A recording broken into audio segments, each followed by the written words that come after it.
Welcome back, dear participants.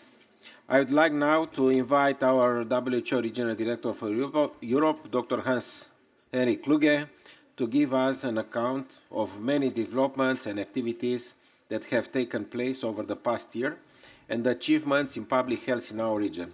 Dr. Kluge, we know that you and your team have been very active since we have last all together in Astana last year, and we are grateful that you always keep us updated through your regular communication with us, through regional and global briefings, and through your invaluable country missions. Dr. Kluge, you have the floor. Thank you.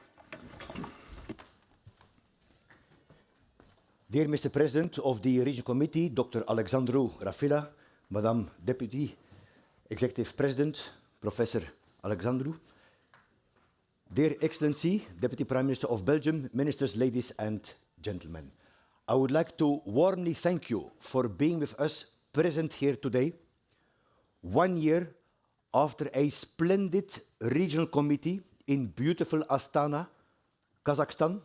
I would like to thank the government of Kazakhstan for the amazing hospitality by the President Tokayev, by the government, and of course, especially by the colleagues of the Ministry of Health, Rahmet. I'm sure that we'll all will cherish these memories of this wonderful regional committee forever. Ladies and gentlemen, this year is a very special regional committee because tomorrow marks the symbolic ending of a period for which you elected me 5 years ago, and marks the symbolic beginning of another 5-year sequence for the WHO Regional Office for Europe. And I acknowledge that this may look a little bit artificial, since I'm the only candidate for my succession. But as I told the Regional Evaluation Group, 17 June, diligently chaired by Ms. Ewa Nowacka from Poland, I have been taking this re-election very seriously as a unique opportunity to renew my contract with all of you 53 member states with the same determination and modesty as 5 years ago. As a marathon runner myself, I got to know that the toughest opponent in life is ultimately yourself. So, ladies and gentlemen, this year I thought to start with a short film to show you some selected achievements of my mandate. And of course, there is a detailed activity report included in the Regional Director's report, which is in front of you. Thank you.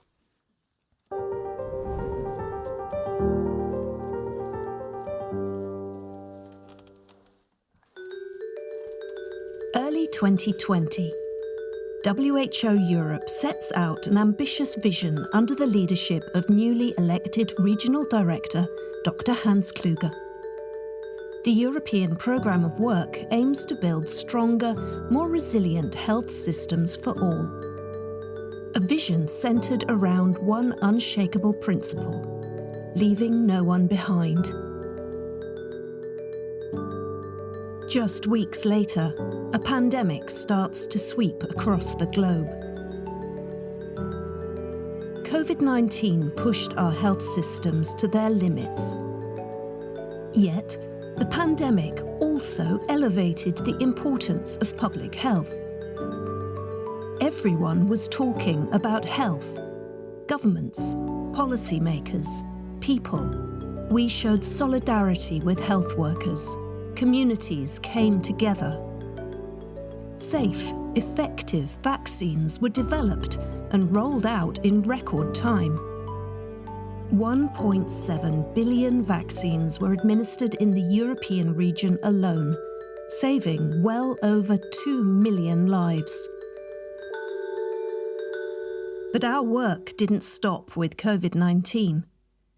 WHO Europe fulfilled every single goal of the European Programme of Work, the EPW, including a special focus on key flagships.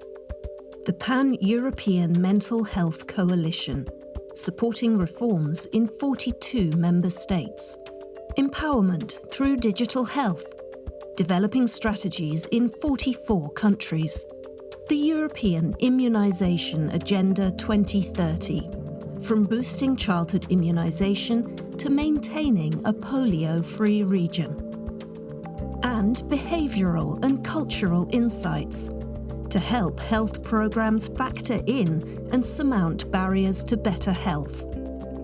Complementing and supporting the EPW, the overarching flagship of flagships, primary healthcare, taking health to where the people are. In expanding universal health coverage, an emphasis on financial protection, working to make a range of medicines more affordable and safeguarding people from the costs of catastrophic illness. Enabling WHO Europe to do what it does are its people. The Executive Council, working as one team with the Regional Director towards strengthening internal coherence across the regional office. The Senior Leadership Team, and all staff across the entire region, without whom WHO Europe's achievements simply wouldn't be possible. These achievements are underpinned by health as a fundamental right. That firm belief drives us to reach the most vulnerable: migrants and refugees, LGBTQI+ individuals and communities, indigenous populations. By promoting economies of well-being, we connect health with prosperity. When people thrive, economies thrive. Health also connects us across geographies and borders. For example, through our roadmaps for health and well-being in the Western Balkans and Central Asia, or through our Small Countries initiative. Health is central to response and recovery amid disasters and conflicts. In a once more predictable region, but now in permacrisis, we've been there for member states in need. For Ukraine, whose health system remains standing despite the relentless pressure of war, and for Ukraine's neighbours, caring for millions of refugees. For Turkey, where emergency medical teams have responded heroically to devastating earthquakes. For Israel, supporting mental health services for traumatised providers and communities after the 7th of October attacks. For children in shattered Gaza, helping coordinate their medical evacuation to Europe. And, not least, strengthening regional health emergency preparedness and response through the Pan-European Network for Disease Control, an evolving network of networks to facilitate collaboration and knowledge sharing across Europe and Central Asia. Ultimately, our member states need resilient health systems to ensure a sustainable future. For Europe, it's time to act by prioritising investment in healthcare worker training and retention, improving pay and working conditions, by using digital technology to support the healthcare workforce and patients alike, by laying the groundwork for ethical digital health systems, including AI, that reach and benefit everyone, not the privileged few. But shaping the future of health goes beyond health systems and technology. Shaping the future of health needs young people to be involved in decisions that impact their health and well-being. We're achieving this through Youth for Health, a regional network that's become a driving force, mobilising young leaders on issues from alcohol abuse to reproductive health, from mental health to gender equality.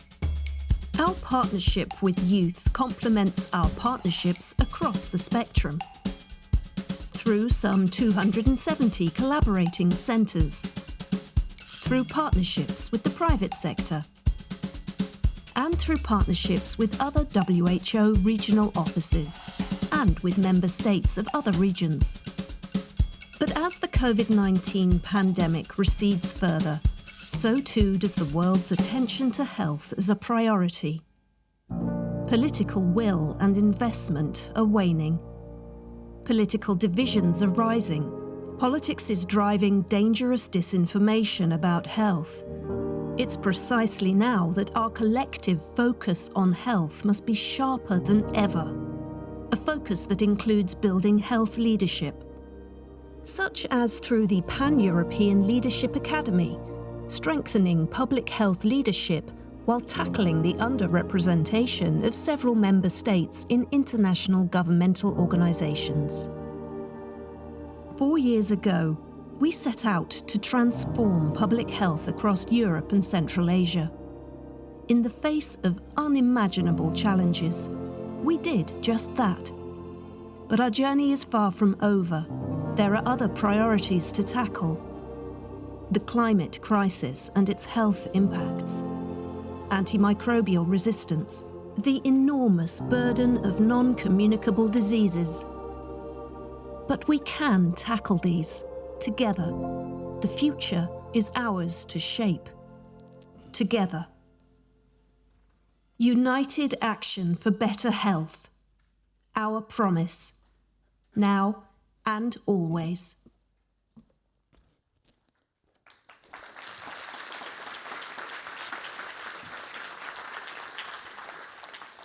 Ladies and gentlemen, over the past 5 years, we have seen profound changes that impacted the world and this region, which concern health.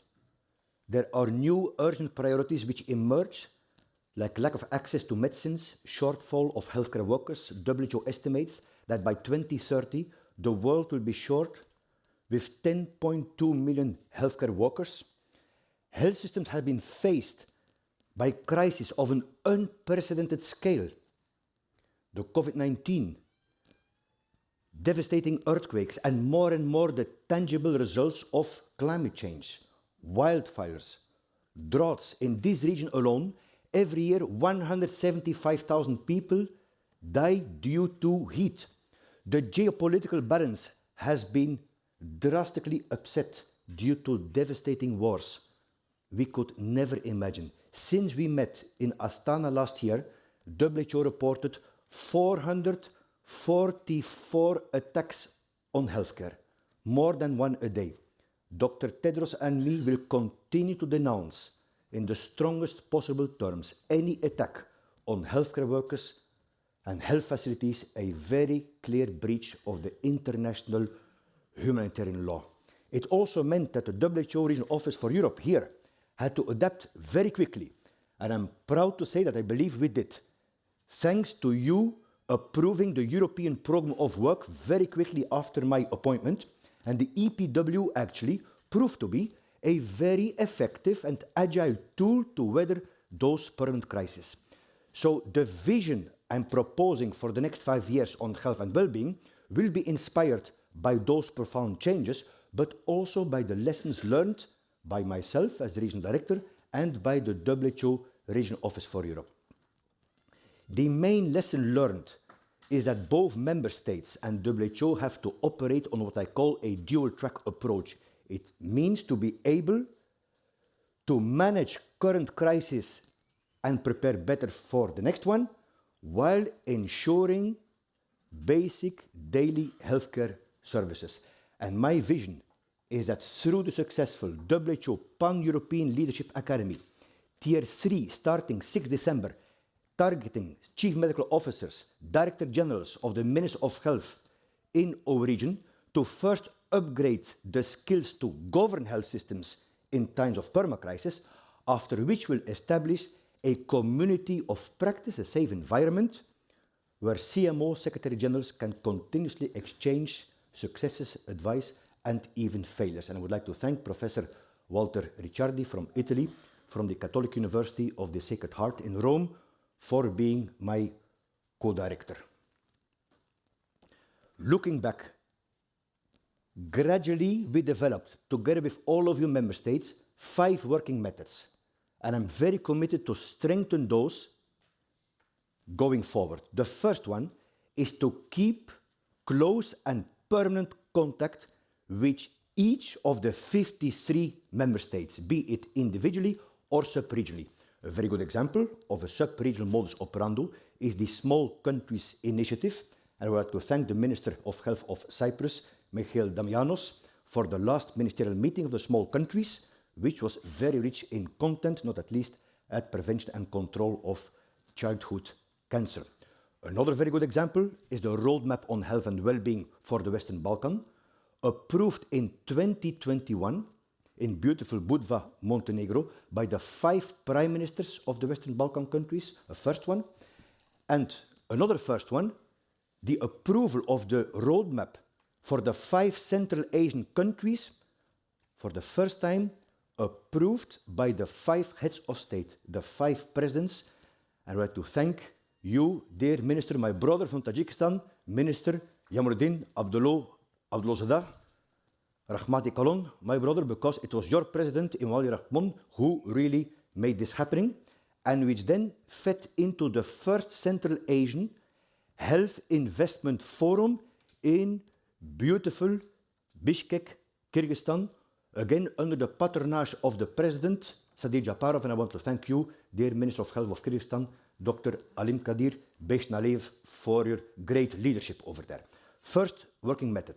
The second working method is to strengthen participatory governance, always remembering that WHO is a member state-driven organization. This has been my ethos, listening to member states and following through on my commitments, always guided by the Standing Committee of the Regional Committee.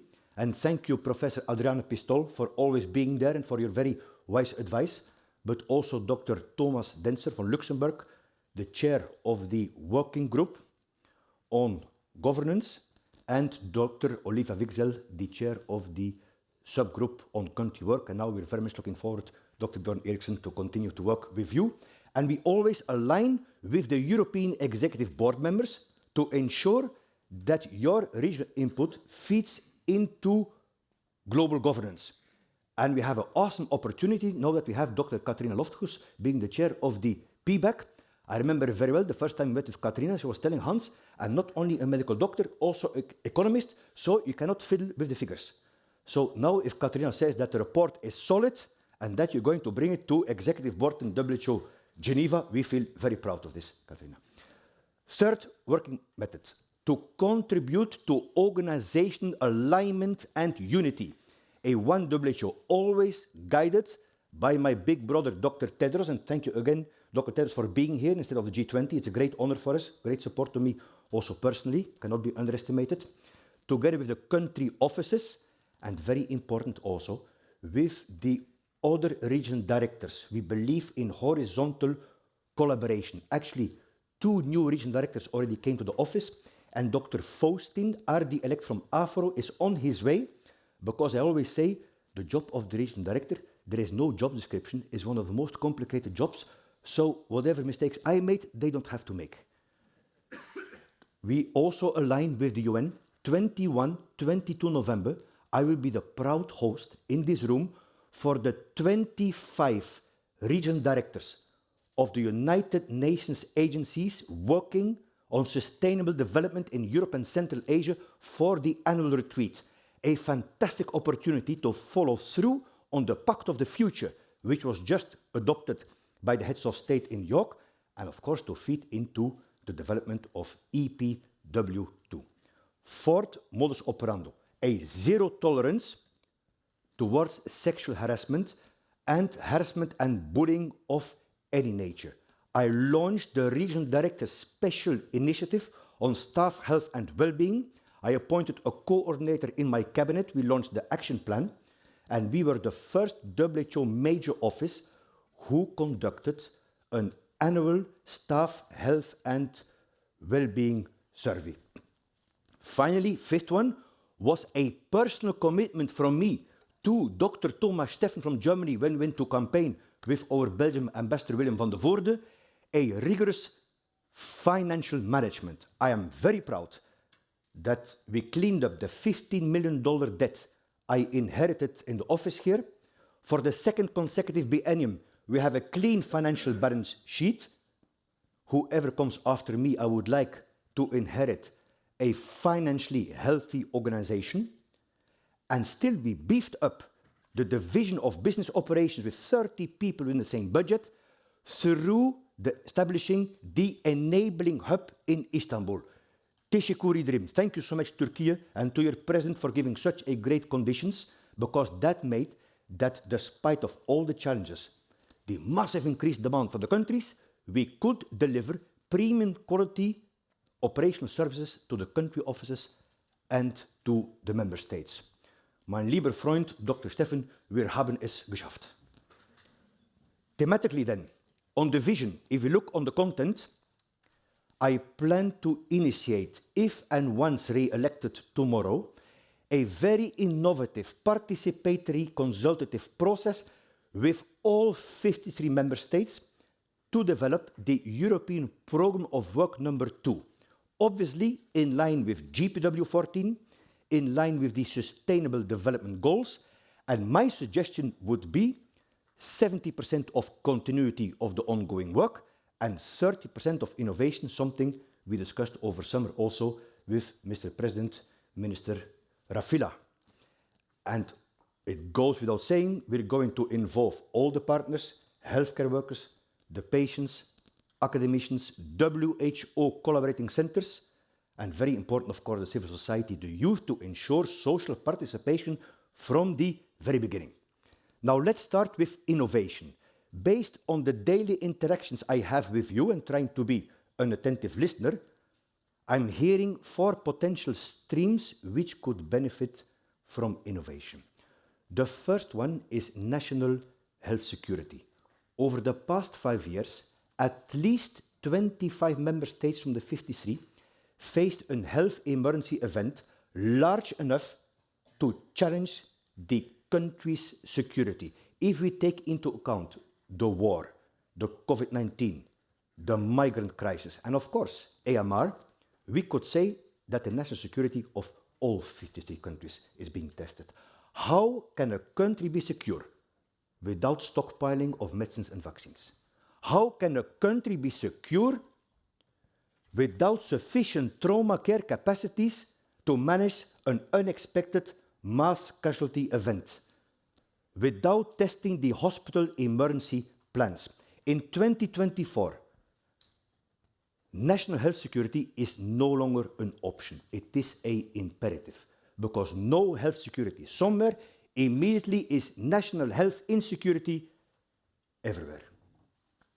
Dear ministers, ladies and gentlemen, I have an ironclad commitment to alleviating the suffering of millions of people due to the devastating war. And here I would like to express my utmost respect and admiration to the Minister of Health of Ukraine, Dr. Viktor Lashko. Please, Madam, convey to my friend Viktor for the determination of the Minister of Health officials. Only a couple of weeks ago, I was with Viktor and Dr. Sergei Dubrov up to the front line. For the 6th time, no any other head of UN agencies has gone since 2022 6th time up to the front line to encourage the doctors, the nurses doing an amazing job. And we are working on 3 R's: response, recovery, and reform. Of course, I'm very concerned. This 3rd winter will be the most difficult health crisis, because as you see, I could witness that 80% of the civilian energy grid is either damaged or destroyed. So the health system of Ukraine cannot tolerate from us any fatigue, deserves all the support. As always, it was a great honor for me when I go to Ukraine to meet the First Lady, Madame Olena Zelenska, who is the patron on mental health. Together and with Viktor, we trained now more than 100,000 non-specialist health workers into mental health management. As Madame Zelenska always say, actually every one of us should be a psychologist. We are working on rehabilitation, as you can see from the girl here, who is performing a magnificent dance. I observed more than 20,000 children and people had to have a limb amputated. If you talk to the children, which I did And I asked them, I say, what do you want? What is the dream? They have dreams. They don't talk about war. They don't talk about revenge. They talk about one thing, that the noise of the drones and the bombs above their houses is stopping. That there is peace. Peace and peace. That's the only thing the children of Ukraine want.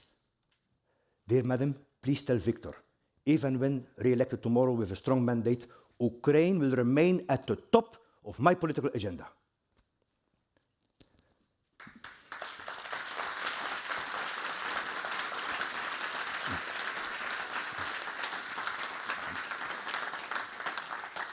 Ladies and gentlemen, in the devastating conflict between Israel, Hamas, and Hezbollah, I will continue to echo the call by the WHO Director General for all hostages to be released immediately and unconditionally, while they are in captivity to have access to medical care. I went there after Astana, up to the border to Gaza, and spoke to the families of the hostages.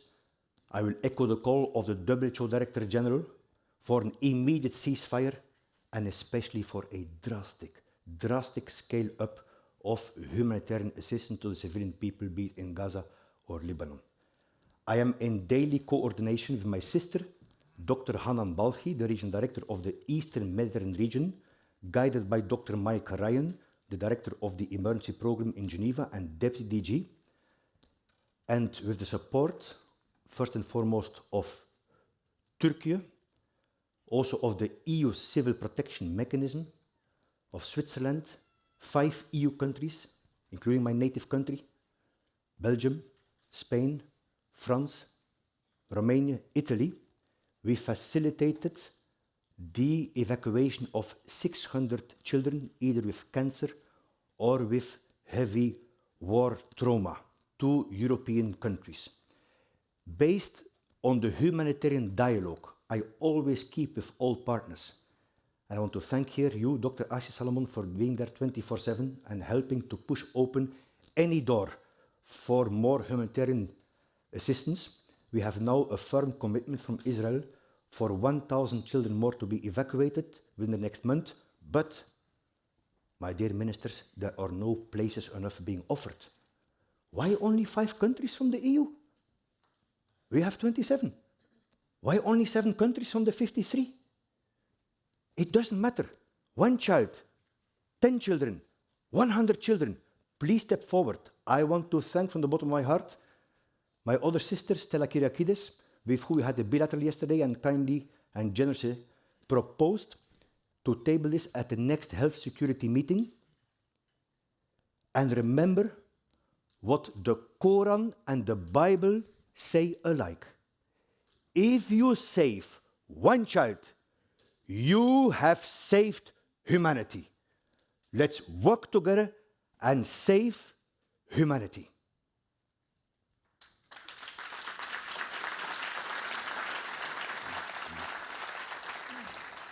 If I talk about national health security, I also talk about pandemic preparedness and response.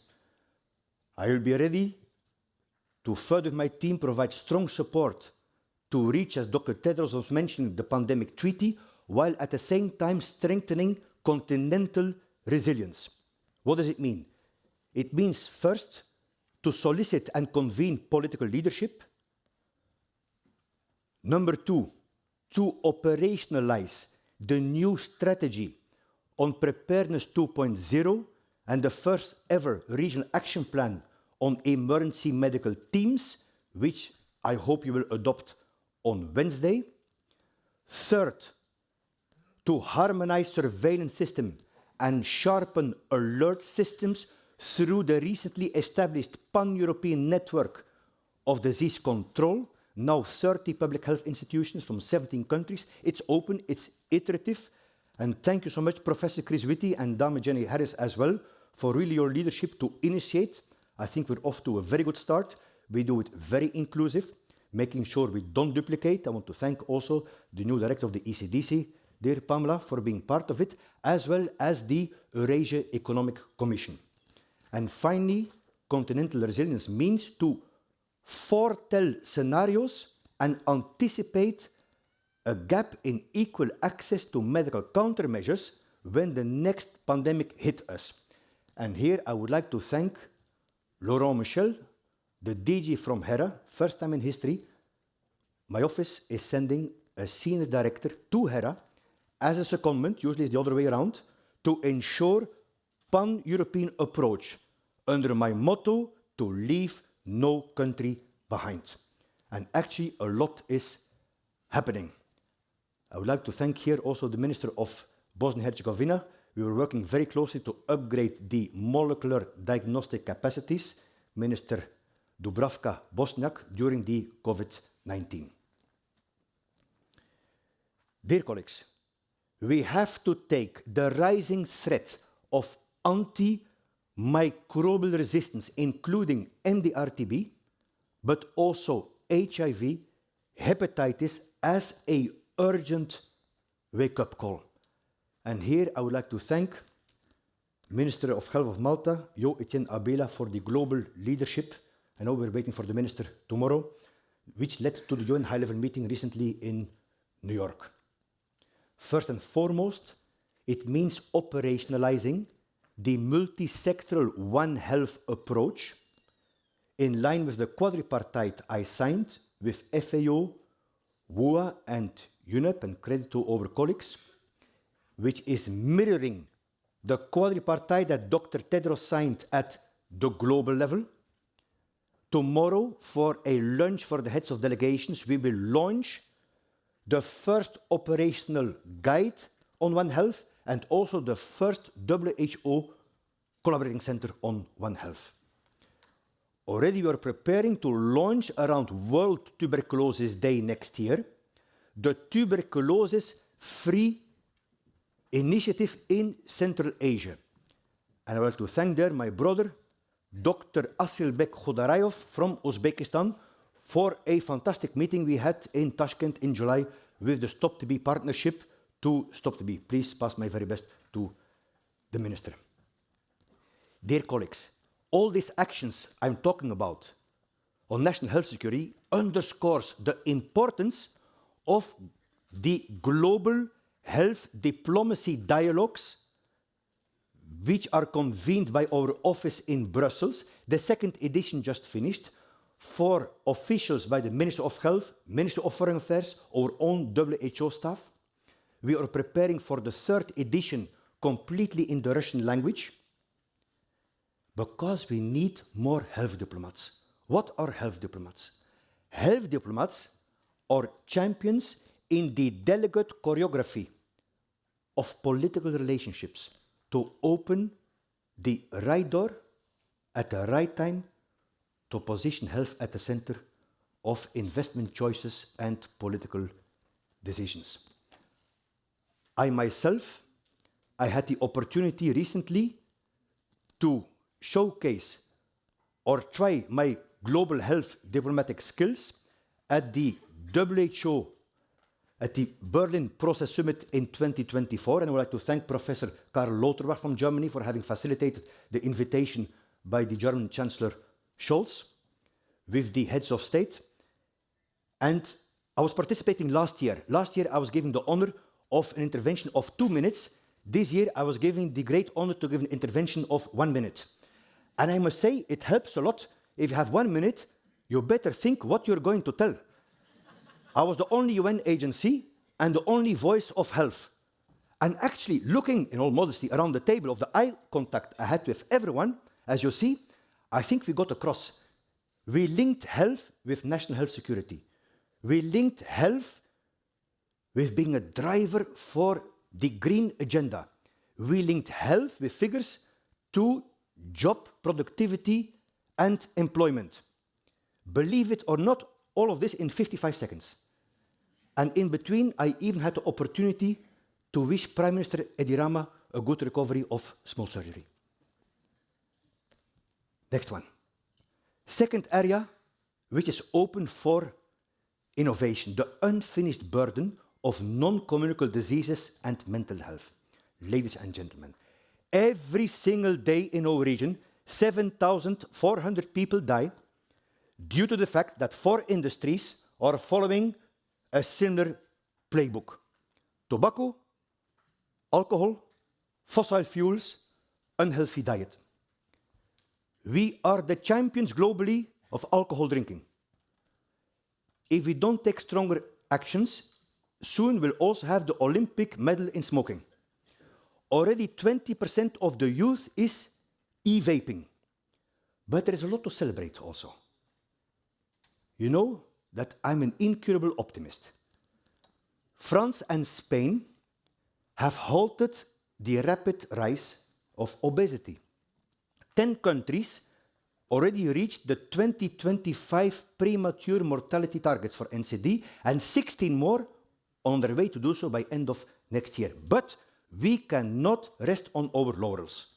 We have to accelerate on NCD targets by 2030. And that's why we propose to launch 2 streams of action. The first one is shorter term, looks towards the UN high-level meeting in 2025 in NCDs. I mean, we were always the champion in NCDs. We cannot go there as the worst pupil of the class.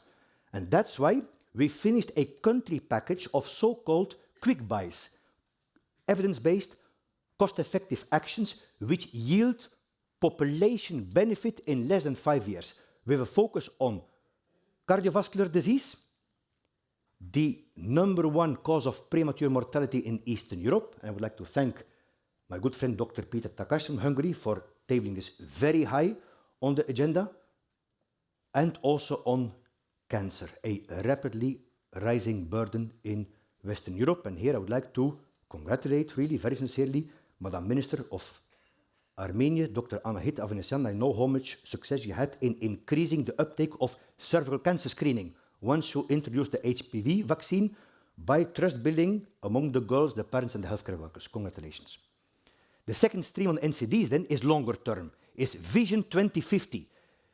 It's looking to create a European region resilient to NCDs. It's a forward-looking strategy which ties NCD prevention with the bigger agenda topics of climate change, peace and security. And basically it means, #1, to address the commercial deterrence of health. Here I really have to express my greatest respect to the Deputy Prime Minister of Belgium, Mr. Frank van den Broeke, for launching with us the report on the commercial deterrence of health under the very successful EU presidency. Very courageous, very successful. Thank you, Deputy Prime Minister. It also means include non-communicable diseases into emergencies. And thank you, dear Jonas, Denmark. In this room, we hosted the global meeting on NCDs in emergencies here. It also means to strengthen national innovation in line with the first ever plan on creating ecosystem in this region for public health innovation, which we will put for your input on Wednesday. And finally, it means a drastic scale-up of engaging the young people, the people with liver disease, the European medical and nursing associations. If we speak then about mental health, I think the House of SWAC was very clear this morning. We saw an increase of 25% in depression and anxiety following the COVID-19. Our latest survey in 44 countries on the health behavior of school children shows that among 15-year-olds, 28% of the girls, 14% of the boys say that they feel lonely most of the time or always. I cannot repeat it enough. Loneliness is a killer, be it in the young generation or in the elderly. Suicide now is higher in the elder population with the aging than in the younger population. 3 years ago, we launched the Pan-European Mental Health Coalition with Queen Mathilde of Belgium and the Commissioner Stella Kyriakides, 2 great mental health champions. And based on that success, we plan to build continuation and evolution of our action in 42 countries where we're working on mental health and even go beyond, including the harmful impact of screen time and social media on the mental health of the youth. Number 3, climate change and health. The climate crisis is a health crisis. Environmental risk factors, including air pollution and noise, are attributed to at least 1.4 million avoidable deaths in our region. Good news, we have a very powerful instrument. The Budapest Declaration, adopted at the 7th Ministerial Conference on Health and Environment, which set out unprecedented political commitment and targets to address the triple crisis: climate change, air pollution, and loss of biodiversity. I am very committed to strengthen the partnerships launched in Budapest, including on health sector climate action. We started transatlantic policy dialogues with the US HSS and my brother Jarbas, the regional director of PAHO. And of course, we're working hand in hand with you, dear Minister of Health of Azerbaijan, Dr. Timur Musayev, on very successful COP29 soon in Baku to position health as high as possible. Thank you very much for this.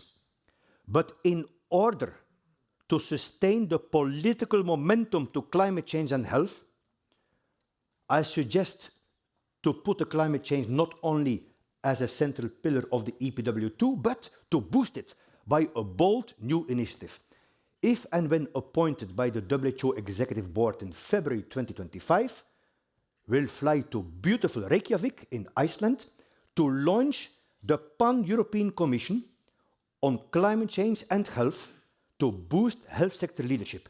And I'm very inspired that the charismatic previous Prime Minister of Iceland, Katrína Jakobsdóttir, has agreed to be our president of that commission. She is also the chair of the Council of World Women Leaders, 88 female presidents and Prime Minister. Tak fyrir, Iceland. And I take the opportunity to thank here also Professor Dirk Ramakers, the Secretary General from the Federal Public Health Service, Minister of Health in Belgium, and Professor Elias Mosialos from the London School of Economics for being constantly advising me on very pragmatic actions to take, balancing between mitigation, adaptation, and what to do in terms of governance. Dank u wel, Dirk. Thank you very much, Elias. Number 4 then, the last stream that we propose for innovation, aging in good health. The demography in our region is that of a plunging fertility and a rapidly aging population. And frankly speaking, be it north, south, west, east, our health systems are not coping. And they're going to collapse unless a drastic pivot is made towards prevention, health literacy, improved self-care and healthy aging, starting prenatal, when a lot is determined on your health for the future. But this approach will only materialize if we strongly encourage governments and society alike to place people's well-being at the core of all policies and political priorities, which is de facto the definition of an economy of well-being.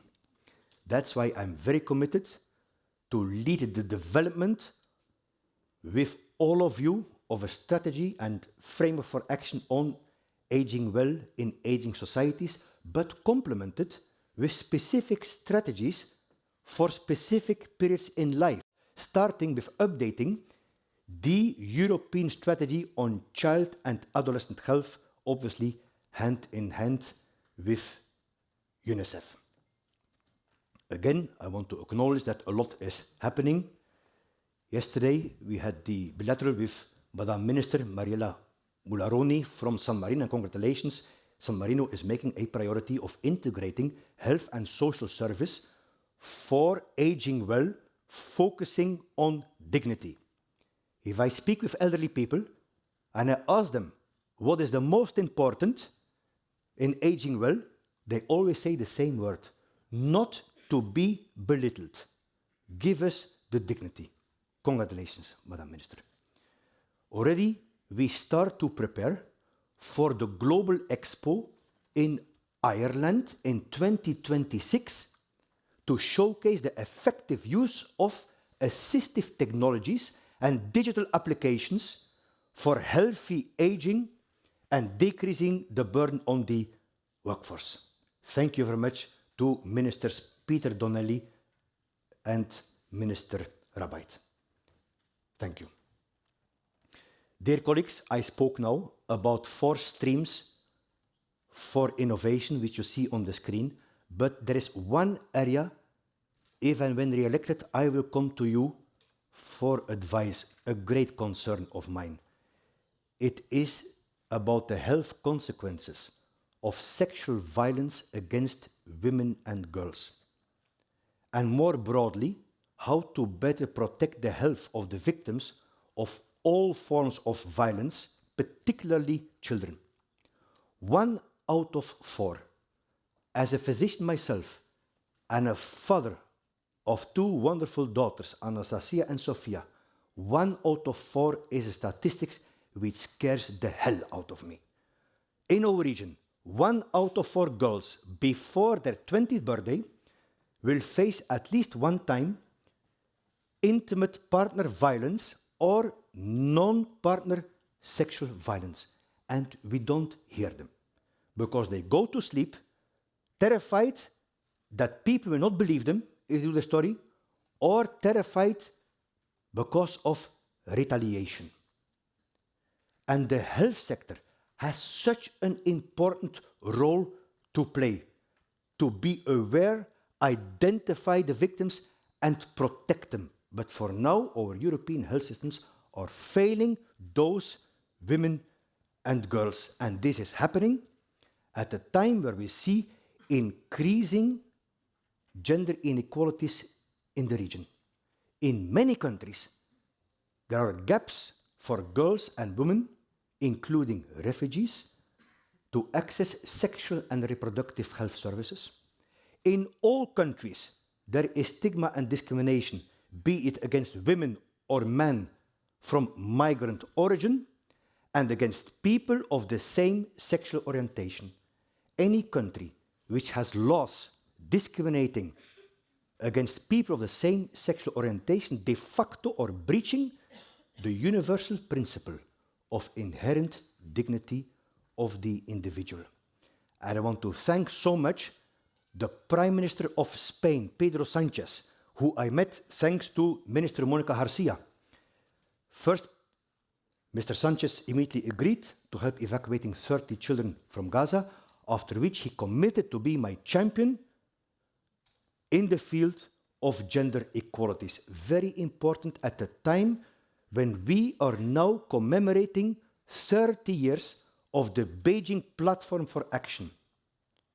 Actually, I was there in Geneva last week with the Spanish ambassador on the commitments on the Beijing.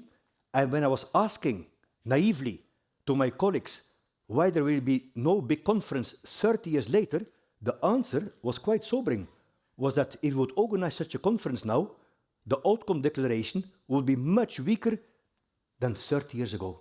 So this is a very important topic for our attention. Dear colleagues, I have now spoken about innovation. Let's turn shortly to the continuity of the ongoing work. Continuity does not mean stabilization. It means consolidation and do a big step forward. Success will only be obtained if we achieve universal health coverage and financial protection. First and foremost, provide affordable access to both essential and innovative medicines. And here I would like to thank really the Minister of Health of Austria, the Minister Johannes Rauch, for a very strong support to the novel medicines platform, which remains very, very important, the public-private partnership, bringing for the first time member states, industry, patients, and payers together, but also congratulating, actually like Dr. Tedros did already, my good friend, Minister of Health of Latvia, Dr. Hossams Abu Meri. I saw myself in your country that people have to pay now 15 to 20% less for prescription medicines. It's amazing. Congratulations. And the same for my new friend, Minister of Health of North Macedonia, Dr. Arben Taraveri, for convening these great policy dialogues, reviewing the list of positive the reimbursable medicines list together with your Prime Minister, actually, who I congratulated in Berlin. Ladies and gentlemen, I'm very concerned about the lack of healthcare professionals. And that's why I will continue to advocate to invest in health workforce, not at least on retention, improving working conditions, and lifelong learning. And here I would like to thank Minister of Health of Luxembourg, Minister Martin de Pre, congratulations for working very close together on a very comprehensive plan on human resources for health. Félicitations. I will also continue to advocate for any strategies that optimize health work performance by decreasing unnecessary burden to the health workers and filling gaps through machine learning, robotics, remote care, and digital health applications. We are going to collect the evidence to develop policies, norms, and guidance. How European health systems can adopt artificial intelligence in a safe, ethical, and trustworthy way. And we will be the guardians to leave no one behind by developing a European framework to measure digital health equity.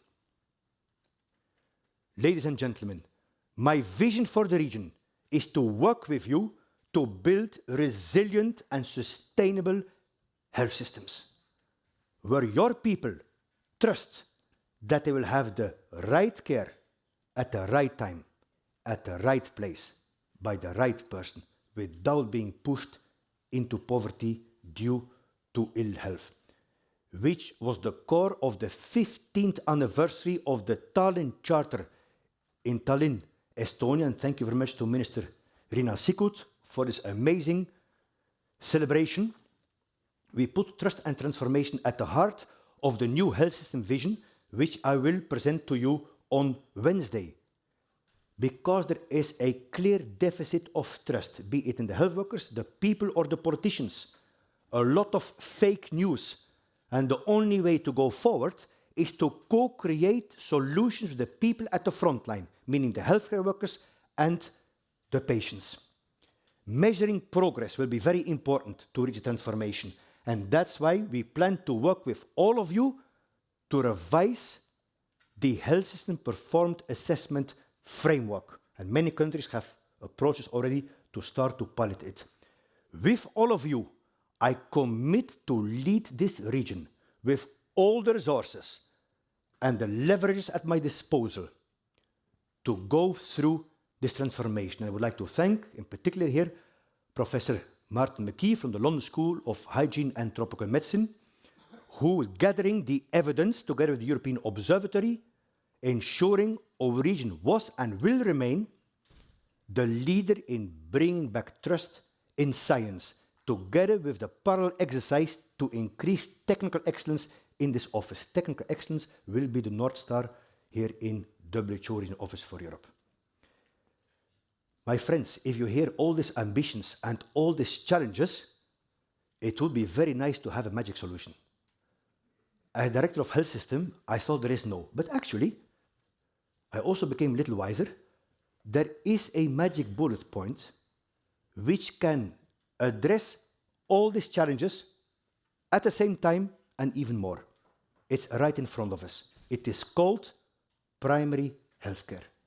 If primary healthcare is taking a central role in our policies, is well staffed, is well financed, is digitalized according to modern norms, and connected with community sources, it's even the gateway to all those ambitions. And again, a lot is happening. I have to congratulate you, dear Minister of Health of Lithuania, Professor Aurimas Piskauskas, I saw myself, how you strengthen the role of the family doctors, of the nurses, in the integrated care model at municipal level. Congratulations. The same goes for my very good friend, Minister Lonchar, who I can call now, we agreed, as we're very close friends. Zlatibor, dear Zlatibor, congratulations for your personal attention to preventative services in primary healthcare, even calling the population to show up for their preventive checks. I have never seen before. Congratulations. And this is fully in line with the Alma Ata Declaration, the Astana Declaration. Thank you again, Dr. Akmaral Al-Nazarova, for having agreed to expand our GDO office in primary healthcare as a global center of excellence, and for the proposal by your president on the coalition of Friends of Primary Healthcare working together with Dr. Tedros and Dr. Bruce Elbert. Dear colleagues, finishing my speech, to tackle those current challenges and the unexpected, first and foremost, we have to address the underlying scandal of health inequity. The COVID-19 let bare the divide between the haves and the have-nots, highlighting the importance of equity. Equity has to be at the heart of everything we do in order to leave no one behind. The central tenet of the EPW. And it is in this context that I would like to finish my speech with a quote by Hans Christian Andersen, the very popular Danish author of fairy tales. Quote, "The most wonderful thing in the world is to make somebody happy," unquote. In a world which is compounded by self-interest, by destruction and war, Hans Christian reminds us of the incredible power each of us has to positively influence somebody's life. Let's never take this unique gift for granted. Manje tak. Thank you very much. Merci beaucoup. Danke schön. Spasiba вам большое.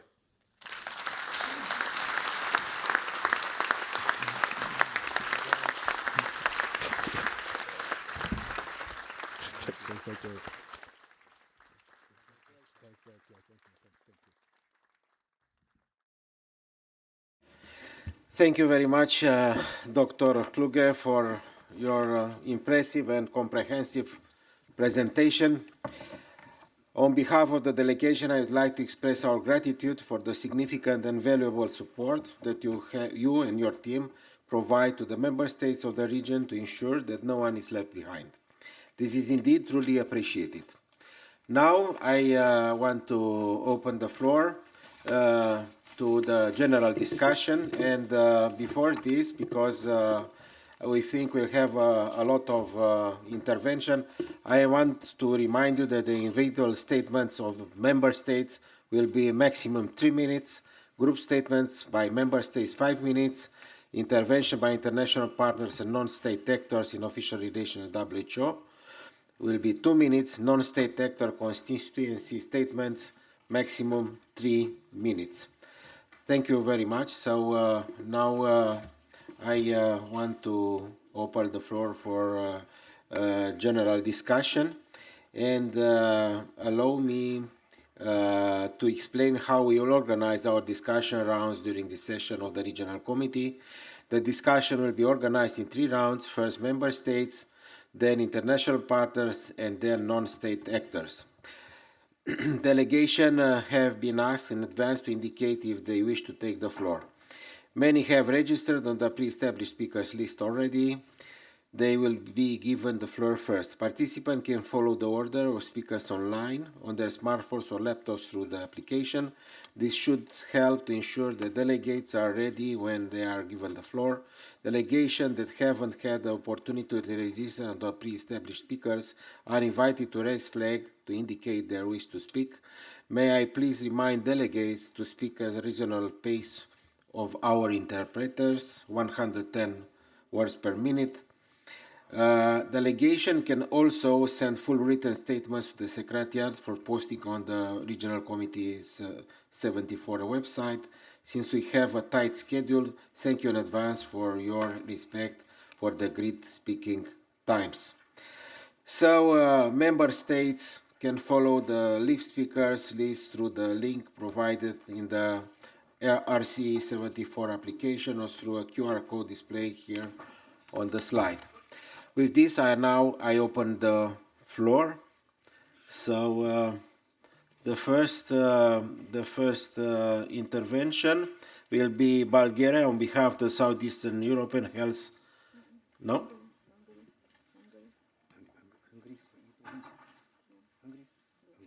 Hungary?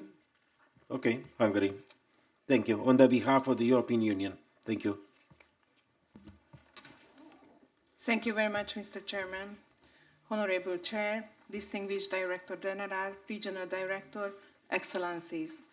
I have the honor of speaking on behalf of the European Union and its member state.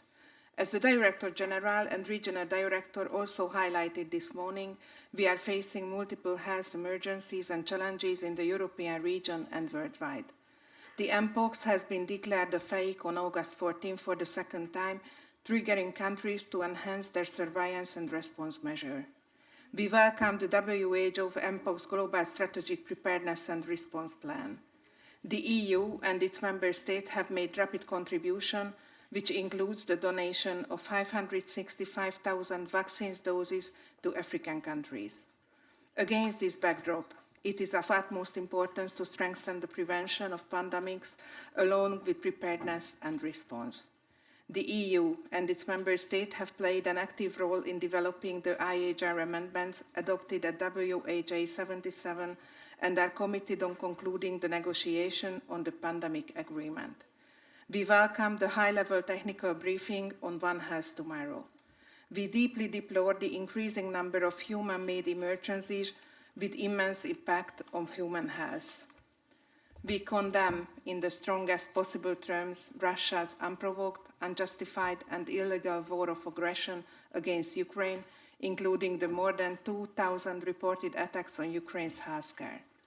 The health and humanitarian crisis in Ukraine resulting from the Russian aggression is significant and unwarranted. We call on the Russian Federation to immediately cease its hostilities, including attacks on healthcare facilities and health workers, and to uphold international human rights and IHL, as well as to completely and unconditionally withdraw all its forces and military equipment from the entire territory of Ukraine within its international recognized border. The EU reiterates its support for a comprehensive, just and lasting peace in line with the international law, including the UN Charter, with full respect for Ukraine's sovereignty and territorial integrity. In this regard, we appreciate the WHO's strong and relentless support to the government of Ukraine in its recovery and reform efforts. The EU reiterates its gravest concern about the deepening humanitarian catastrophe in Gaza. We deplore all loss of civilian lives and note with utmost concern the unacceptable number of civilian casualties, especially women and children, as well as the catastrophic level of hunger of an imminent risk of famine caused by the insufficient entry of aid into Gaza. The EU strongly condemns the brutal and indiscriminate terrorist attacks by Hamas and other terrorist groups against Israel on 7 October 2023.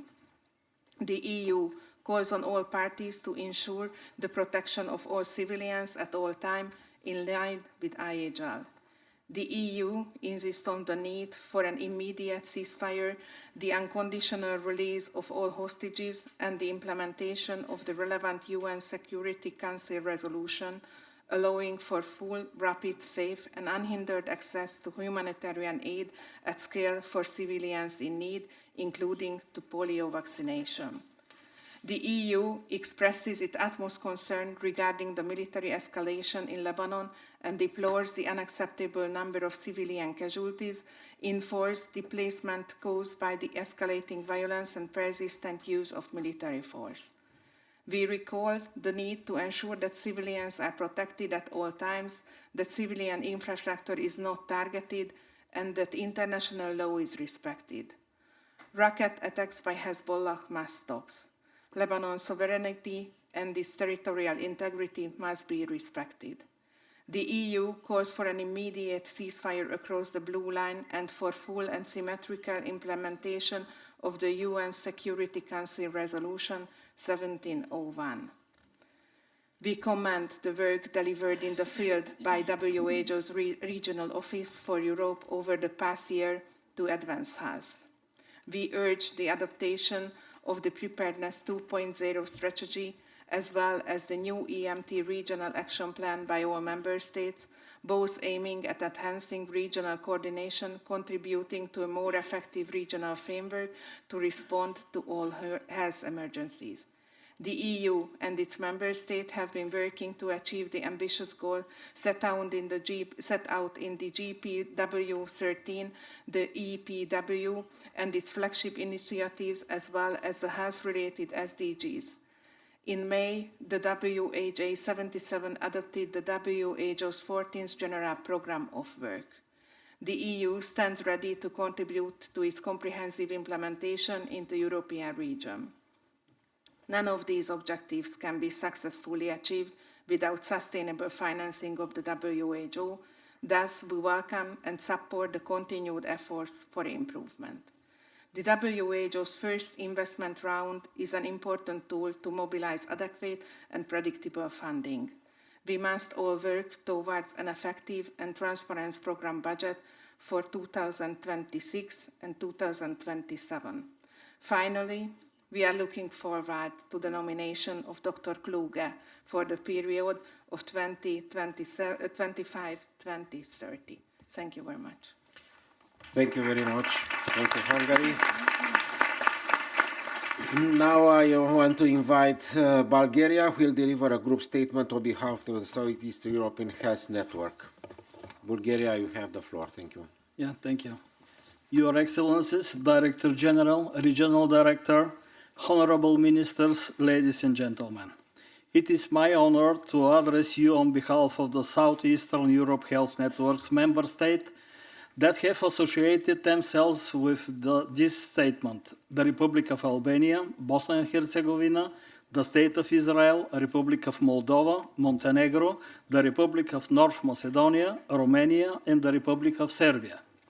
Currently, Republic of Bulgaria holds the CHN presidency. The Bulgarian presidency focuses on the achievement of the universal health coverage in CHN country and on three key priorities: global and regional health diplomacy, health literacy, and e-health. Southeastern Europe Health Network member states remain steadfast in their commitment to the WHO Health and Care Workforce in Europe Time to Act, document adopted in Bucharest in 2023, and fully aligned with the WHO Global Strategic Directions for Nursing and Midwifery. Under Bulgarian presidency, CEHN, jointly with WHO support, organized two major events, reinforcing its role as a facilitator and connector in the region. The first event, the sub-regional workshop on national health workforce accounts, was held in Bucharest in end of August 2024. It aimed to strengthen the reporting of health workforce accounts and foster the collaboration for the State of New World Nursing Report 2025. The second one was the official launch of the Regional Health Development Center for Nursing and Midwifery in Southeast Europe, held on October in Bucharest. Hosted by the Romanian Ministry of Health and the Order of Nurses and Midwives in Romania, the event outlined the center's roadmap and laid the groundwork for policy development focused on advancing nursing and midwifery. Under the Bulgarian presidency, the CEHN, in collaboration with the Ministry of Health of Bulgaria and WHO, will organize an executive training course on global health diplomacy, focusing on the emergency and preparedness. It is aligned with the top priority of enhancing national health security in the European region.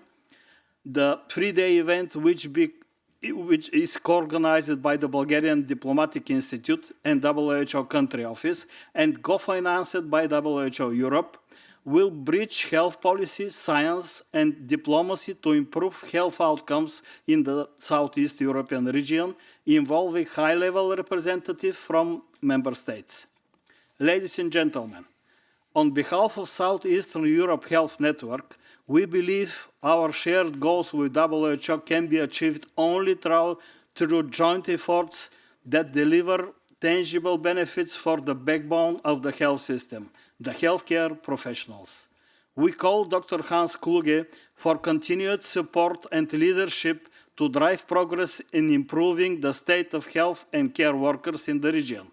We also extend our sincere gratitude for the ongoing support and collaboration in our bilateral and sub-regional initiatives. We thank you for attention.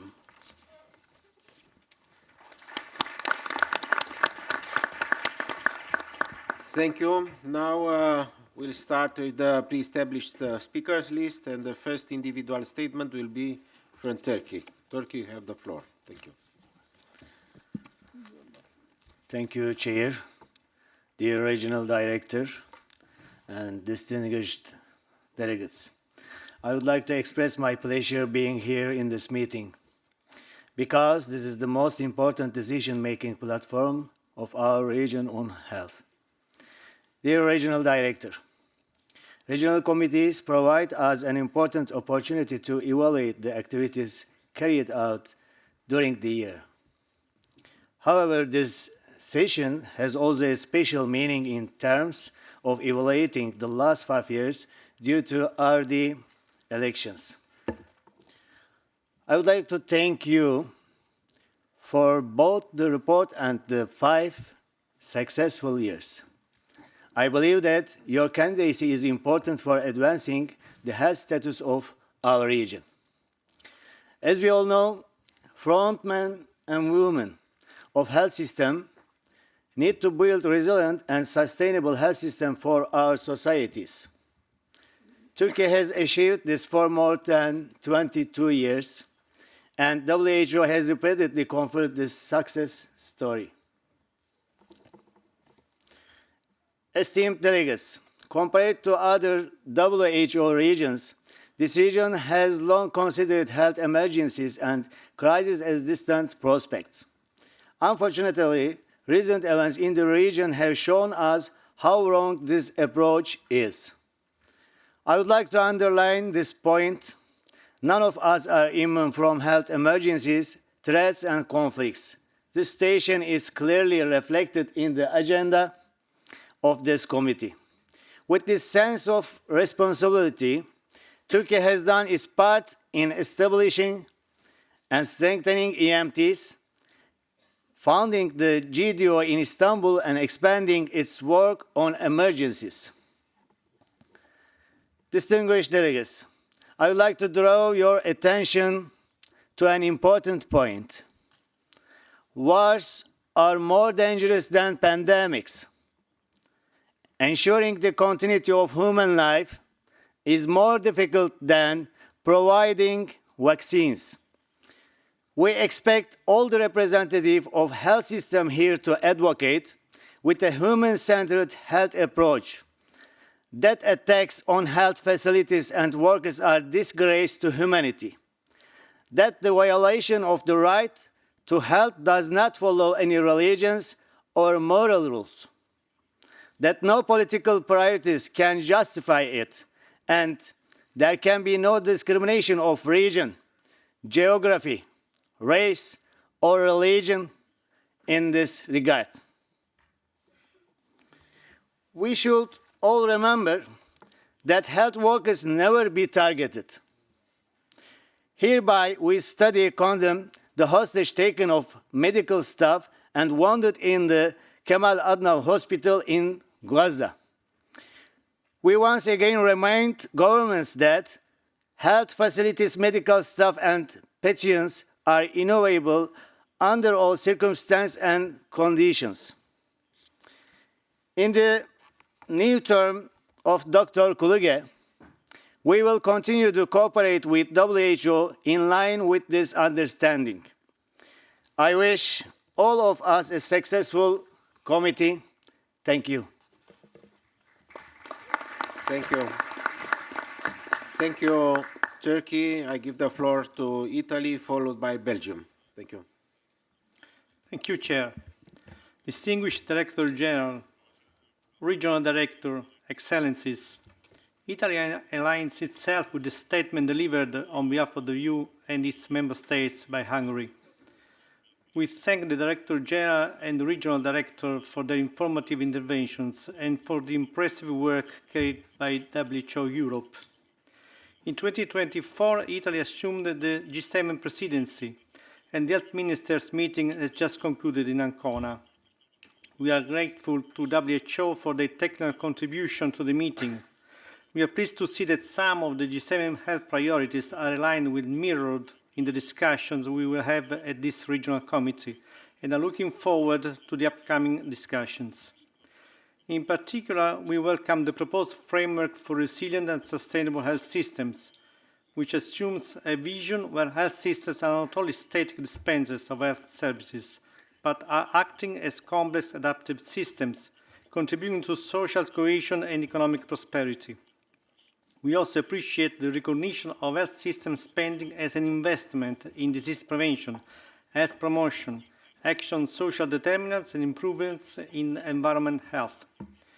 During the G7 presidency, we similarly assumed an economy of well-being perspective, emphasizing the contribution of cross-sectoral health promotion and of lifelong prevention to healthy and active aging. And we recognize the importance of integrating social, economic, occupational, and environmental determinants with health and well-being considerations, including by adopting a One Health approach to tackle antimicrobial resistance. We also welcome the proposed priorities of the new WHO Europe strategy on innovation for public health, which promise to provide a comprehensive framework for tackling the present underutilization of innovation in public health. The strategy responds to the same need felt by G7 health ministers to push for the integration of cutting-edge digital health technologies to enhance access to health services and disease surveillance, and to enable effective pandemic preparedness and response. The G7 perspective adopts a human-centric approach in which digital public infrastructure improves the responsiveness of the public sector. We hope that the G7 policy brief on artificial intelligence can be a useful contribution to the development of the new WHO Europe strategy. Finally, in the past year, Italy was honored to contribute to the work of the Regional Evaluation Group, and we are looking forward to the nomination of Dr. Kluge as Regional Director for the period 2025-2030. Thank you. Thank you very much. I will invite now Spain, because Belgium has to move down the list. So, Spain, please. Thank you, Chair, for granting us the floor. Distinguished WHO Regional Director for Europe, Dr. Hans Kluge, Director General of the WHO, Excellency and friends all together. We would like to begin by expressing our support to the statements made by the European Union. I would also like to start my intervention, like many others before me has said, and I know that others will do after me, by condemning Russia's illegal and justified war of aggression against Ukraine and its devastating impacts. We likewise call for an imminent ceasefire and end to violation of international law in Gaza and Lebanon by Israel. We lament the dire humanitarian situation and the unbearable loss of civilian life, and call for the effective implementation of a two-state solution to tackle the root of the problem. Spain attends by the principles and purposes of the UN Charter and emphasizes the need to respect international law, including international humanitarian law and human rights law, in all contexts and at all times. The best medicine is peace, as the WHO General Director has said before. Within the WHO European region, we must make collective efforts to address the current health challenges that we are facing. This includes the work of individual member states, of course, but the decisions taken here in the WHO Regional Committee for Europe and the global efforts that we can do in cooperation with the WHO. Furthermore, this work must be informed by our past to create a better future, As the regional director mentioned in his report, learning from yesterday to power tomorrow. From Spain, we wish to highlight some important aspects of the regional committee and the work of its regional director, Dr. Hans Kluge. We would like to support working on the organization priorities, such as universal healthcare coverage, preparedness and response to health emergencies, health promotion and well-being, including the work on equity perspective on One Health and Health in All policies, and governance reforms to make the organization better suited to achieve this goal. In each of these areas, Spain is making important strides, such as implementing a new pandemic preparedness and response plan, passing new laws on universal healthcare and tobacco protection, and the creation of an independent public health agency. This year, Spain has made a priority to continue fostering our relationships with the WHO European region. One example is our leadership with our member states rescuing children from Palestine. Today, we can proudly say that, with the support of the Director General and his team, this has become a reality. At this regional meeting in Europe, we are going to sign the country cooperation strategy. This tool enables us to take our joint efforts to the next level. For this, we have agreed on 5 priorities areas on action: strengthening the principles of universal health coverage through workforce planning, transforming primary care, and improve access to complex services; addressing chronic diseases through an evidence-based intersectorial approach on both the individual and the community; promoting a multilateral approach in health emergency preparedness and response; accelerating a just transition towards a climate-resilient society and a sustainable healthcare system; strengthening the infectious disease control with a global approach. To conclude, I want to express my gratitude to all the people in WHO European region, including its offices such as the European Observatory of Health System and Policies, and the people that are here in that table that have worked with us in the last years. We want just to end to wish to express our desire to tackle health challenges together and to retaliate the European spirit that must guide us, not as a closed spirit limited to Europe, but as a collaborative approach that leads to united actions to better health. Thank you very much. Thank you, Spain. I invite now Monaco, followed by Bulgaria.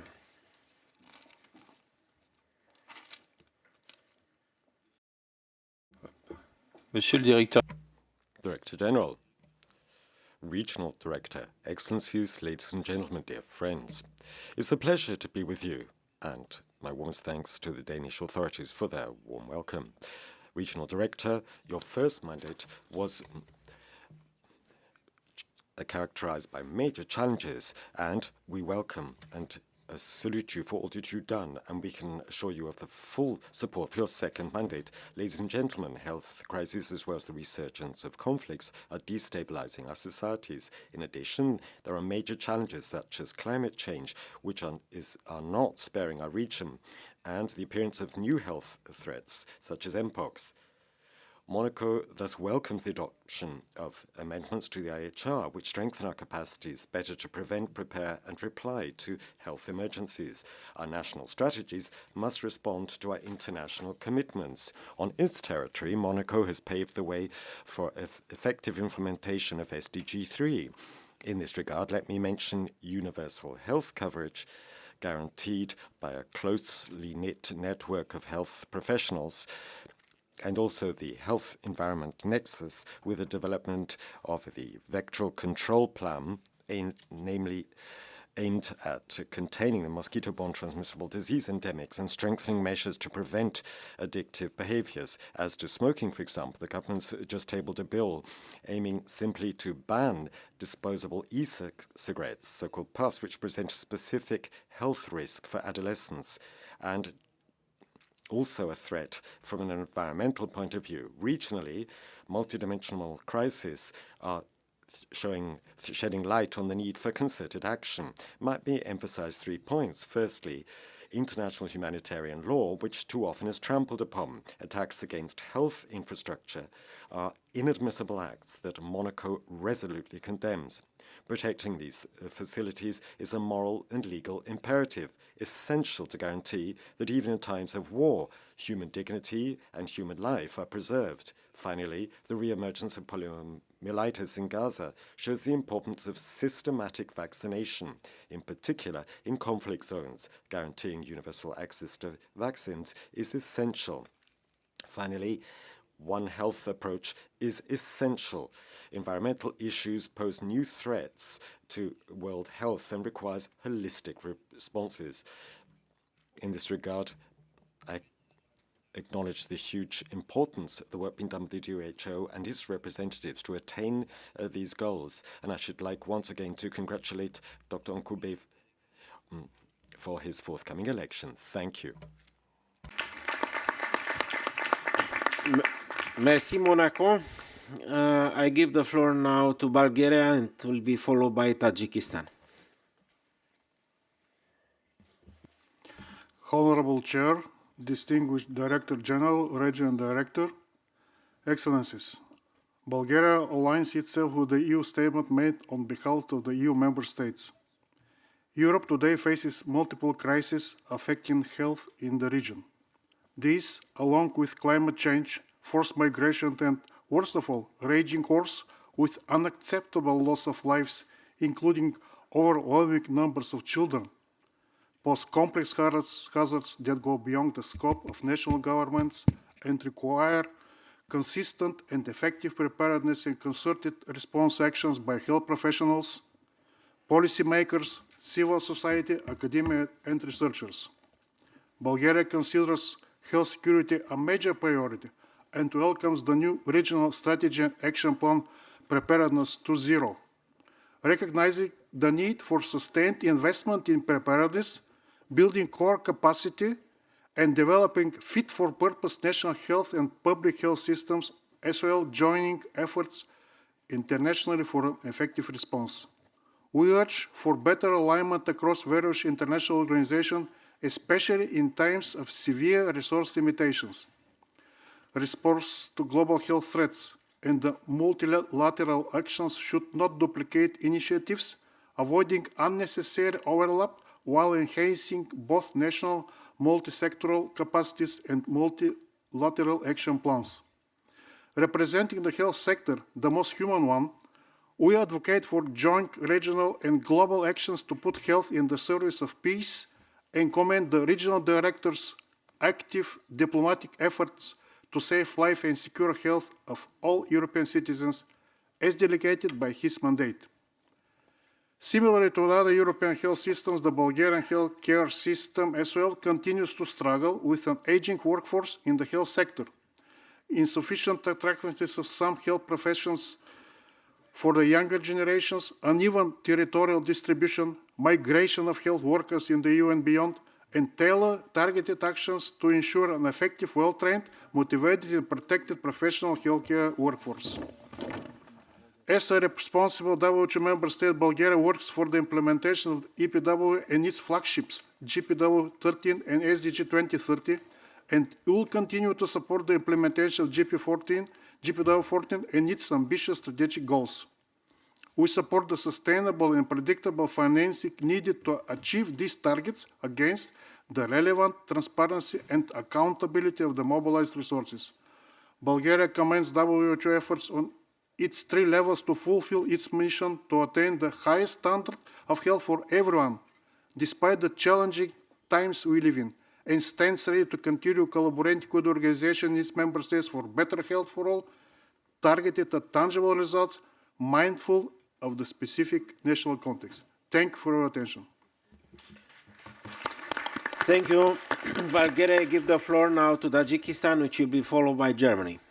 Your Excellency, President of Regional Committee, Dr. Alexander Rafila, Director General Dr. Tedros Adhanom, Regional Director Dr. Hans Kluge, Honorable Ministers, Excellencies, distinguished delegates, ladies and gentlemen.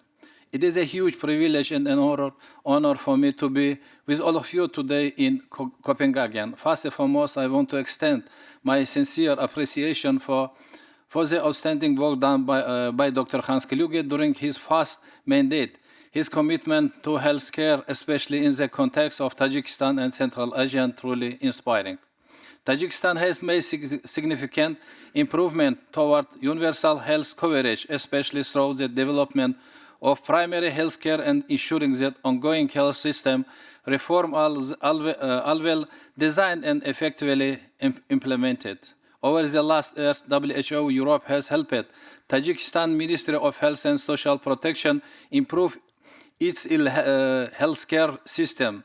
This includes the development and implementation of health financing reform, especially piloting new payment mechanism for primary healthcare, aimed at improving and the efficiency of service delivery.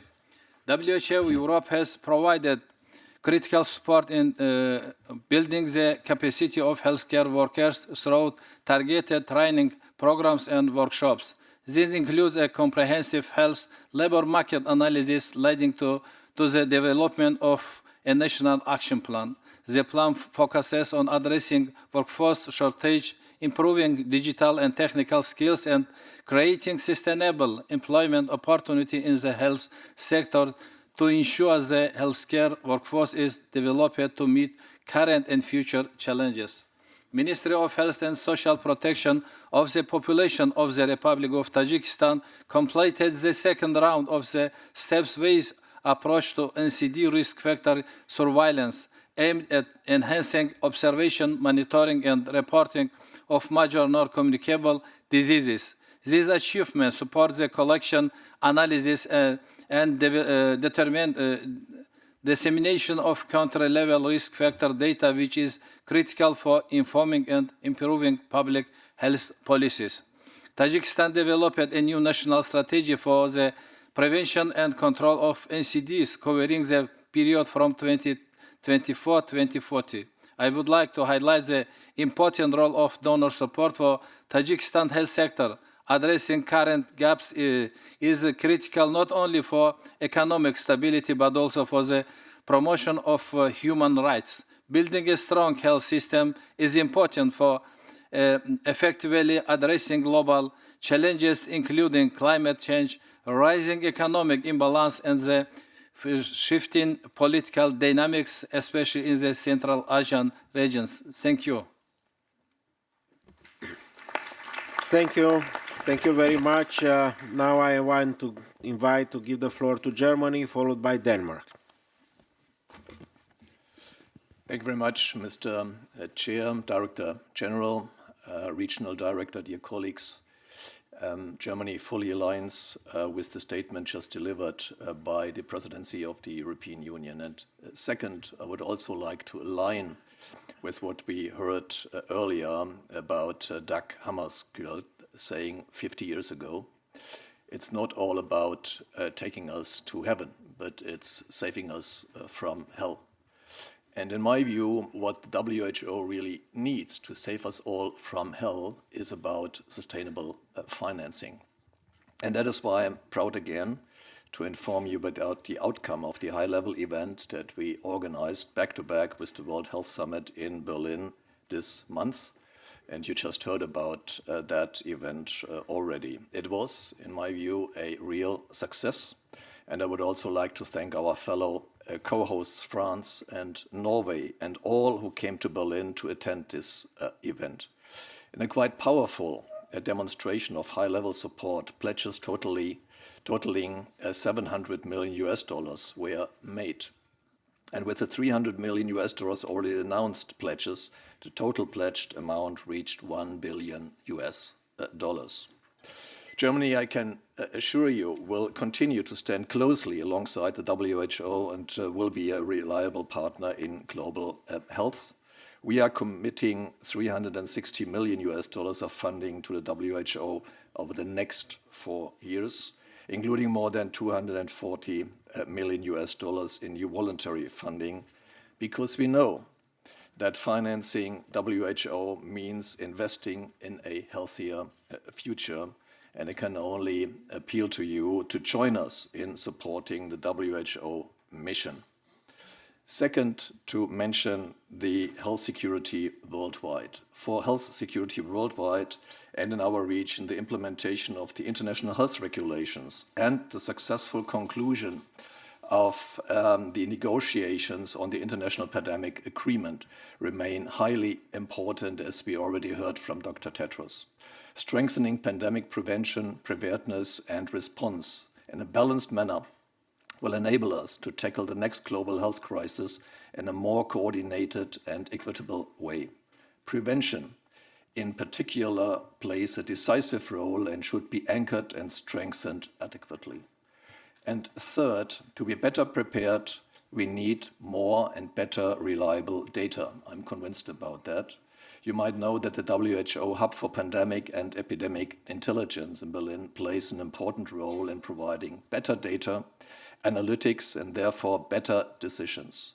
The hub as well needs to be strengthened and sustained in order to continue its important work, which we all can benefit from regionally and globally. So I may also invite you to join forces in this respect. In conclusion, again, I thank you, Director General and Regional Director, for the good and the excellent collaboration. Germany will remain a strong and close partner, and together we will improve our region's state of health. Thank you. Thank you. Thank you, Germany. Denmark now, followed by Latvia. Oh, got it. Thank you, Chair, Director General, Regional Director, dear ministers, dear colleagues. Welcome to Denmark. Welcome to Copenhagen. Denmark aligns itself with a statement made on behalf of the EU and its member states. And as several has echoed today, the state of health in our region is severely challenged. We are deeply alarmed by the increasing number of human-made disasters with immense impact on human health, in particular Russia's unprovoked, unjustified and illegal war of aggression against Ukraine, and reiterate our gravest concern about the deepening humanitarian catastrophe in Gaza.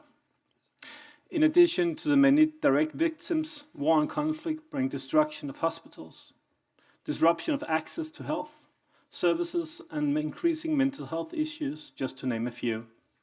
Our region's support for civilians and aid workers is crucial. Multilateral cooperation on health is increasingly important. Across the region, we need to secure the resilience and sustainability of our health systems. The Danish government recently proposed a comprehensive reform of our health system. The aim is to ensure a transition towards a more accessible, equitable, and coherent health system. WHO Europe can provide a crucial support to member states, and Denmark welcomes the work to prepare a framework on health system and a strategy and innovation for public health. As we prepare for the future, we need to hear the perspectives of young people on decisions that will influence their lives and health. I commend WHO for including the youth in the opening of this session, and I will now give the floor to one of our youth delegates, Abdul. Over to you. Thank you, Jonas. As we approach the final stretch towards the 4th UN high-level meeting on NCDs and mental health, we must remember that our work does not conclude with this meeting, but it's only another step on the path. Therefore, it's crucial that member states commit to strong implementation processes, not only before, but throughout and after the drafting of the political declaration.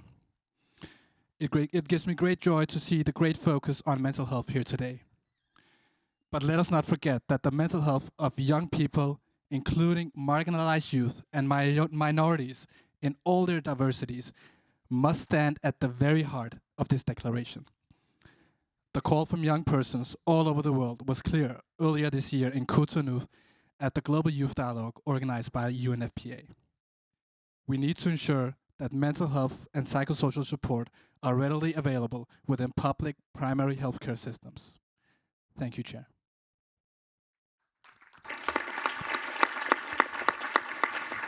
Thank you very much. Denmark, Latvia, followed by Montenegro. Thank you. Dear Excellencies, friends, colleagues, first of all, Latvia aligns with the statement of the European Union. And before I proceed, I would like to sincerely congratulate our great friend, Dr. Kluge, on his upcoming nomination for the period 2025-2030. And his recent visit to Latvia strengthened my confidence. And today's inspiring and extraordinary speech gives me no doubt that he became one of the world leaders working for resilient health security systems. So I'm sure that Euro-region will be in capable hands for the next 5 years. Dear Director General, dear Regional Director, your reports highlight the immense challenges facing global societies today. And this makes the adoption of the new Preparedness 2.0 strategy this week all the more logical and timely. Let us work together to make this strategy effective in strengthening our health system's resilience. Dear friend, we spoke about multiple challenges, and however, Latvia and like-minded countries must emphasize that the Russian Federation's aggression in Ukraine remains our region's top concern. We call on Russia to immediately cease all hostilities, including attacks on healthcare facilities and health workers, and to withdraw all its forces from Ukraine's internationally recognized borders. At the same time, the situation close to the southern border of the WHO Euro region cannot be ignored, and we are witnessing a humanitarian catastrophe in Gaza. Over a year has passed since the deplorable Hamas terrorist attacks on Israel. We join the global call for an immediate ceasefire, the unconditional release of all hostages, and the implementation of the relevant UN Security Council resolutions allowing for unhindered access to humanitarian aid for civilians in need. And I'm deeply concerned regarding the military escalation in Lebanon and mourn the unacceptable number of civilian casualties. Latvia calls for an immediate ceasefire across the Blue Line and for full and symmetrical implementation of UN Security Council Resolution 1701, and that will help to avoid a part of Lebanon to become second Gaza. Dear Excellencies, I welcome WHO's substantial involvement in addressing health crises throughout the region and globally. And however, sustained support requires sustainable financing, and we therefore applaud the WHO's first investment round as a critical step to secure predictable funding. Latvia does its best within the limits of the budgetary capabilities, and we have pledged €200,000 to support the smooth running of the NCD office here in Copenhagen. Thank you very much for your attention. Thank you. I invite now Montenegro, followed by Austria.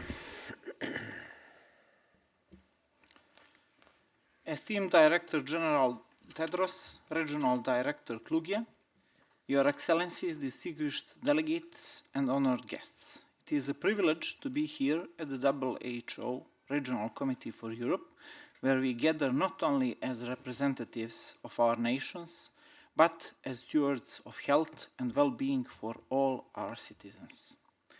I would like to begin by congratulating Dr. Hans Kluge, our esteemed Regional Director, on his comprehensive report. This document paints a vivid picture of the hard work and remarkable achievements that our region has accomplished over the past years under Dr. Kluge's leadership. It reflects the dedication and resilience that has defined our collective efforts in the face of numerous challenges. We have navigated the turbulent waters of the climate emergency, faced the growing threat of antimicrobial resistance, tackled health security issues, dealt with epidemics, and confronted the harsh realities of war and conflict. Moreover, we have been challenged by non-communicable diseases, mental health issues, the rapid pace of digitalization, and significant demographic shifts. In light of these challenges, I would like to take this opportunity to extend my heartfelt gratitude to Dr. Kluge and his team for their relentless efforts and unwavering dedication. In our united action for better health for all, we have witnessed how Dr. Kluge and his dedicated team place country work and delivering impact at the very heart of their mission. Montenegro truly appreciates the commitment and support WHO offers in our shared journey.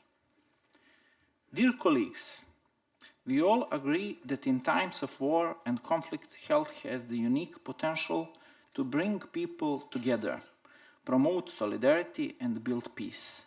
The WHO plays an indispensable role in partnership with member states to promote, provide and protect health. Therefore, let me reiterate the words of Montenegro's Prime Minister: WHO must be adequately financed. For it to operate efficiently, its funding must be both flexible and predictable.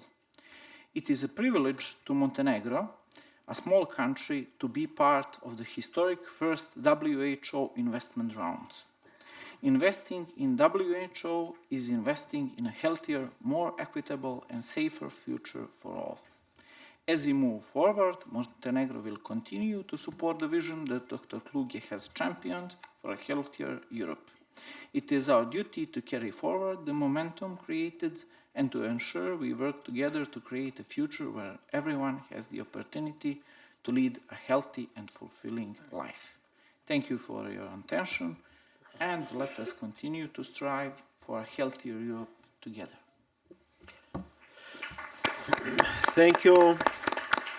I give the floor now to Austria, followed by Belgium. Danke, Herr Präsident.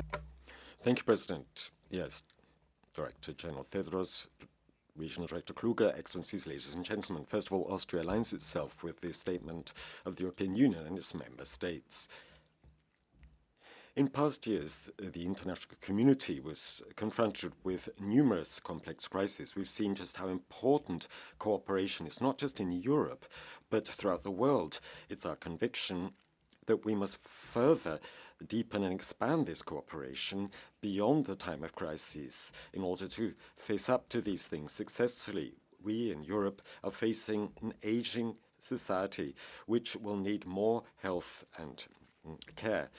And we also face huge challenges given the economic power of pharmaceutical concerns. We need additional personnel, which we can only attract and train in fair partnership between different states.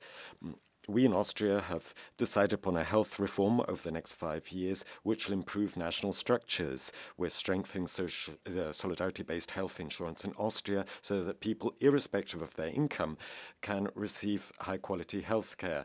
And we've doubled the number of primary care facilities, and we now pay caring professions much better. We've expanded various other aspects, such as promoting psychosocial health. We want to fight this pandemic after the pandemic, so I created the Emerging Healthily from the Crisis, a new project. 20,000 children and youth in Austria have already received psychological or psychotherapeutic support, often at very short notice, sometimes just within a few days, and this project will be continued. All of these national measures are important, but what we really need is to strengthen the WHO. It plays a hugely important role over the next few years. We must strengthen this. It must be financed, and we must counter those who, in the worst possible way, discredit the WHO, and this occurs in our parliaments as well. Austria expressly supports implementation of Preparedness 2.0 of the WHO. It contains important aspects, and we now think it's important to implement these. And I emphasize that negotiations on a pandemic treaty must successfully be concluded. This treaty is needed and it's crucial, so we must do this in a timely fashion. I'd like to note that Austria condemns resoundingly the unjustified war of attack by Russia on Ukraine, with its dramatic effects for the civil population, and we remain firmly at the side of Ukraine. We can only face up to these challenges, and I would like to thank all of our colleagues at the WHO, in particular in the regional office, for their hugely important work. And I can tell you that Austria will stand by them side by side. And we'd like also to congratulate Hans. We think you are the best possible regional director. Thank you. Thank you. Thank you very much, Austria. Belgium, followed by Slovakia. Mr. Director General, Mr. Regional Director, Mr. Chair, colleagues, Belgium aligns itself with a statement delivered by Hungary on behalf of the EU and its member states, and we express our gratitude to the Director General and the Regional Director for their tireless work to advance global health for all. Our region is facing multiple and complex health crises, including man-made and natural disasters. However, WHO Euro has been successful in developing a meaningful dual-track approach, shaped by lessons learned from the COVID pandemic. The regional office is able to provide much-needed support to member states in response to health emergencies, while also guiding member states in strengthening health systems and achieving a healthier population. In particular, WHO's leadership is essential to ensure that health promotion and disease prevention are embedded in all policies. Addressing the root causes of disease by tackling all social, environmental and economic determinants of health is a priority. And that's why I was delighted to host in Belgium the launch of the WHO Euro report on commercial determinants in June, to which Hans you kindly referred. The report highlights that health is not solely a matter of individual choice. It requires a systemic approach. Powerful industries drive ill health and premature death by selling tobacco, alcohol, or using fossil fuels. We encourage WHO to lead member states in whole of society and whole of government policies to prioritize public health over commercial interests. In the same vein, Belgium supports the preparation of a regional strategy for innovation that will prioritize health and well-being. Innovation should address people's health needs, not be a fortuitous outcome of industry policy. It is essential also that innovative health technologies, novel medicines and devices are affordable and available to all those who need it. That is a key component of universal health coverage. Dear Hans, I thank you and your team for your support during the Belgian presidency of the Council of the European Union earlier this year, and also wish to thank you for your very impressive presentation and speech today. Your condemnation of military aggression, your call for peace, your call to tangible action to alleviate the suffering of so many people, including so many children. And I would say, let's also call to support the continued and unhampered functioning of the UN system. More concretely today, the function of UNRWA in Gaza and the West Bank. They are absolutely essential. I know you don't have to be convinced of this, but it's important to stress it. Belgium looks forward to continuing our good collaboration on challenging issues such as the health workforce crisis, mental health of children and young people. The challenges are significant, but we are grateful to be able to rely on your invaluable leadership. Thank you for your attention. Thank you. Thank you very much. Belgium, now Slovakia, followed by United Kingdom of Great Britain and Northern Ireland. Distinguished Director General, distinguished Regional Director, Chair, Excellencies, ladies and gentlemen. It is an honor to address you at this important regional health forum, especially at a time when the world faces complex health and geopolitical challenges that demand a unified response. First of all, Slovakia aligns itself with the statement of Hungary on behalf of the European Union and its member states. Addressing current challenges requires a collective effort, as no nation can navigate them alone. We must come together, sharing knowledge and drawing on established strategic frameworks. Slovakia recognizes the importance of strong, coordinated responses and values efforts that bring together member states and stakeholders across the global health community. I am glad that Slovakia, as a member of WHO Executive Board, has actively contributed to the numerous agendas, including emergencies and laboratory biosafety, non-communicable diseases, hearing care, and health of refugees. Moreover, Slovakia welcomes the ongoing effort to secure sustainable financing of global health. The recent investment round in Berlin exemplified these efforts, demonstrating remarkable collaborations that underscore health as a global priority. This is a foundational for advancing health innovation and strengthening emergency preparedness, essential goals embodied in the Regional Committee's strategic decisions. On top of all this, we highlight our advocacy for a functional multilateralism through transparent and inclusive approaches supported by sovereign member states. We appreciate steps and pilots related to enhancing the open governance in the WHO European region and measurable impacts in countries in line with the ambitious goals set out in the General Programme of Work and Health-related SDGs, reflected also in the Manifesto of Regional Director. On a final note, Slovakia would like to reaffirm its readiness to advance health outcomes and saving lives. We are enthusiastic, Honourable Regional Director Hans Kluge, about your renomination for the 25-30 term. I believe that your speech touched many of us deeply, and I personally would like to extend my support to many of the initiatives that you were so kind to address. We wish you strong health and inspiration in this vital mission. Thank you. Thank you. I invite now United Kingdom of Great Britain and Northern Ireland, followed by Slovenia. Thank you, President, and thank you to the DG and the Regional Director for really outstanding speeches. I'm going to riff off some of the comments they made. I'll repeat some of the points people have made previously on global issues, because we are all global citizens, and then maybe make some new ones on the specifically Euro issues that Dr. Kluge raised. On the global issues, I think we had a near-run thing getting the IHR negotiations through. It was great that WHO achieved that. That is to absolutely everyone's benefit, and we all agree that we need to get the pandemic accord equally to get a successful conclusion. On the multiple points made about war, and particularly the attacks on civilians, and still worse on healthcare workers and healthcare facilities, everybody here, I think, utterly condemns them.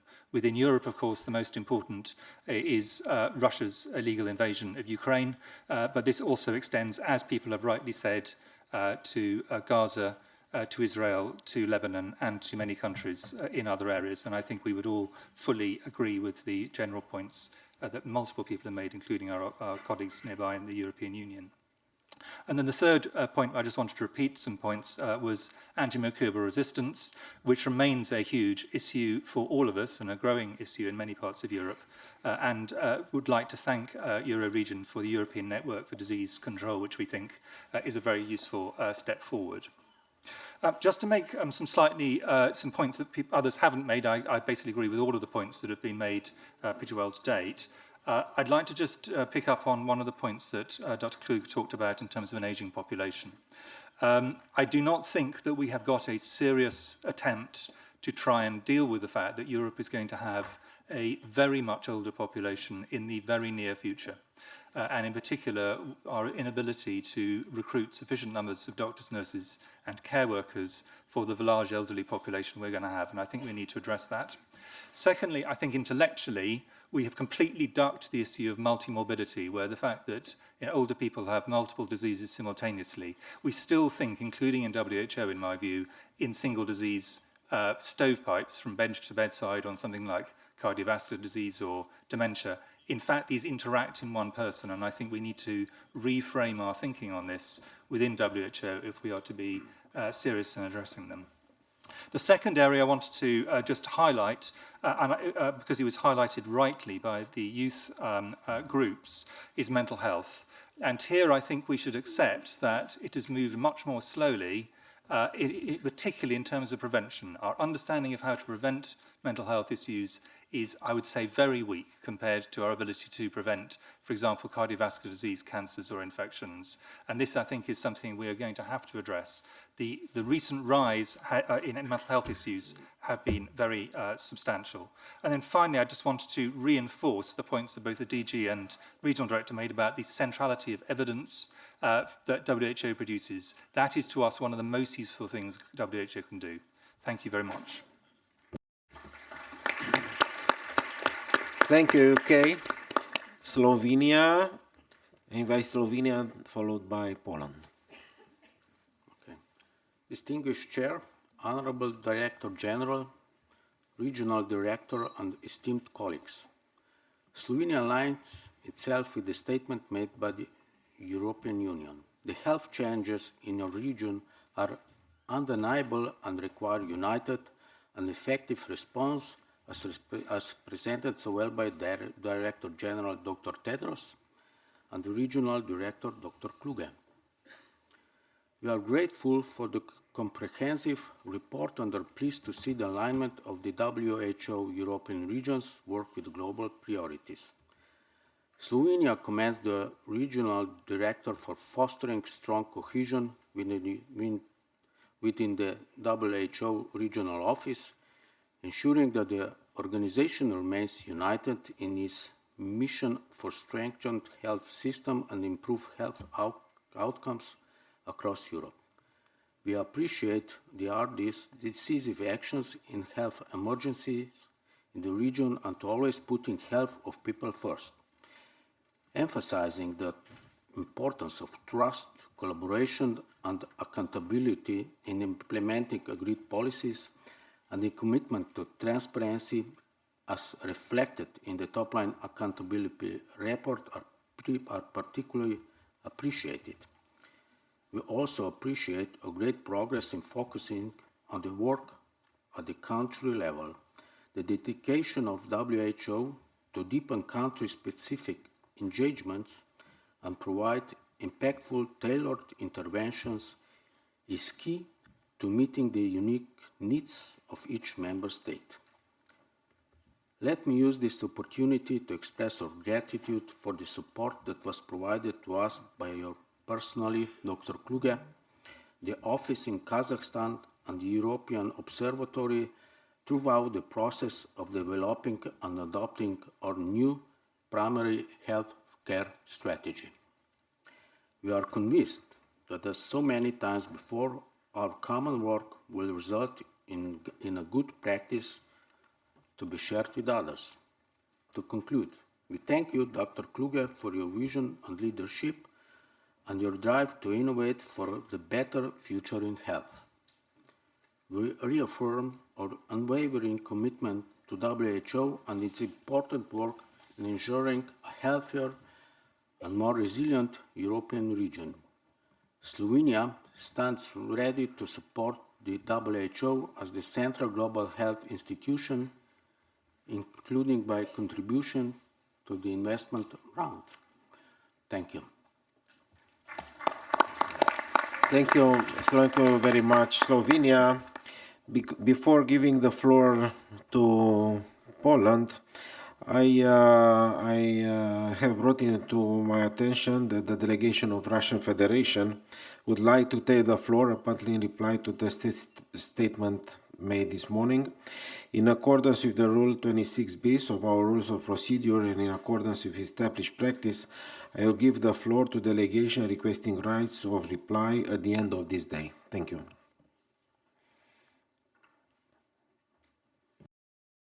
Now I invite Poland. Thank you. Thank you very much, Distinguished Director General, Distinguished Regional Director, Honorable Ministers, colleagues, ladies and gentlemen. Poland fully aligns with the statement made on behalf of the EU and its member states. And let me start by thanking both directors for the update on the health events and challenges related to our region. The WHO European region has faced many challenges in the recent years: wars, humanitarian crises, climate-related disasters such as floods and wildfires. Poland commends WHO continuous efforts to assist countries in dealing with those challenges and leaving no one behind. In the light of this multiplying emergency situation, Poland commends the elaboration of the EMT Regional Action Plan. It's very much needed to better address the threats and also to better embrace opportunities. Among many agenda items to be discussed in the coming days, a few are of particular importance to Poland. As you are aware, in 2 months, Poland will take over the presidency of the Council of the European Union, and a lot of our priorities are fully in line with those we are discussing today, and also those who are on the both regional and global WHO agenda. So one of our priorities will be the digital transformation of the health systems. And we have successfully implemented in Poland many modern solutions, and we strive for more. We plan to develop cross-border services in e-health and initiate a discussion on the cybersecurity of medical devices at the EU Forum. We're happy to see that those innovations are also present on the regional committee agenda. Another priority I would like to briefly point out is the health prevention. And Poland commends also elaborating the framework for resilience and sustainable health system in the WHO European region for 2025 to 2030. And we are convinced that scaling up access to prevention and promoting healthy life system is the key to create a strong and resilient societies. And the last priority, national priority, we will promote among the EU member states and during our presidency is mental health of children and young generation. We have talked a lot today about this challenge, and we know also that WHO, this is the priority of WHO, but also we would like to focus on one particular aspect, meaning the mental health of children and young generation in the context of new technology and social media. So we believe that it's a very pertinent issue, not only in Poland, not only in the EU, but also worldwide. And we're happy to also collaborate with our partners at WHO Forum. So we look very much forward to cooperate both now and also during our EU presidency. And last but not least, dear Dr. Kluge, dear Hans, you have been a great leader in exceptionally difficult times. We appreciate your professionalism and constant efforts to address all the health-related challenges. We also appreciate your sensitivity as a leader, especially in creating so important gender-balanced working environment. So thank you very much for all that. Ladies and gentlemen, I wish us a very fruitful discussion and good outcomes. Thank you very much. Thank you, Poland.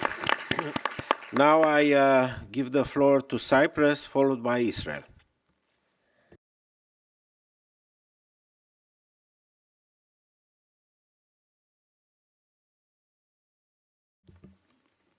Honorable Chair, distinguished Director General, distinguished Regional Director General, Excellencies, ladies and gentlemen, Cyprus aligns itself with the EU statement. The Republic of Cyprus would like to congratulate the Regional Director for the most comprehensive report, as well as the important work accomplished under his leadership in improving public health in the region. To this end, we're looking forward to the nomination of Dr. Kluge for the position of Regional Director for the period 2025-2030. Cyprus acknowledges the role of the World Health Organization and is investing in public health with an important pledge, funding the functioning of a World Health Organization country office in Cyprus. The health situation worldwide presents a multifaceted challenge exacerbated by the emerging epidemic-linked mpox, persistent inequities, and the impacts of climate change. At regional level, the ongoing military conflicts in the area constitute a fast-approaching catastrophe, letting new, urgent, and potentially critical health challenges to arise, which may yield epidemics of catastrophic proportions. With respect to this, other than hoping for peace, we must recognize that the means to protecting our people and ensuring health for all lie in actively promoting the strengthening of our health systems and building preparedness. This means investing in primary care, bolstering public health infrastructure, building capacity, and embracing digital health innovations while investing in preparedness, with the cornerstone being universal health coverage, a milestone successfully adopted by Cyprus in 2019 with the introduction of the General Health System. To this end, we welcome the Preparedness 2.0 strategy as well as the new Emergency Medical Team's Regional Action Plan. Excellencies, the painful memories of COVID-19 remind us of how vulnerable global health is. American author Robert Ingersoll, with his statement, "We rise by lifting others," highlights how supporting others contributes to mutual growth and success. Pursuant to this, we should aim at developing synergies and cooperating to collectively address global challenges and to build a healthier future for all. Thank you. Thank you very much. I will give the floor now to Israel, followed by Kazakhstan. Thank you, Chair. It's my honor to address the 74th Regional Committee of WHO European Region and welcome the opening remarks and share the commitment of achieving the noble goals. This regional committee marks the second year in which Israel finds itself fighting a war it did not choose, following the terrorist attack from Gaza and the continuous unprovoked missile attack from Lebanon. In the past year, Israel's health system had treated more than 21,000 casualties while taking steps to enhance capacity and secure patient safety. Israel medical staff, Jews, Muslim, Christian, Druze, and many others continue to treat patients. Israel health teams are committed to the sacred duty of saving lives of all. I thank our friends in WHO European region, headed by Dr. Hans Kluge, for their support during this challenging time, and I would take this place also to encourage Dr. Hans Kluge for his second term as a regional director. The life-saving emergency measures that Israel has implemented are the fruits of years of preparedness planning. Israel stands ready to collaborate regionally, sharing its experience regarding monitoring real-time data, coordinating resources, and expanding EMT capabilities. In the wake of the past year events, Israel is happy to share its experience in mental health. Israel had established resilience centers and new mental health roles in order to expand capacity and treat victims and affected families members.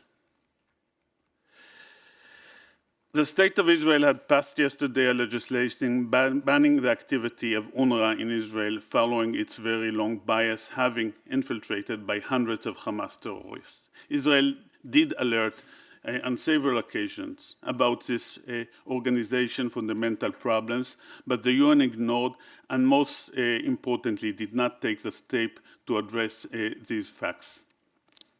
Impartiality and neutrality are not just ink over old page of the UN Charter.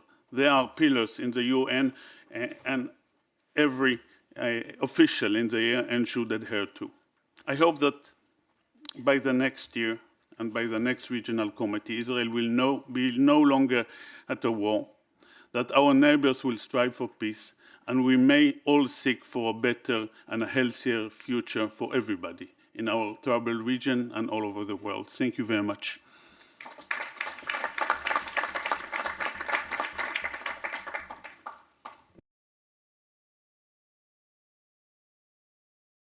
Excuse me.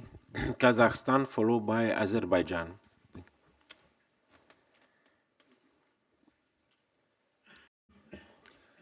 Thank you very much, Honorable Chair, dear Dr. Ghebreyesus, Dr. Kluge, ministers, participants. On behalf of Kazakhstan, it is an honor for me to participate in the 74th session of the WHO European Regional Committee. And I'm especially pleased that Dr. Kluge noted in his report that following by the Global Conference on Primary Health Care, the previous 73rd session of the Regional Committee was held in Kazakhstan. The birthplace of two declarations on primary health care where significant resolutions and decisions were adopted to improve public health and strengthen healthcare systems in the European region. Furthermore, the President of the Republic of Kazakhstan, His Excellency Kassym-Jomart Tokayev, announced an initiative to create a coalition of countries for primary health care aimed at establishing an international partnership platform for primary health care with WHO support. This initiative reflects Kazakhstan's commitment to the global agenda for strengthening primary health care, which is fundamental to achieving universal coverage and the sustainable development goals.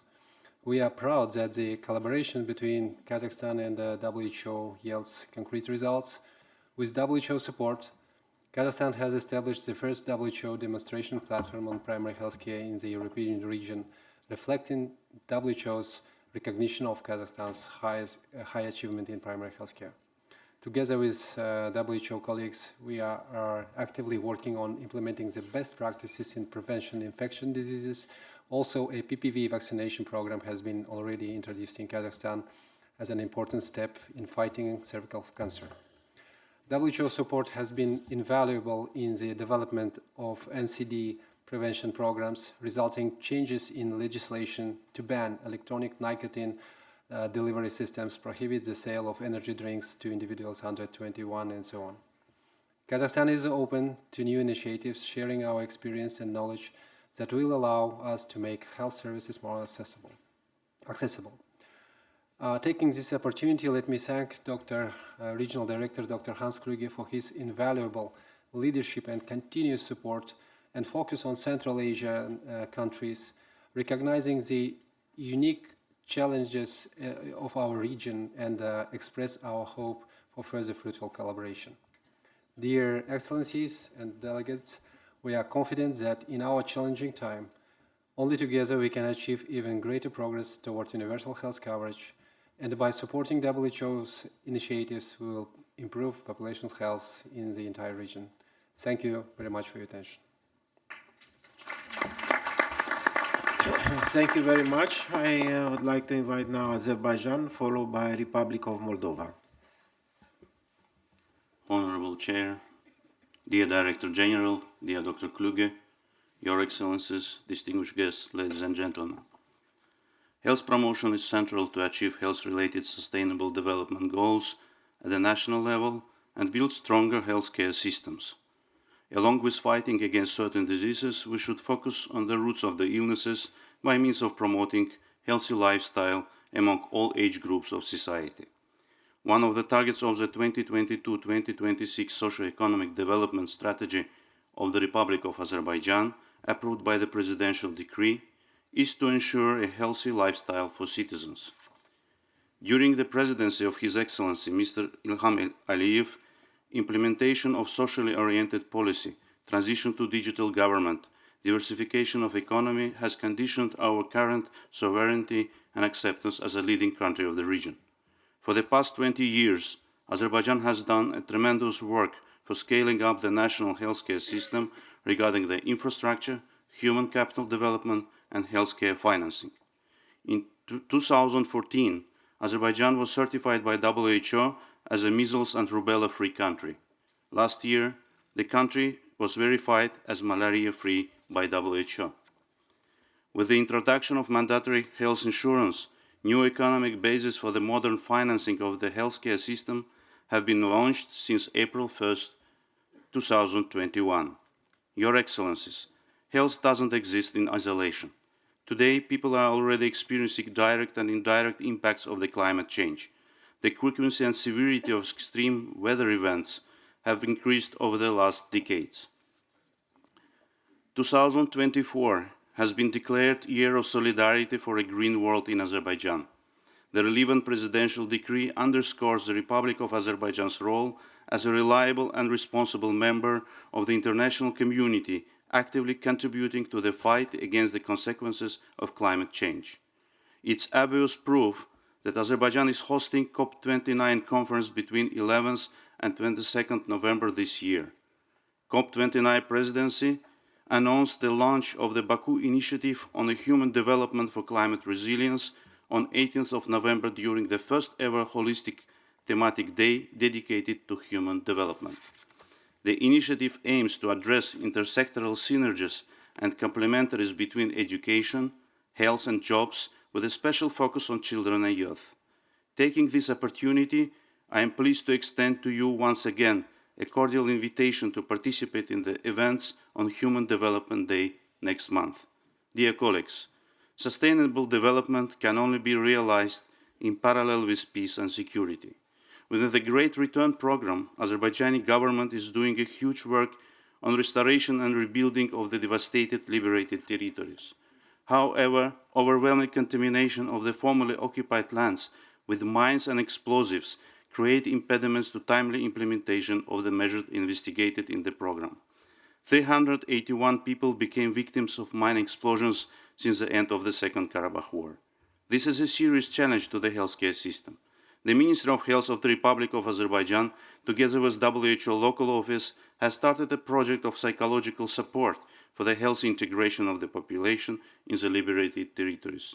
Staying adherent to the health of all agenda, access to the quality healthcare services will be ensured throughout the whole country. Thank you for your time, and your attention is greatly appreciated. Thank you. I want to invite now Republic of Moldova, followed by Norway. After Norway, we'll stop the intervention for the lunch break. But I saw also Ukraine has asked the floor, and my comments will be similar with that one for the Russian Federation. At the end, you'll have the intervention. Thank you.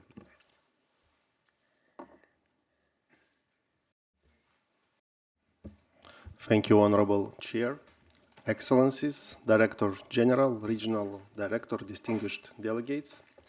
It is an honor to address this esteemed assembly today as we reflect on the state of health in the WHO European region and the strategic actions taken to advance the European Programme of Work and the 2030 Agenda for Sustainable Development.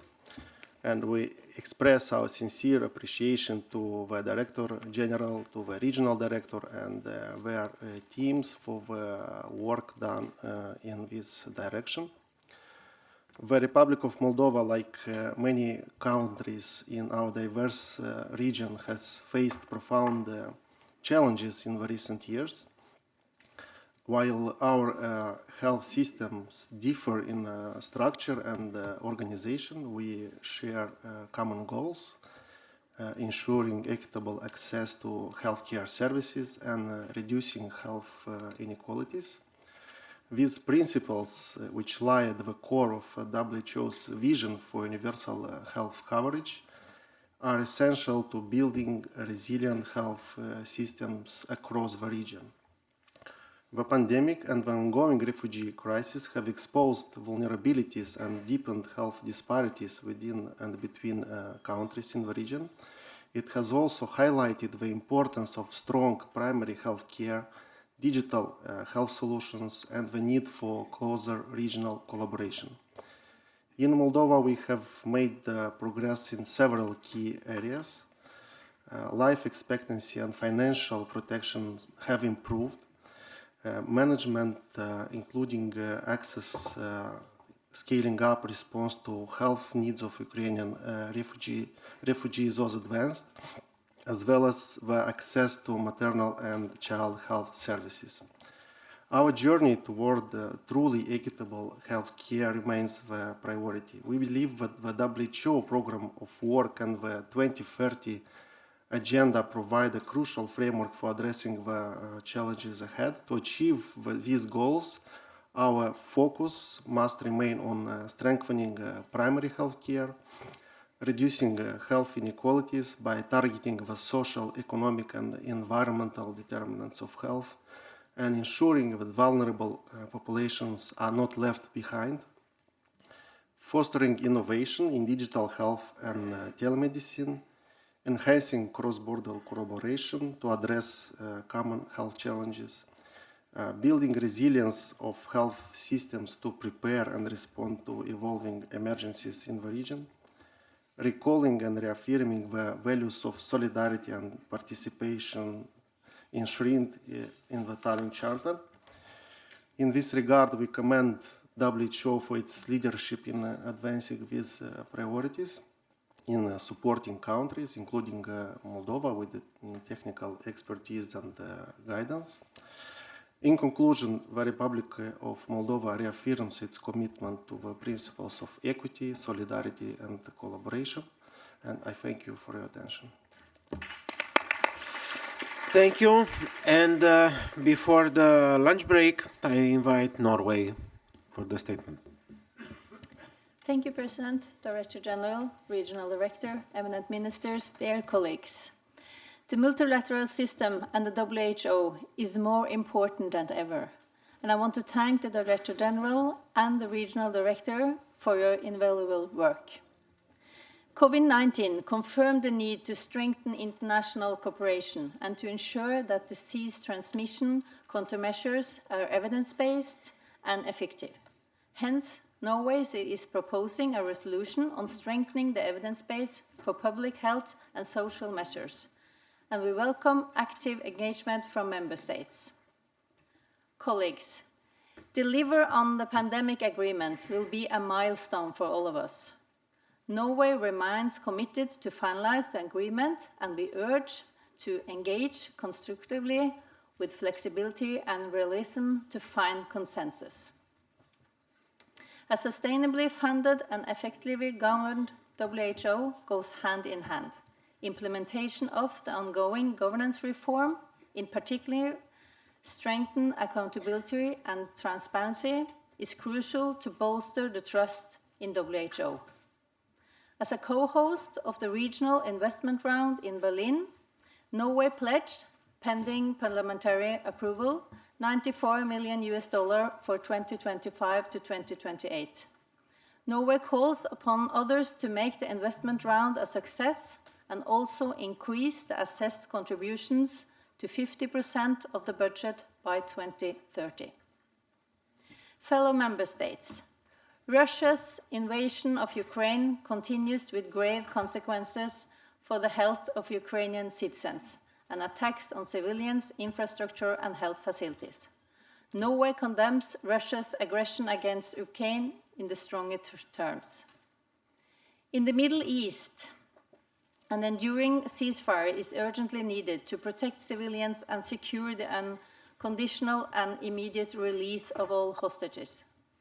Norway has condemned Hamas' heinous terrorist attack on the October 7th last year in the strongest possible terms. Israel has the right to defend itself against Hamas within the limitation of international law. 1 year later, Gaza is left in ruins. The conflict is escalating in Lebanon, and civilians are living under catastrophic conditions. We demand respect for and protection of civilians and civilian infrastructure, including those sick and wounded, health personnel, and health facilities. Norway also strongly rejects the legislation adopted by the Knesset on UNRWA, which will make it impossible for UNRWA to operate in Palestine. Thank you.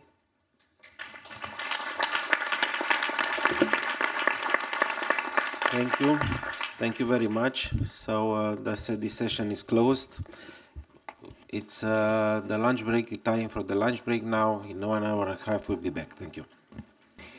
Thank you very much, Mr. Chair. Just to confirm that lunch is available in the Atlantic, Pacific and Indian lounges. For those with dietary restrictions, it's in the Indian lounge.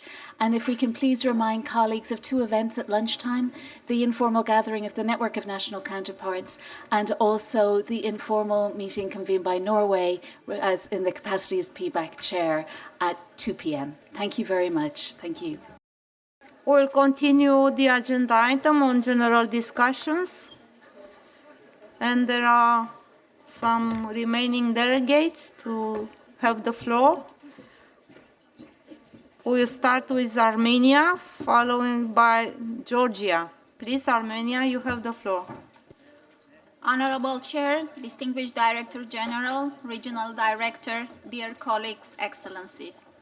As we are approaching the end of the current European Programme of Work for 2025 and have an upcoming nomination of our dear Dr. Kluge, it is a unique momentum to jointly reflect on our shared commitment for achieving the primary goal of promoting health for all, through highlighting the achievements, tackling the priority health challenges, and moving forward, utilizing the results and lessons learned.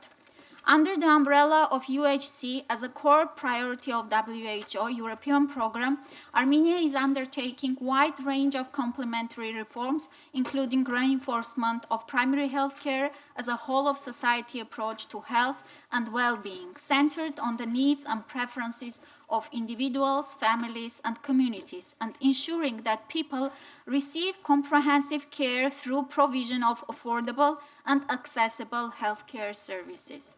We remain unwavering in our commitment to ensure better health and well-being at all ages through modernization of our healthcare infrastructure and services in the context of aging population. Improving the quality of the services provided, always keeping patients in the center, is the remaining strategic priority for us.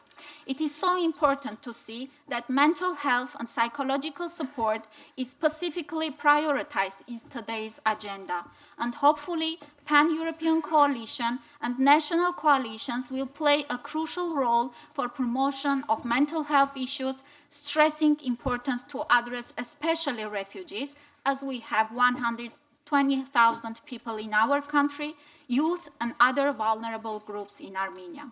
Armenia, like other countries around the world, has accepted the challenge of digital transformation in line with WHO regulations and by upholding international standards.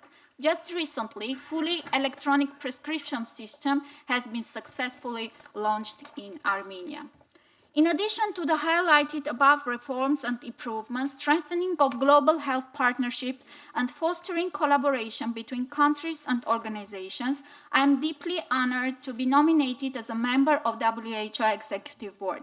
This nomination reflects Armenia's deep commitment to global health and builds upon my past contributions as a member of SCRC. In conclusion, I want to thank Dr. Kluge and whole WHO Europe team and wish all the best in upcoming initiatives promoting health for all and not leaving anyone behind. Thank you so much. Thank you, Armenia. Georgia will be followed by the Kingdom of Netherlands, and thank you for keeping the time. I will remember to all delegates to try to keep the time for 3 minutes, please. Georgia, you have the floor. Director General, Regional Director, Excellencies, it is my honor to address you on behalf of Georgia. I'll first reflect on the strategic actions taken by Georgia to accelerate progress towards the ambitious goals set out in the European Programme of Work 2025 and the 2030 Agenda for Sustainable Development. Government of Georgia has made significant strides in healthcare reform. Our universal health coverage program since 2013 ensures equitable access to healthcare for our citizens. Over the past 3 years, we substantially improved access to chronic diseases and cancer medicines through reference pricing and other means. As a result, since 2024, annual ceilings on medicines were removed, further reducing financial burdens on patients. Georgia implemented the DRG payment model for inpatient services, resulting again in improved financial protection for our citizens. Through the primary healthcare reform roadmap, we continue strengthening this important foundation in our health system. Let me mention progress on quality of care. Recognizing the success of health systems indeed depends on skilled and motivated human resources. Earlier this year, the Parliament endorsed a new legal framework for nurses and midwives. 50 Georgian hospitals have already attained international accreditation, and we will have more by the end of this year. We continue investments in state infrastructure. Just recently, we opened a new infectious disease hospital, which will serve as a research hub for HIV. We have WHO Collaborating Center on Hepatitis C, and we have launched Hepatitis B program, which again increases access to disease prevention, diagnostic, and treatment. Health security, as part of Georgia's broader commitment on sustaining peace on our planet, remains central for us. Let me be clear. Georgia supports the sovereignty and territorial integrity of Ukraine within its internationally recognized borders, and this commitment remains firm and unwavering. At the same time, we work intensely to transform our immediate South Caucasus region from the region of conflicts into the region of opportunities. With WHO's technical support, Georgia conducted joint external evaluation of international health regulations, core capacities, and based on findings, through multi-sectoral efforts, we elaborated national action plan for health security. This action plan, enhancing our preparedness for health emergencies, will be adopted by the end of the year. In this connection, WHO's extraordinary work on pandemic treaty cannot be overestimated, especially in terms of mobilizing highest level political commitment at both regional and global levels. Georgia strongly supports unprecedented efforts to address WHO financing challenges. Finally, this gigantic issue is moving forward. We look forward to strong linkage with the accountability framework. We fully share Director General's and Regional Directors' call to enhance efforts to address mental health challenges that are so crucial for the well-being of our population. We remain united with WHO and other partners in ensuring that health is a fundamental right and a central pillar of sustainable development. Thank you. Thank you, Georgia. The United Kingdom of Netherlands, you have the floor. The floor will be followed by Russian Federation. Thank you, Chair. Dear Chair, Director General, Regional Director, dear colleagues. The Netherlands aligns itself with the statement made by Hungary on behalf of the European Union and its member states. The Netherlands remains firmly committed to advancing global health in line with our global health strategy. We acknowledge the pivotal role of the WHO in global health as a norm-setting, coordinating and collaborative organization. And we join the appreciation and thanks to Dr. Kluge for his strong leadership in the region. The Netherlands welcomes the launch of the WHO's first investment round, covering the period 2025 to 2028, especially its strategic alignment with the objectives and budgetary framework set out in the GPW 14. We participated in the recent pledging event in Berlin by committing $20.6 million in fully flexible multi-annual funding. Europe as a whole showed great commitment in enlarging the broader base of donors for the WHO's core work. It is good to see that Europe is taking its responsibility. Chair, as many speakers have said, in recent years we have witnessed the growing negative impact of climate change on health and health systems. The Netherlands has been at the forefront, thanks to its youth delegates, and amongst others, of raising awareness of the impact of climate change on health. We were therefore pleased to see the strong and unanimous support in May for the WHO resolution on this topic. The Netherlands, therefore, would like to use this opportunity to call for the resolution to be implemented in concrete terms in the European region. We hope and trust that, as in the GPW 14, the new European programme of work will include this topic as a high and cross-cutting priority. We also call for increased attention for the impact of climate change on health and vice versa during the UN climate negotiations at the COP29 in Baku, and for active engagement with young people and health professionals on this topic. Finally, COVID-19 and recent health crises have shown that pandemic prevention, preparedness and response is of paramount importance.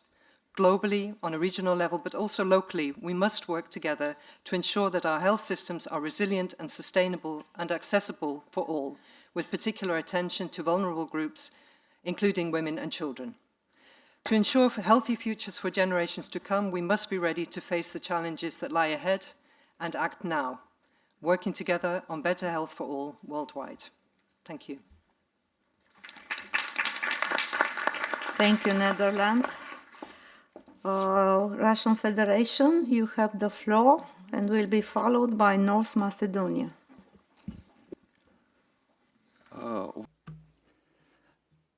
Director General, Regional Director, colleagues.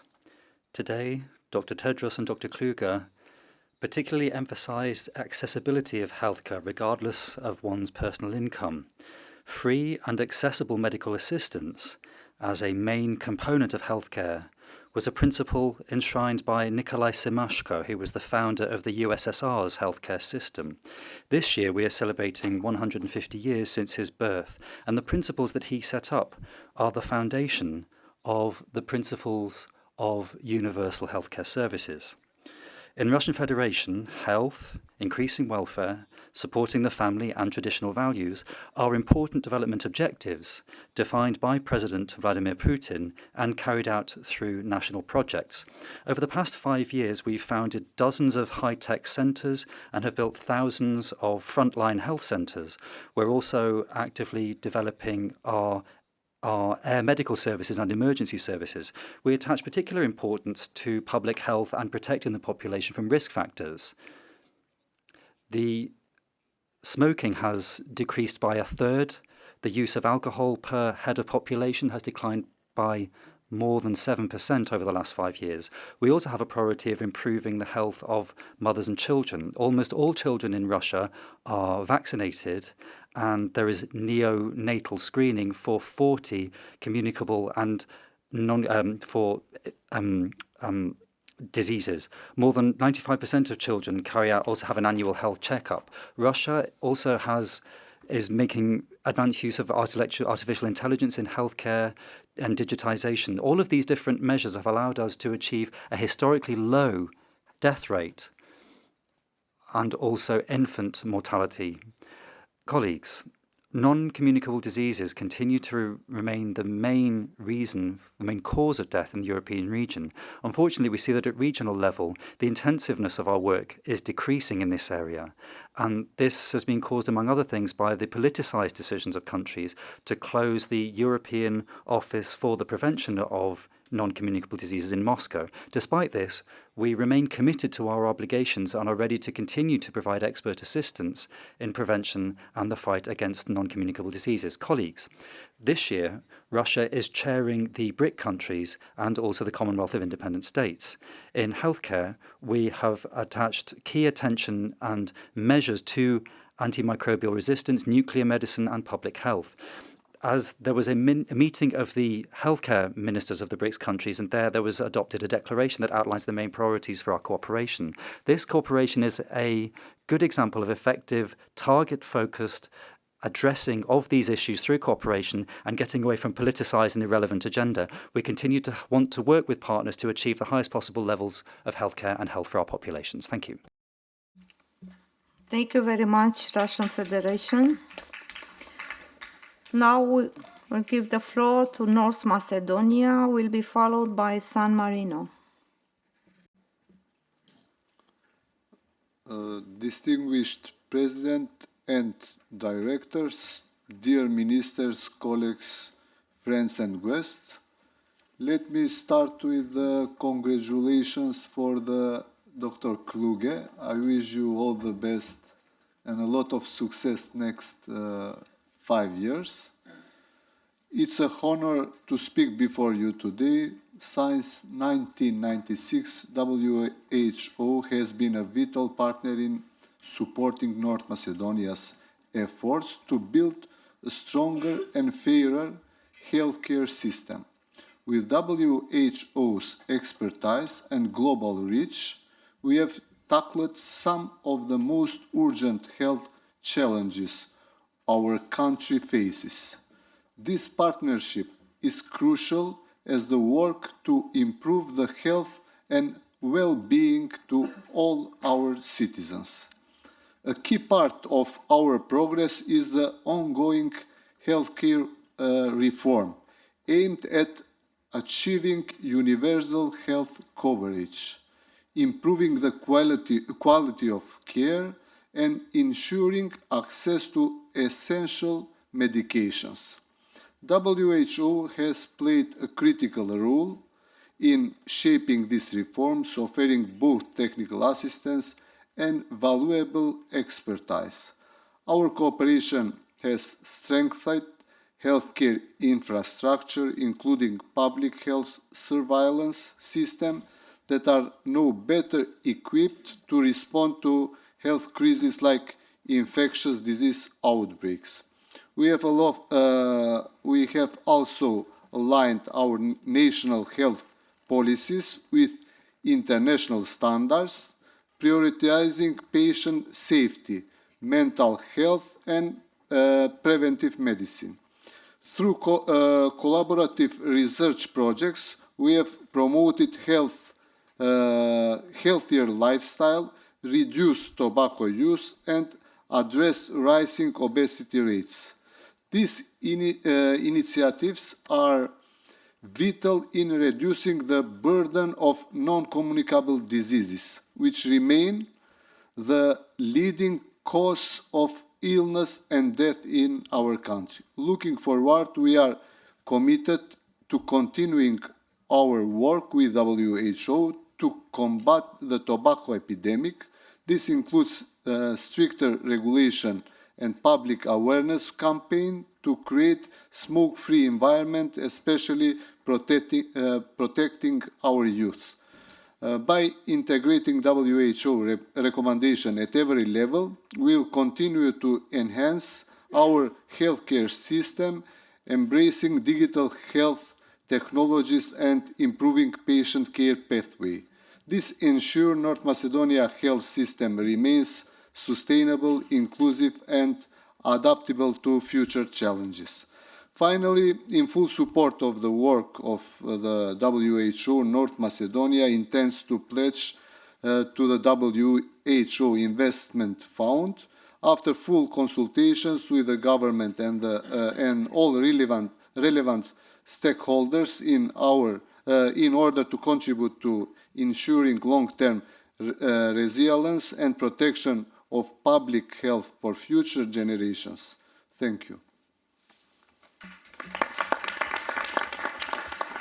Thank you very much. Now we'll give the floor to San Marino, will be followed by Ireland.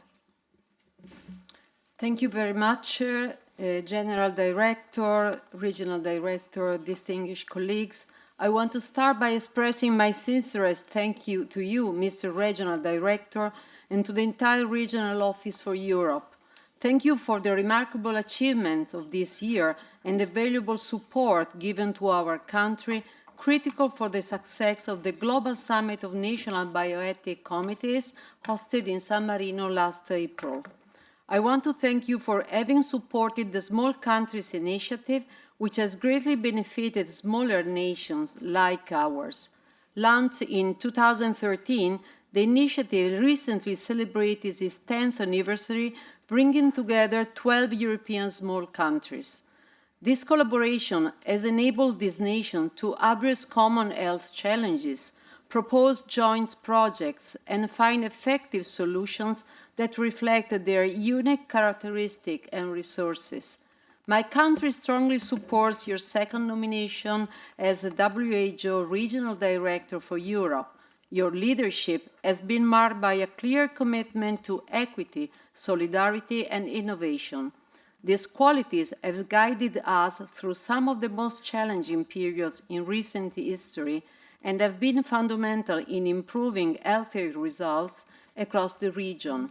We are confident that you will continue to lead the regional office with the vision and dedication our region needs to tackle future health challenges.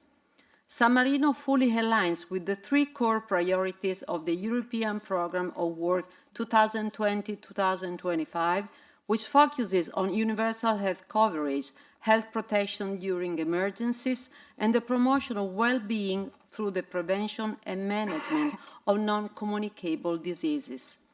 Addressing these challenges require not only a stronger healthcare system, but also a comprehensive approach involving both governments and citizens.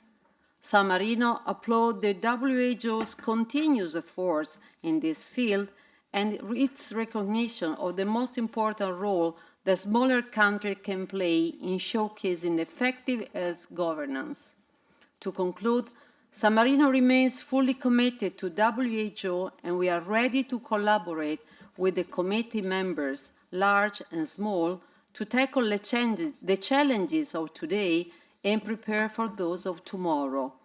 With the rising conflicts, we should not stop advocating for peace and showcasing that united we can achieve better outcomes.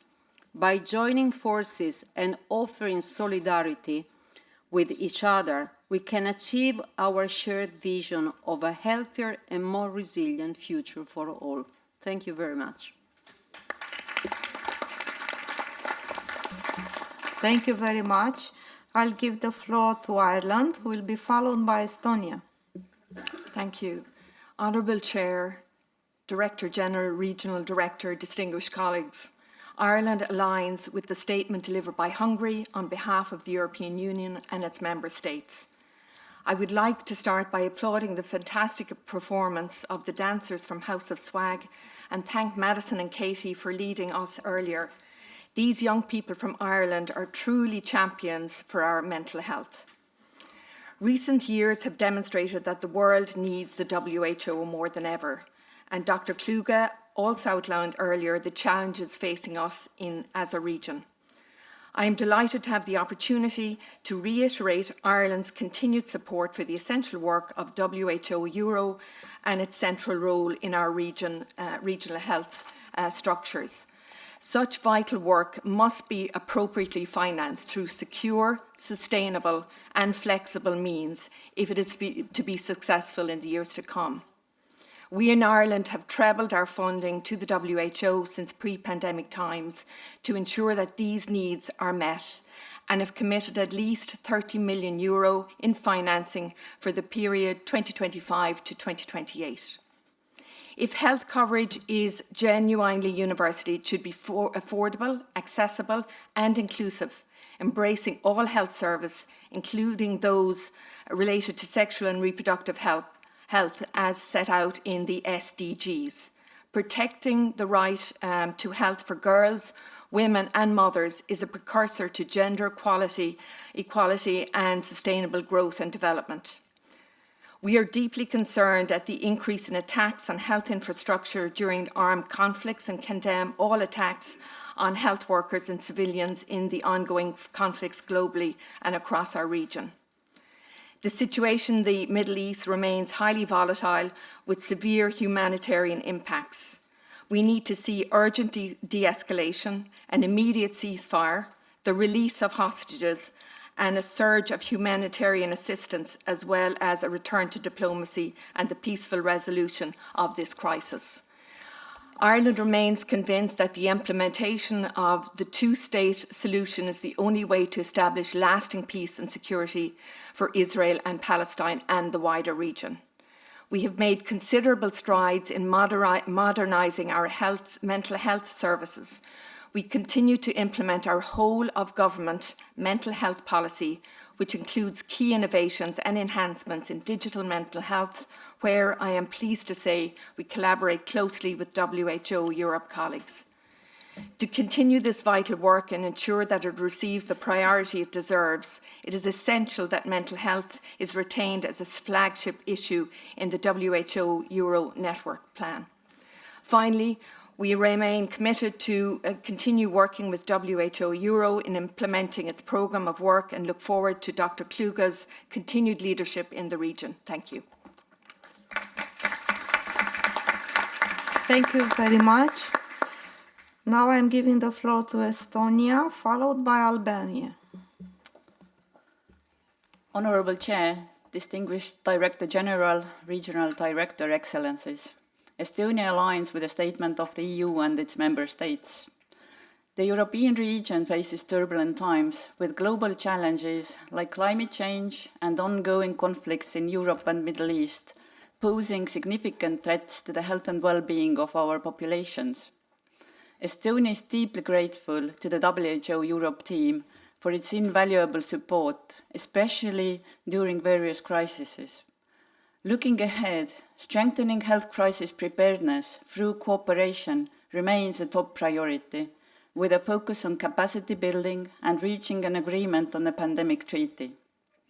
Still, we cannot overlook that the Russian unprovoked invasion of Ukraine has persisted for over 2.5 years, and conflicts with WHO's vision and values. Estonia condemns Russia's military aggression in the strongest terms. Almost a year ago, we celebrated the 15th anniversary of the Tallinn Charter, emphasizing the vital role of health systems in ensuring health and well-being. Its importance has grown as we move toward the adoption of the framework for resilient and sustainable health systems in the WHO European region. At the same time, it is crucial that we do not lose sight of the importance of health behaviors and living environment around us, which shape our behavior, choices and health.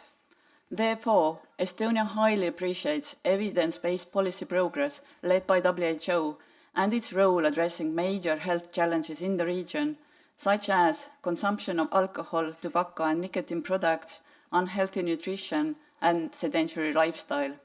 And we would really hope that the Irish girls would return to us and do their tricks because we have been sitting a lot today. Beyond physical health, mental health is crucial, even more so during times that call for high resilience.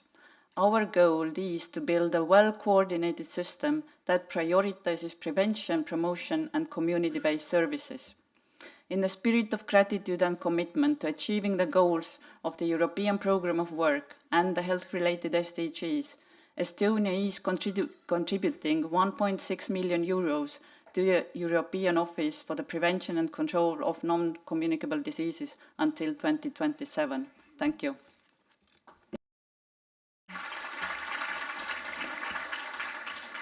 Thank you very much. Now, Albania, you have the floor and will be followed by Turkmenistan. Honorable Director General and the Regional Director, honorable ministers, distinguished members and delegates to the Regional Committee. Allow me to express Albania's alignment with the statement delivered by Hungary on behalf of European Union. Also, I want to thank Dr. Kluge for submitting a factual and thoughtful report underpinned by the fundamental rights, rights to life, right to health, and peace, as an absolute prerequisite for the general, regional, and planetary health and well-being. The report describes the joint work of the member states in this challenging year with multiple threats and competing priorities, with WHO managing to keep a balanced dual-track response. Albania expresses its gratitude to Dr. Kluge and wishes a lot of success for this second upcoming period.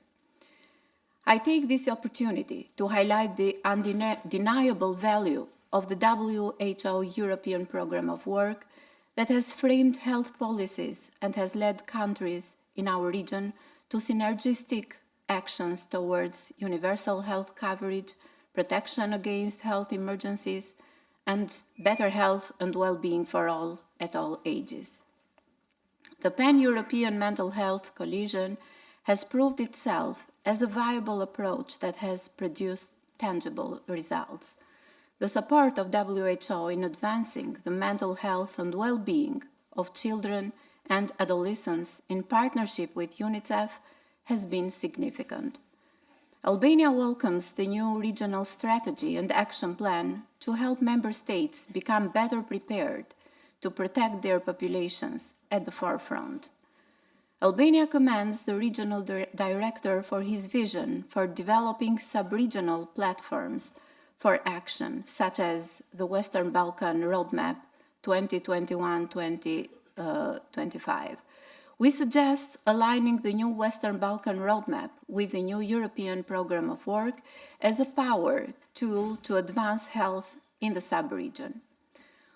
We would like to thank WHO and its country office for the daily support it has provided and commend WHO for supporting countries over the years. We expect the further strengthening of country presence and support, especially in terms of focused programs and projects based on joint prioritization with sustainable and predictable funding. Albania appreciates the clear actions of the regional director for strengthening the partnership with the European Commission. This is particularly relevant to Albania, as Albania opened its first EU accession chapters in 15th of October, marking a key step forward since gaining candidate status in 2014 and starting formal negotiations in 2020. Together for the continuity and innovation, powering a better tomorrow. Thank you for your attention. Thank you very much. Now I'll give the floor to Turkmenistan and will be followed by Greece. Уважаемый Президиум, Dear Presidium, dear Chair, Ministers and Heads of Delegations, ladies and gentlemen, I'd like to welcome everyone present. We thank you for the invitation, and we are pleased to participate in the 74th session of the WHO Regional Committee for Europe. Distinguished Director General, Regional Director, we'd like to thank you for the reports presented, and we underscore the importance of your efforts and dedication to the work of the WHO.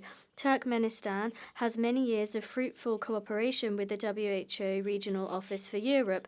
Joint activities with the consultative and technical support of the WHO have clearly demonstrated success and achievements in the implementation of several joint projects and programs in priority areas of health.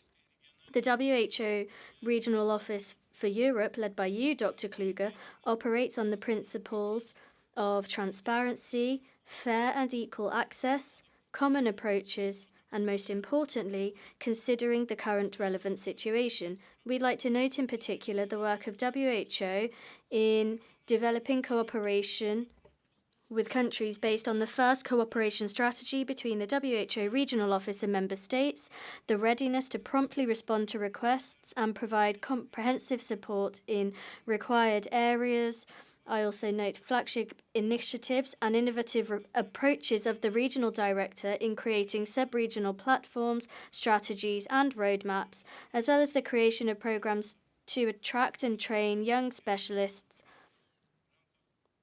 and other health personnel within the framework of the European Leadership Academy. The role of the WHO in addressing challenges and complex health situations remains of paramount importance.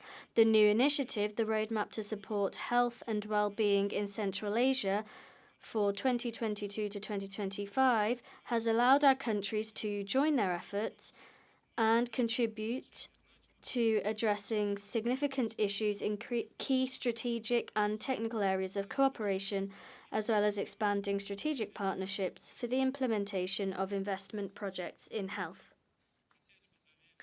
Rest assured that Turkmenistan is prepared in 2025 to participate in consultations and meetings on the assessment of the implementation and updating of the sub-regional roadmap to support health and well-being for the upcoming period 2026 to 2030, and also in 2026 we are ready to hold a high-level meeting to adopt the relevant document. Thank you for your attention.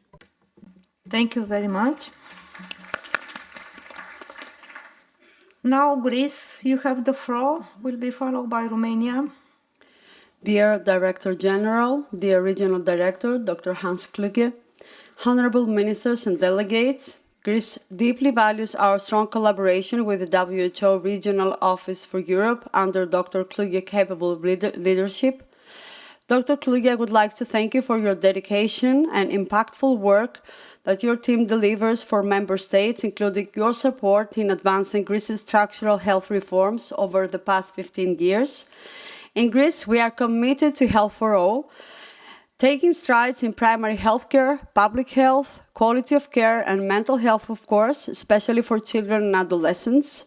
We are also actively working to combat the chronic diseases such as cancer, cardiovascular disease, and childhood obesity. Facing challenges for emerging health threats, we recognize that improving healthcare quality is essential.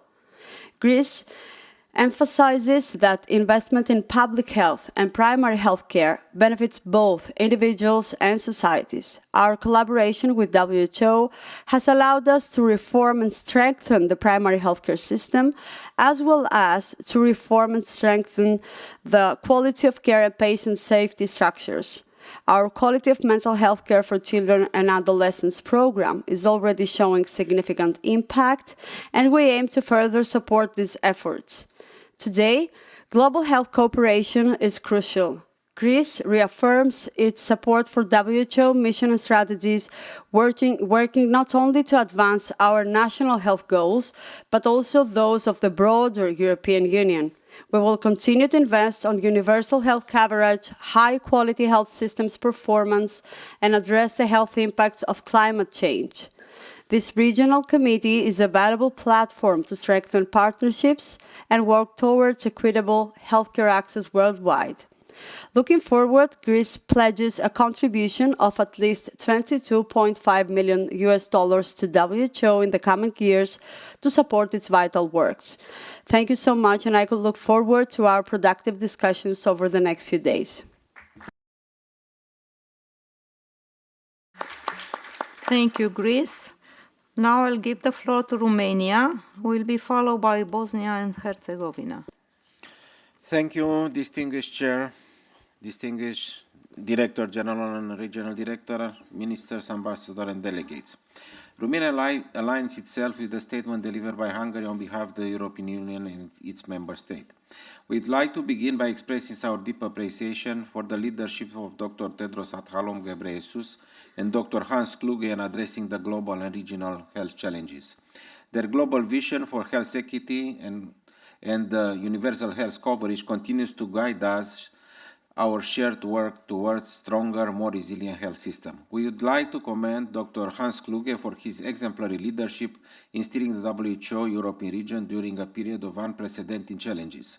His report highlights the continued resilience of the region's health system and during ongoing crises. Under his guidance, the region has made significant steps forward in health system strengthening, addressing health inequities, and advancing primary health care as a key tool.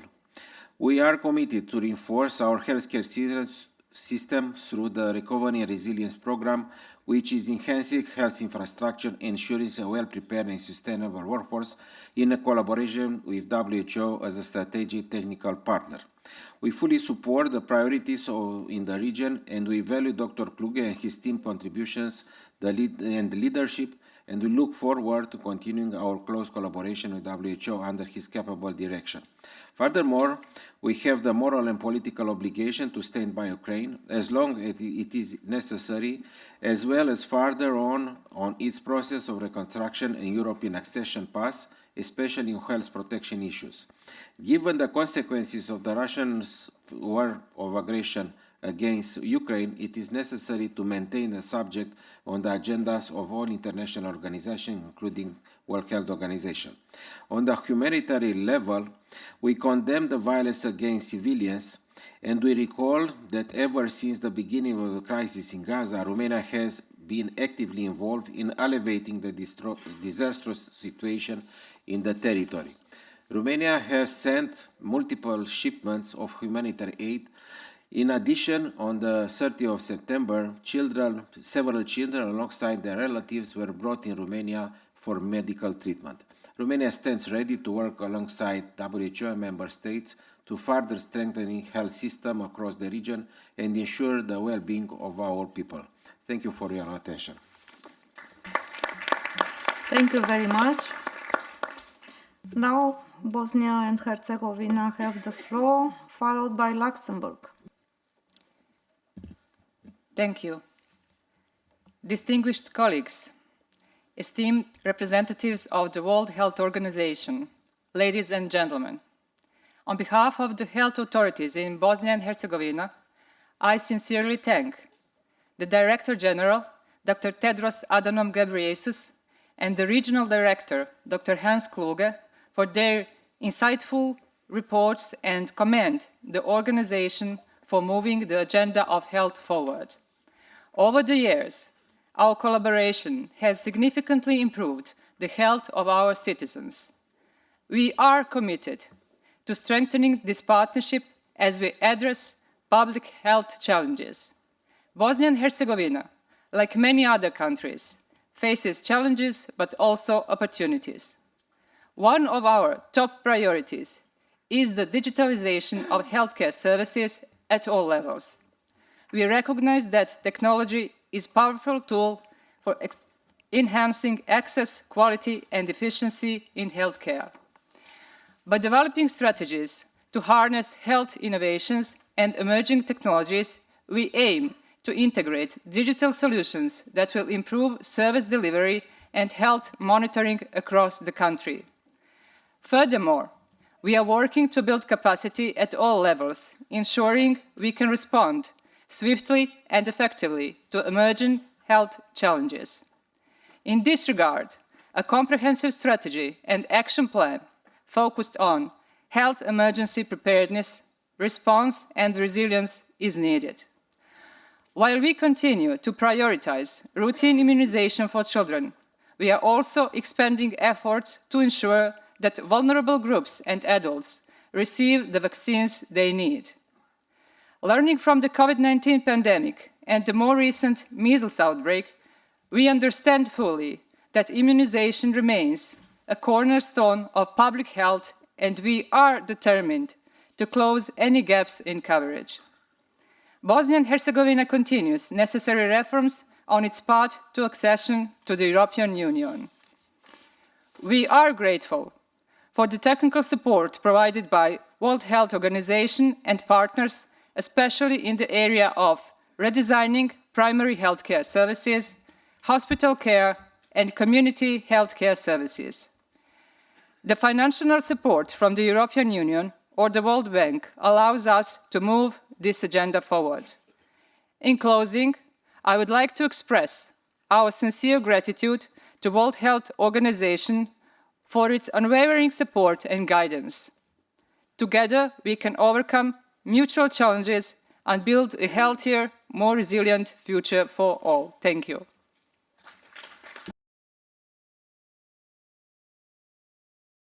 Now, Luxembourg, please, will be followed by Finland. Merci. Thank you. Director General Dr. Tedros, Regional Director Hans, distinguished colleagues and delegates, thank you for the warm welcome to this 74th session of the Regional Committee of the WHO for Europe. Luxembourg aligns itself fully with the statement made on behalf of the EU. My government is strongly committed to global health. We commend the adoption of the 14th General Programme of Work of the WHO at the WHA last May. Health for all is not just a political choice. Above all, it is an investment in the future and our societies. Therefore, at the Berlin summit 2 weeks ago, our Minister of Foreign Affairs, Mr. Xavier Bettel, announced a historic contribution of 47.5 million euros to development cooperation and humanitarian action supporting the WHO investment cycle. For the first time, this contribution includes complementary commitment to the sum of €1 million for 2025 to 2028. To this voluntary contribution, we also add a contribution for actions to combat NCDs for the Euro region. We commend this approach to promote health. More than ever, seeking concerted solutions is necessary to respond to the various challenges faced by global health. Ladies and gentlemen, humanitarian crises, food and health crises are multiplying, often due to the multiplication of armed conflict. We see this by humanitarian and health crises that are rather dramatic in Ukraine, in the Gaza Strip, and more recently in Lebanon. Luxembourg is supporting in medical donations to Lebanon. We are also working to prepare evacuations of those injured in Lebanon are underway. When it comes to Rwanda and health crises there, we are providing assistance to combat viruses, and we are continuing to strengthen our efforts to improve preparation for health crises. In this respect, Luxembourg is benefiting from WHO's expertise and the expertise of other member states as we enter the WHO pilot phase for strengthening our preparation for health emergencies. To conclude, allow me, Director Hans, to commend your leadership, and I congratulate you on your nomination tomorrow. Rest assured of our support in Luxembourg to the WHO Regional Office for Europe. This commitment is starting to become a reality through the drawing up of a collaboration strategy for countries with WHO Euro. Finally, I'd like to thank the Director General and the Regional Director for their statements that were rather inspiring. I'd also like to thank the organisers and in particular for the performance given by House of Swag, which really interested us. We hope that it will continue to inspire us when it comes to health, especially mental health for all and of young people. Pour votre attention. Thank you for your attention. Merci beaucoup. Now, Finland, you have the floor and will be followed by Portugal. Yes, thank you, Chair. Director General, Regional Director, Ministers, dear colleagues. Finland aligns itself with a statement delivered by Hungary on behalf of the EU. We are living in an increasingly turbulent world where the resilience of health systems is put to test. We are lagging behind the Agenda 2030 targets and the promise of leaving no one behind. We need a new approach to build societies that are healthy, inclusive, equitable and sustainable. Investments in people's health accumulate human and social capital, thereby enhancing well-being, productivity and resilience. Finland warmly welcomes the resolution on the economics of health for all, adopted at the World Health Assembly in May. It paves the way for a decision-making approach that enables a better balance between the social, economic and ecological dimensions of sustainable development. It is important now to transform the resolution into concrete actions. We look forward to its implementation at global, regional and national levels and stand ready to support the WHO Secretariat in drafting a strategy to that end in close and meaningful collaboration with the Member States. This is an opportunity we must not lose. Besides the economy of well-being approach, Finland's priorities in the context of a 14th General Programme of Work include comprehensive security, including health security, AMR, climate and One Health, health system strengthening, gender equality and human rights, sexual and reproductive health and rights, as well as digitalization and innovation. We also find it crucial to tackle health inequities by acting on social, economic, environmental and other determinants of health. As countries struggle with limited resources and many overlapping challenges, we also note that better prioritization and coordination is key. Finland remains a steadfast supporter of WHO in its technical and normative work. This is why we are contributing to the ongoing WHO investment round with a pledge of $2.1 million as announced earlier this month in Berlin. This includes our commitment to support the work of the WHO Euro NCD office in Copenhagen. Thank you.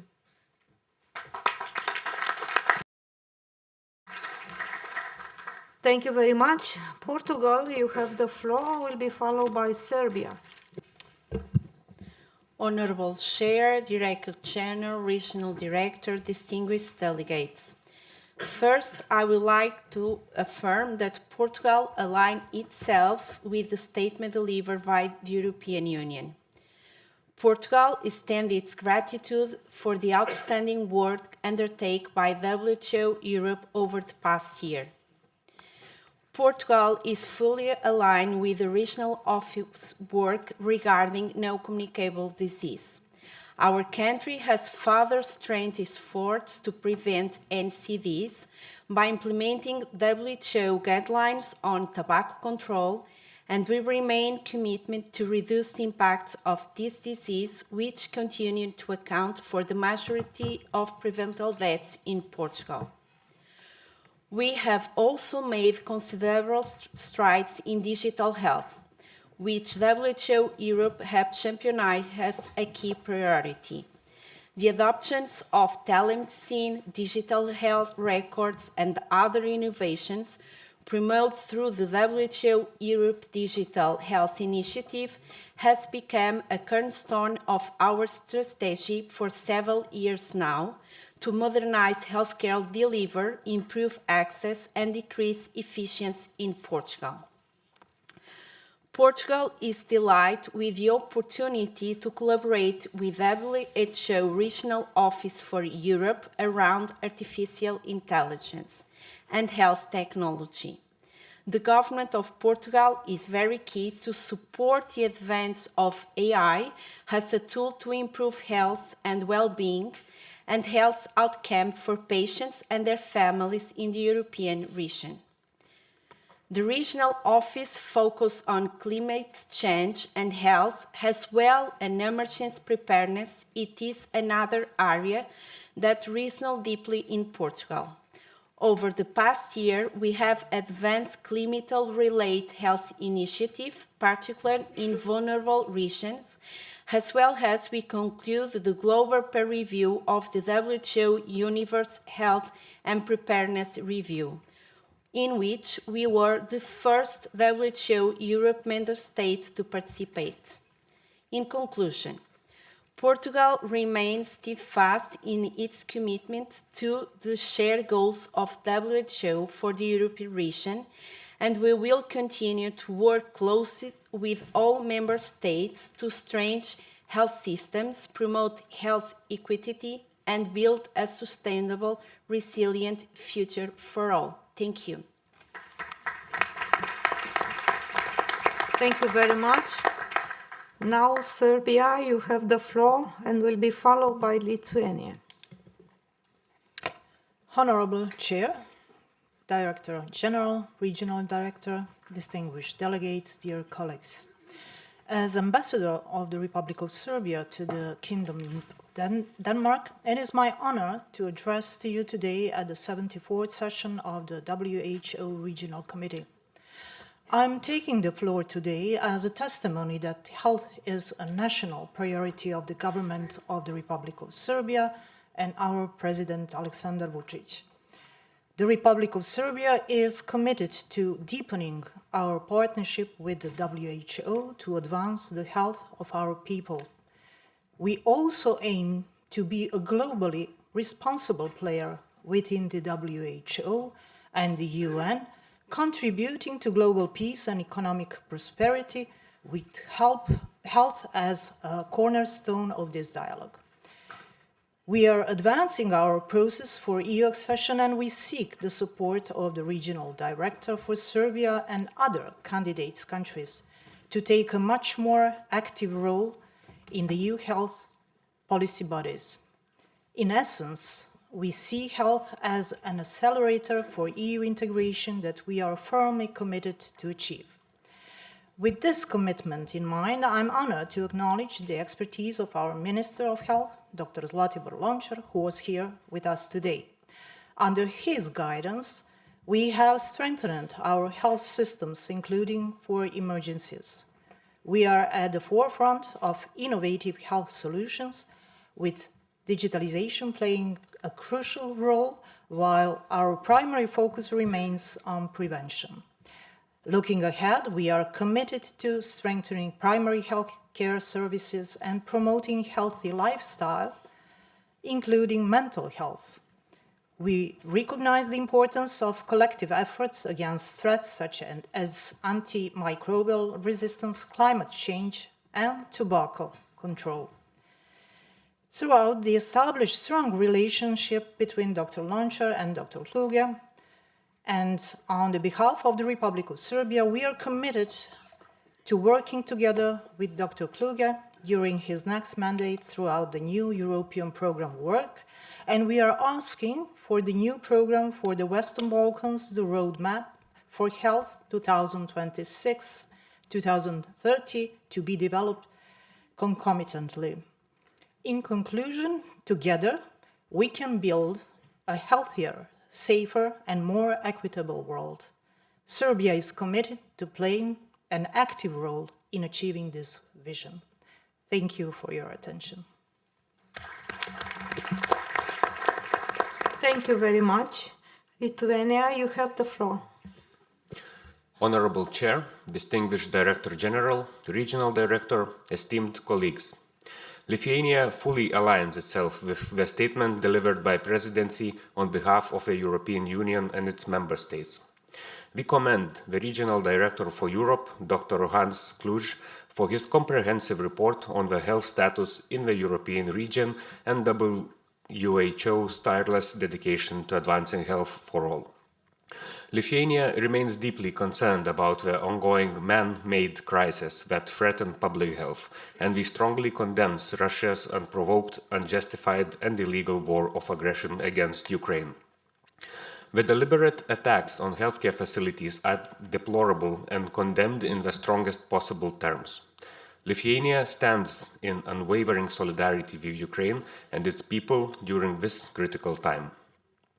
I would also like to extend our gratitude to Dr. Kluge for his timely and meaningful visit to Lithuania, where we discussed our country's health priorities and the ongoing efforts to address some of the most pressing health challenges in Lithuania and the wider region.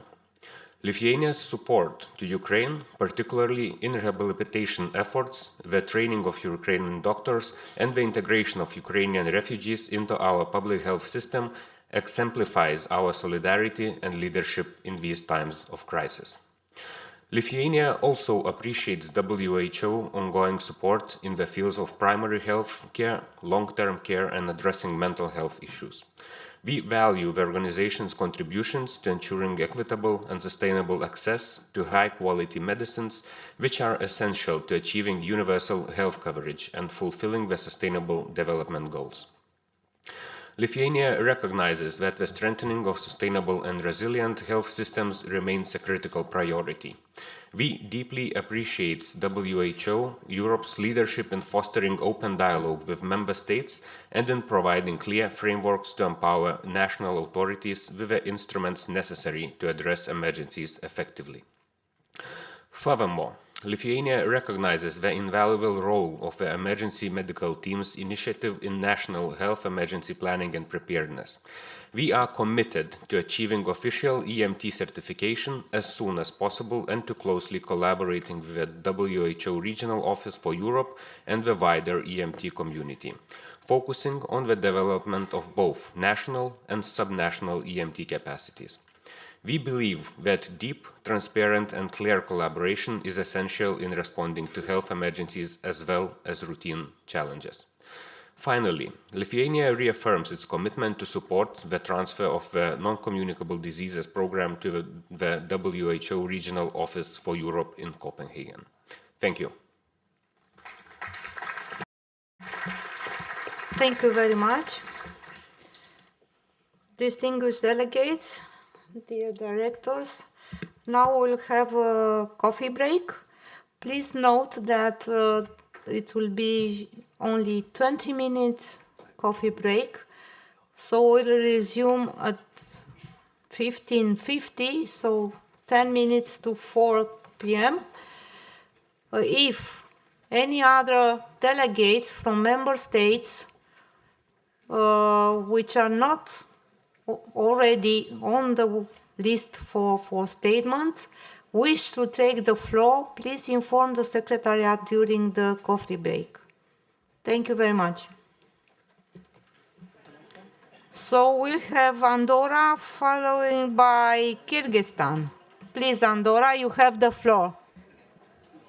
Thank you, Honorable Chair.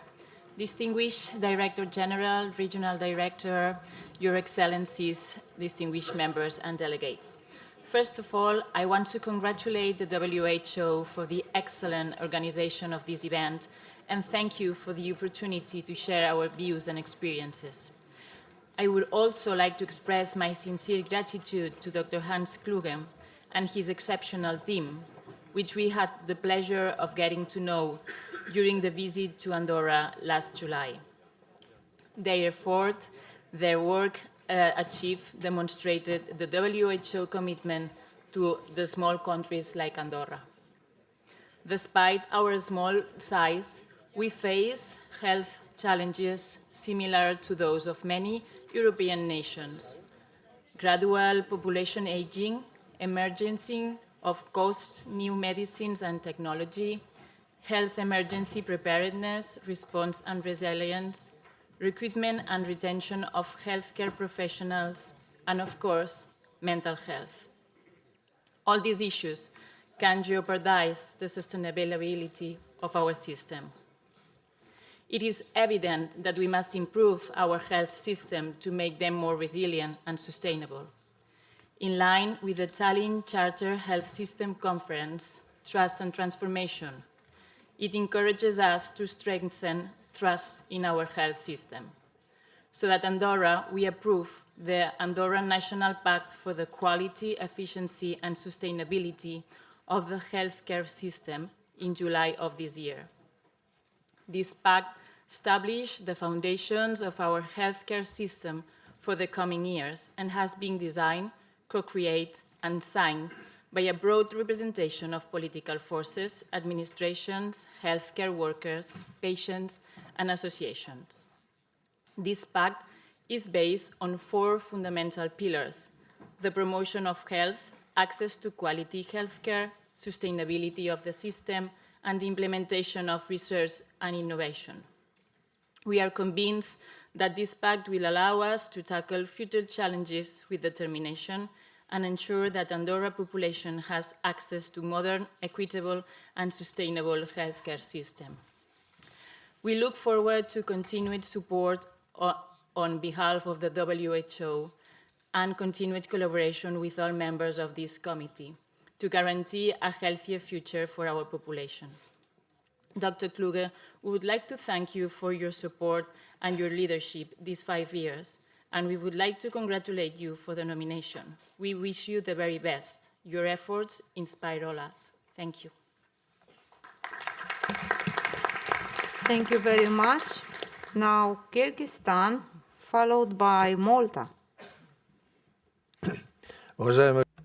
Colleagues, participants in the 74th session, on behalf of the Government of the Republic of Kyrgyzstan and on my behalf personally, I'm very pleased to be with you here at this 74th session of the Regional Committee of Europe of the World Health Organization. This forum is unique in providing us a chance to exchange and to think about ways of developing our health systems and to consider current problems, which is particularly important given the global challenges that we face now. Kyrgyzstan has a long-standing cooperation with WHO since we joined the organization in 1992. Cooperation with WHO has been very important in improving the health of our population and in overcoming inequality in access to medical services and reforming our health sector. Over these years, we've made significant progress in strengthening our health system. However, we nonetheless continue to face serious challenges. We continue to work to guarantee universal healthcare services and to build capacity for public health. Our aim is to build a lasting, robust healthcare system that answers the needs of our population.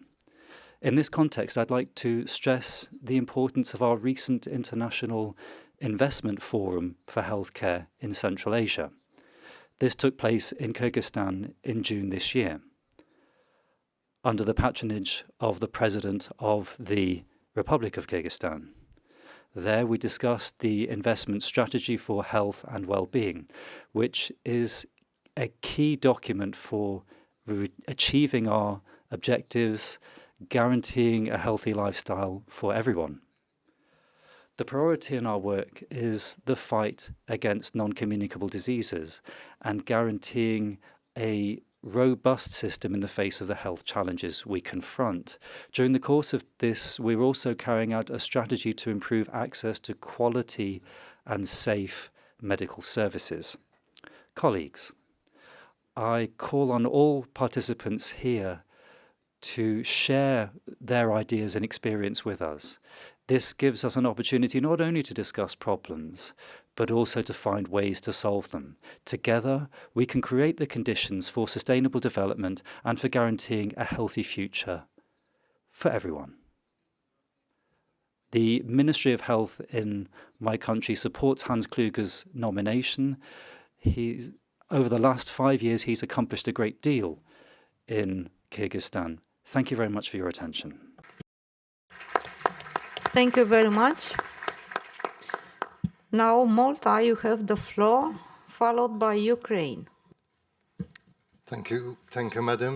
Dr. Tedros, Dr. Kluge, distinguished colleagues and delegates. In partnership with our peers, Malta aligns itself with Hungary's EU presidency statement. As discussed with Dr. Kluge during a fruitful visit in his office in this very building here last July, we look forward to collaborate further with WHO and the Euro Office, especially in the priority areas of primary and emergency care, access to medicines, digital health and AI, strengthening human resources for health, mental health, and of course the other NCDs. We need action plans for risk reduction and screening. Malta is working to develop these areas further through collaborative and innovative approaches. The Small Countries Initiative and Novel Medicines Platform are two very important initiatives offering invaluable support to countries in this regard. The urgent and collective investment in strengthening health systems, preparedness, and public health initiatives is critical for the provision of better healthcare, that is, better outcomes and ensuring security, both in physical and mental health. Equally so, strengthening the World Health Organization's capacity is vital, and ensuring that health investments are robust, long-term, and inclusive. I am pleased to see Malta stepping up from being a country that has received much support from the WHO over the many years to joining several other donor countries with a pledge of financial support during the investment round in Berlin, a pledge which amounts to an initial investment of a little more than €1 per member of the working population. Indeed, might we suggest renewed efforts in important programs and initiatives in the Euro region, such as Digital Health, Small Countries Initiative, and Novel Medicines Platform. Access to medicines remains very high on our agenda as we continue to engage in efforts with other member states through the Small Countries Network. We just hosted Cyprus and Malta for discussions in this regard, and we would like to do our utmost to ensure that we can secure effective treatments at affordable prices and in a timely manner for our citizens. I take this opportunity to thank Dr. Hans Kluge for his vision and leadership during this extended, critical period that is affecting us all both globally and regionally. Ad multos annos. Thank you very much, Malta. Now I give the floor to Ukraine, who will be followed by France. Thank you for the floor. On behalf of the government of Ukraine, I would like to thank you, WHO and its member states, Regional Director Dr. Kluge, and for their warm words and support for Ukraine in health financing and system transformation, primarily healthcare, mental health and rehabilitation, addressing chronic disease, health security, and many other areas important for health of people in Ukraine. It's extremely important to us. I would like to thank you, Dr. Tedros, General Director WHO, for keeping on attention on war and efforts in Ukraine. Dr. Yarno Habib, WHO Country Director of Ukraine, and his team for its ongoing support for ground in the regions of Ukraine. I thank you, Dr. Kluge, for your attention to the photo you shared from hospital in Dnipro, what was also suffering from attack last weekend, Mechnikov Hospital in Ukraine. We welcome the valuable efforts of the WHO in supporting Ukraine. We have many challenges. Since the full-scale invasion of Ukraine in 2022, our country has endured numerous catastrophes caused not only by warfare, but also by attacks on critical infrastructure. One of the most tragic examples was a destruction from the Kakhovka hydroelectronic power plant. This situation created risk of infection, disease, outbreaks, and hindered access to the medical assistance for affected regions. Another alarming example is the situation surrounding the Zaporizhzhia nuclear power plant.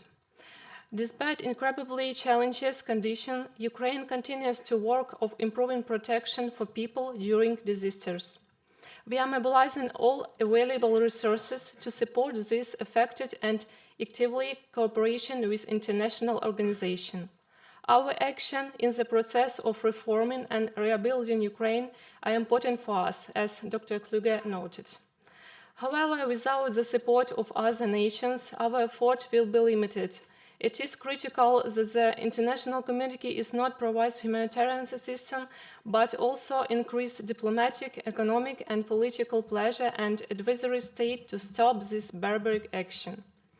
We appreciate many countries around the table here continue to support Ukraine, especially now when the health system is to provide services in the coming winter. Therefore, the aggression of the Russian Federation against Ukraine continues the serious threat to the health of the Ukrainian population and has regional and wider health consequences. I urge you bring all of us one step closer to our common goal of peace for health and health for peace. I thank you. Thank you very much. Now I will give the floor to France, will be followed by Iceland.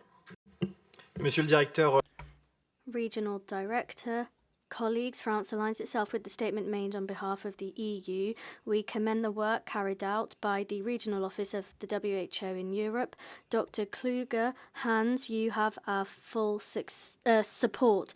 The world is facing several crises with health and humanitarian consequences that are concerning. France reiterates its determination to support Ukraine and its population, which is withstanding the brutal illegal war of aggression for which Russia is fully responsible. International attention must not be distracted from the health and humanitarian situation resulting from it. The situation in the Middle East is catastrophic. The destruction of Lebanese health infrastructure and obstacles to humanitarian aid in Gaza are unacceptable. We call for an immediate, lasting ceasefire in Gaza and in Lebanon and total, rapid, safe humanitarian access. Therefore, France very much deplores the adoption by the Israeli parliament of 2 laws banning the work of UNRWA in Israel. The implementation of these laws would have very serious consequences on the humanitarian situation in Gaza, even catastrophic consequences, also in all of the OPT.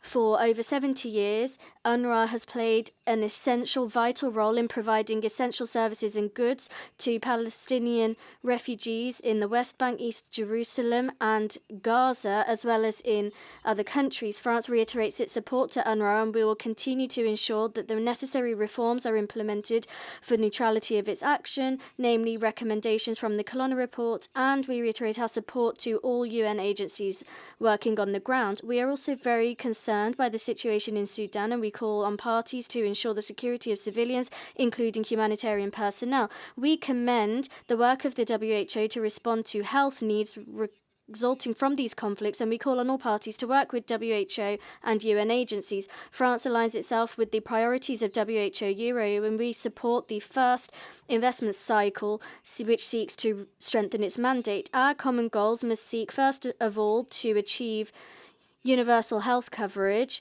where solidarity, human rights, and gender equality are fundamental. Second, I note the adaptation of our health systems given the triple planetary crisis, in particular through the One Health approach. Third, prevention must be an essential pillar of our policies in health.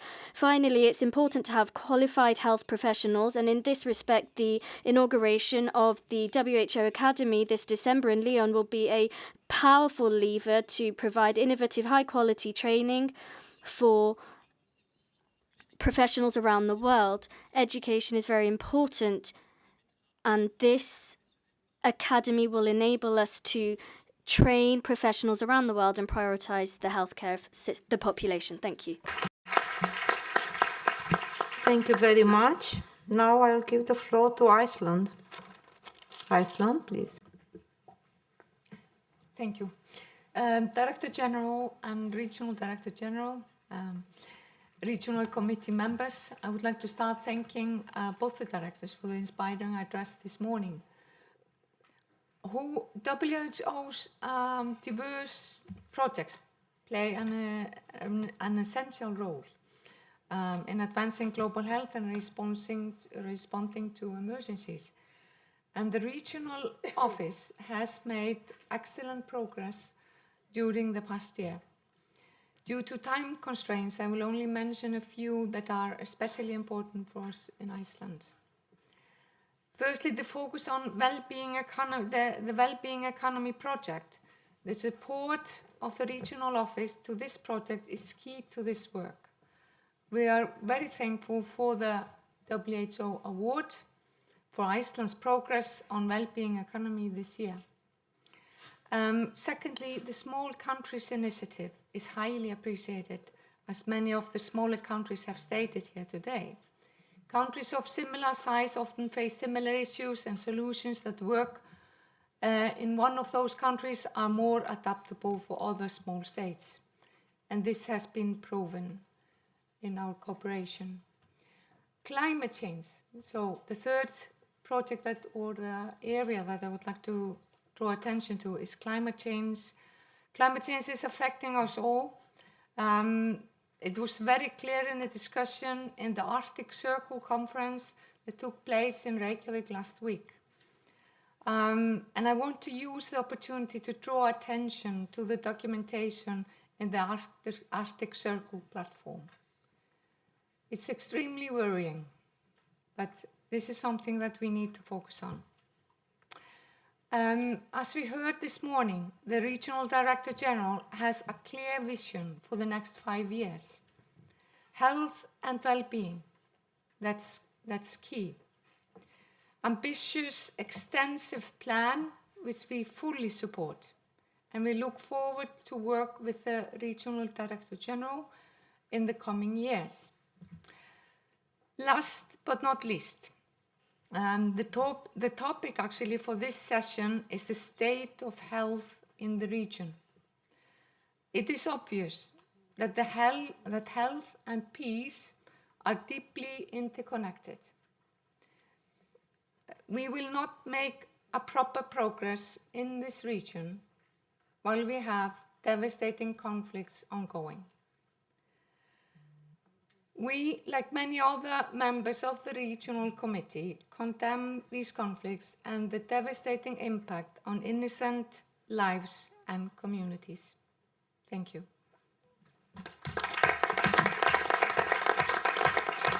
Thank you very much, Iceland. Now, as there are no more member states asking for the floor during the coffee break, I will now give the floor to the partners who also registered to the pre-established speakers list. For the first, I would like to give the floor to the United Nations Population Fund, followed by International Organization for Migration. Please, you have the floor. Thank you, Madam Chair. So, dear WHO Director General, dear Regional Director, Excellencies, on behalf of UNFPA, the UN Population Fund and Sexual and Reproductive Health Agency, I would like to express my appreciation to WHO and particularly to dear Hans for our long-standing fruitful cooperation. I also congratulate WHO Europe for its achievement, and as UNFPA Regional Director for Eastern Europe and Central Asia, I reiterate our commitment to continue to closely cooperate with WHO and member states to accelerate progress on sexual and reproductive health in line with the International Conference on Population and Development, the SCPD Plan of Action. The 30th anniversary of the ICPD was marked over the last 12 months at the UNEC-UNFPA regional conference that was held in Geneva and at the 57 sessions of the Commission of Population and Development that was held at the UN. While the region has been facing ongoing challenges like the pandemic, wars, and climate change, there has been a lot of progress. Health system and national institution capacities are much stronger today. Many key health indicators show clear improvement. But challenges persist in Eastern Europe and Central Asia, in particular when it comes to universal health coverage, provision of sexual reproductive health services, and, as mentioned by WHO Regional Director, the health system response to sexual violence, which is one of the top priorities of UNFPA. I would like to highlight 3 priorities for the way forward. First, we need to continue to support countries to build strong, resilient health systems, ensuring universal access to integrated SRH services at the primary healthcare level, including for survivors of violence. Innovative approaches are required for that. We need to continue to expand the range of SRH services under universal health coverage and the life course approaching, including aging population. And I'm glad that recently at UNFPA and WHO Europe has launched a joint regional initiative on the integration on SRH in universal health coverage in the Western Balkans, and I hope it will follow in the other sub-regions. And third, we need to address health literacy and social norms through innovative digital technologies and partnerships, including with the private sectors. Your Excellency, health is a political choice. The decisions and choices that are made today will shape the future of our countries and of our region. And please count on UNFPA to continue to work closely with member states, with WHO, and with other partners towards sexual reproductive health and rights for all. Thank you so much. Thank you very much, UNFPA. Now, International Organization for Migration, please, you have the floor, and will be followed by International Atomic Energy Agency. Thank you very much, Honorable Chair, Director General, Regional Director, distinguished delegates. The International Organization for Migration, IOM, Regional Office for Europe and Central Asia, is dedicated to promoting humane and orderly migration for benefit of all.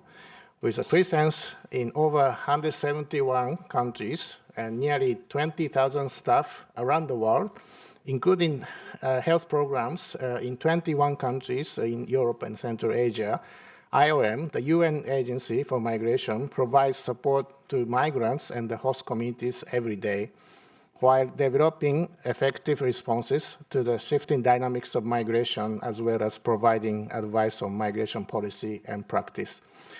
IOM is particularly pleased to see that GPW14 recognizes human migration and displacement as significant factors in shaping global health. All for health, health for all, for IOM means fully implementing the Global Action Plan for promoting the health of refugees and migrants, as well as contributing to Sustainable Development Goal 3 and Global Compact for safe, orderly, and regular migrations, in order to ensure the equitable, rights-based, and non-discriminatory inclusion of migrants in universal health coverage, as well as in pandemic prevention, preparedness, and response plans. IOM looks forward to continuing to work closely with all partners, including member states, WHO, the UN system, our stakeholders in the public and private sectors, and of course, migrants and host communities themselves, through whole of government and whole of society approaches for the dignity and health for all. Thank you. Thank you very much. We understood that the International Atomic Energy Agency submitted a written statement on this agenda item. Please be informed that this statement can be found on the official website of RC74. For that, I will give the floor to UNICEF. Excuse me, the Atomic Agency has also a verbal statement, please.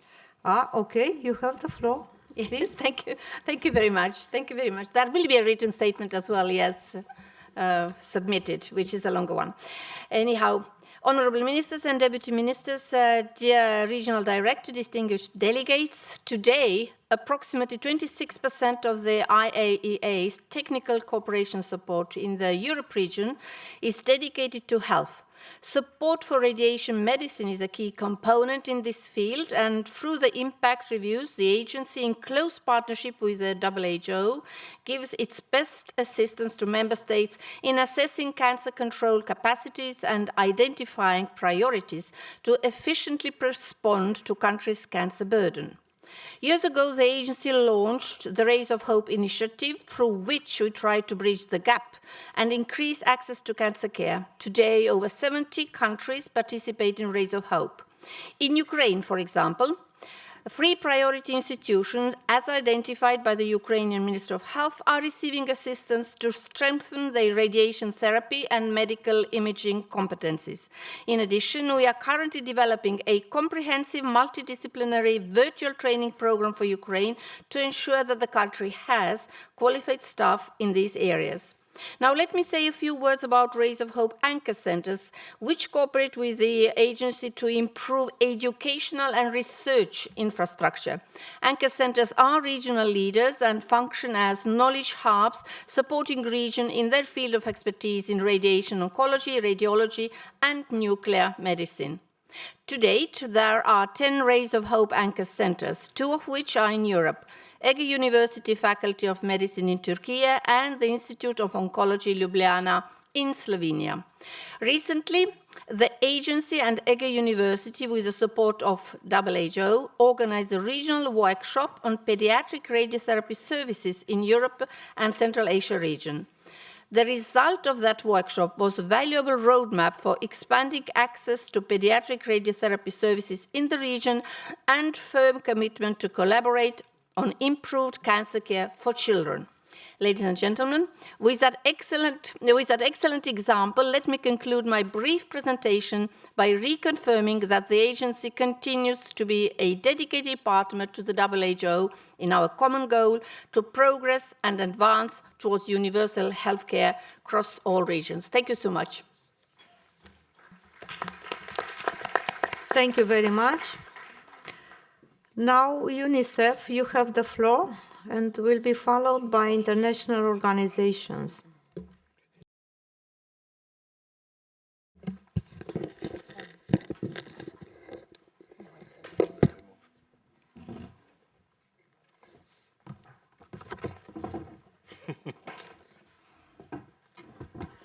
We had technical difficulties, apologies for that. Thank you, Honorable Chair, Dr. Kluge, distinguished delegates, colleagues from UN agencies and partner organizations. We all want to see our children thrive, with good physical and mental health, fed with nourishing food, adopting health lifestyles, and fully protected from vaccine-preventable diseases. Still, our health systems struggle to protect children from aggressive promotion of alcohol, tobacco, and unhealthy foods. Health systems struggle to provide the sound public health information and the good quality health services that children and family need. As a result, many children remain unreached. Children living in poor families or without a family. Children belonging to vulnerable groups. Children living with disabilities. Children facing mental health challenges. Children affected by conflicts. They're all often missing the essential health services they need. UNICEF is committed to support member states to uphold their duty to fulfill children's rights, including the right to good health and to reaching their full potential. We commend the progress made by many countries in child health, also thanks to the World Health Organization's strong leadership and support, well illustrated by Dr. Hans Kluge this morning. We appreciate the vision for 2025-2030 shared today. We look forward to working together, counting on Hans' strong leadership to ensure that children will be the first to benefit from the initiatives and efforts being initiated or expanded. In fact, the collaboration between UNICEF and WHO in supporting member states in our region is growing stronger every year. As a result of our collaboration, there is the new Child and Adolescent Health and Wellbeing Strategy under development by WHO and UNICEF. We count on the inputs and commitment of all member states present here today, including through the upcoming consultations, to make the most out of this unique opportunity to accelerate the improvement of the physical and mental health of our children. In the midst of many constraints and challenges, let's work together to further improve the health and well-being of children and adolescents in our countries. Thank you very much. Thank you very much. Now international organizations, followed by Northern Dimension Partnership in Public Health and Social Well-being. Please, you have the floor. Thank you, Chair. And Honorable Chair, dear Regional Director, Dr. Hans Kluge, distinguished delegates, thank you for the possibility to participate in this discussion. The strength of our partnership lies in uniting experts from various sectors, along with policymakers and politicians at the regional level. We have established a multilateral collaboration model that has proven effective in transferring social innovation to advance health and well-being of people. By involving stakeholders from sectors other than health, encouraging transparent communication, sharing knowledge, and utilizing a range of expertise, new collaborative initiatives with practical results have been developed. One of our key priorities is improving mental health, emphasizing prevention, social prescribing, and fostering mental well-being in the workplace. These co-created, low-intensity, community-based interventions aim to alleviate the growing demand for mental health care services. Addressing aging has been another priority. We are developing an age-friendly workplace model specifically for the health and social care sector, in line with the WHO Decade of Healthy Aging that we have committed to support. Building on the expertise and outcomes of several EU-funded innovation-driven projects in our region, we are developing a regional platform to facilitate cross-border exchange and use of digital health data for improved quality and cost-effectiveness of healthcare that contributes to the European health data space. Dear colleagues, in alignment with WHO's efforts, we believe that transnational and cross-sectoral collaboration, along with active community involvement, is crucial for adapting to and potentially thriving in a state of permacrisis. Finally, I want to thank all the WHO colleagues for the outstanding collaboration over the years and look forward to more successes together in the future. Thank you for your attention.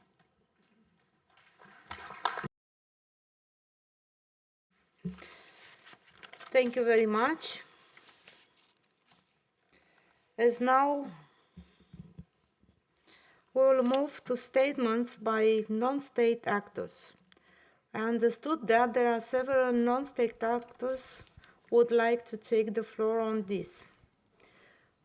For that, first, I will give the floor to the European Public Health Alliance, who will deliver a joint statement on behalf of European Association of Injury Prevention and Safety Promotion, EuroSafe, European Federation of the Association of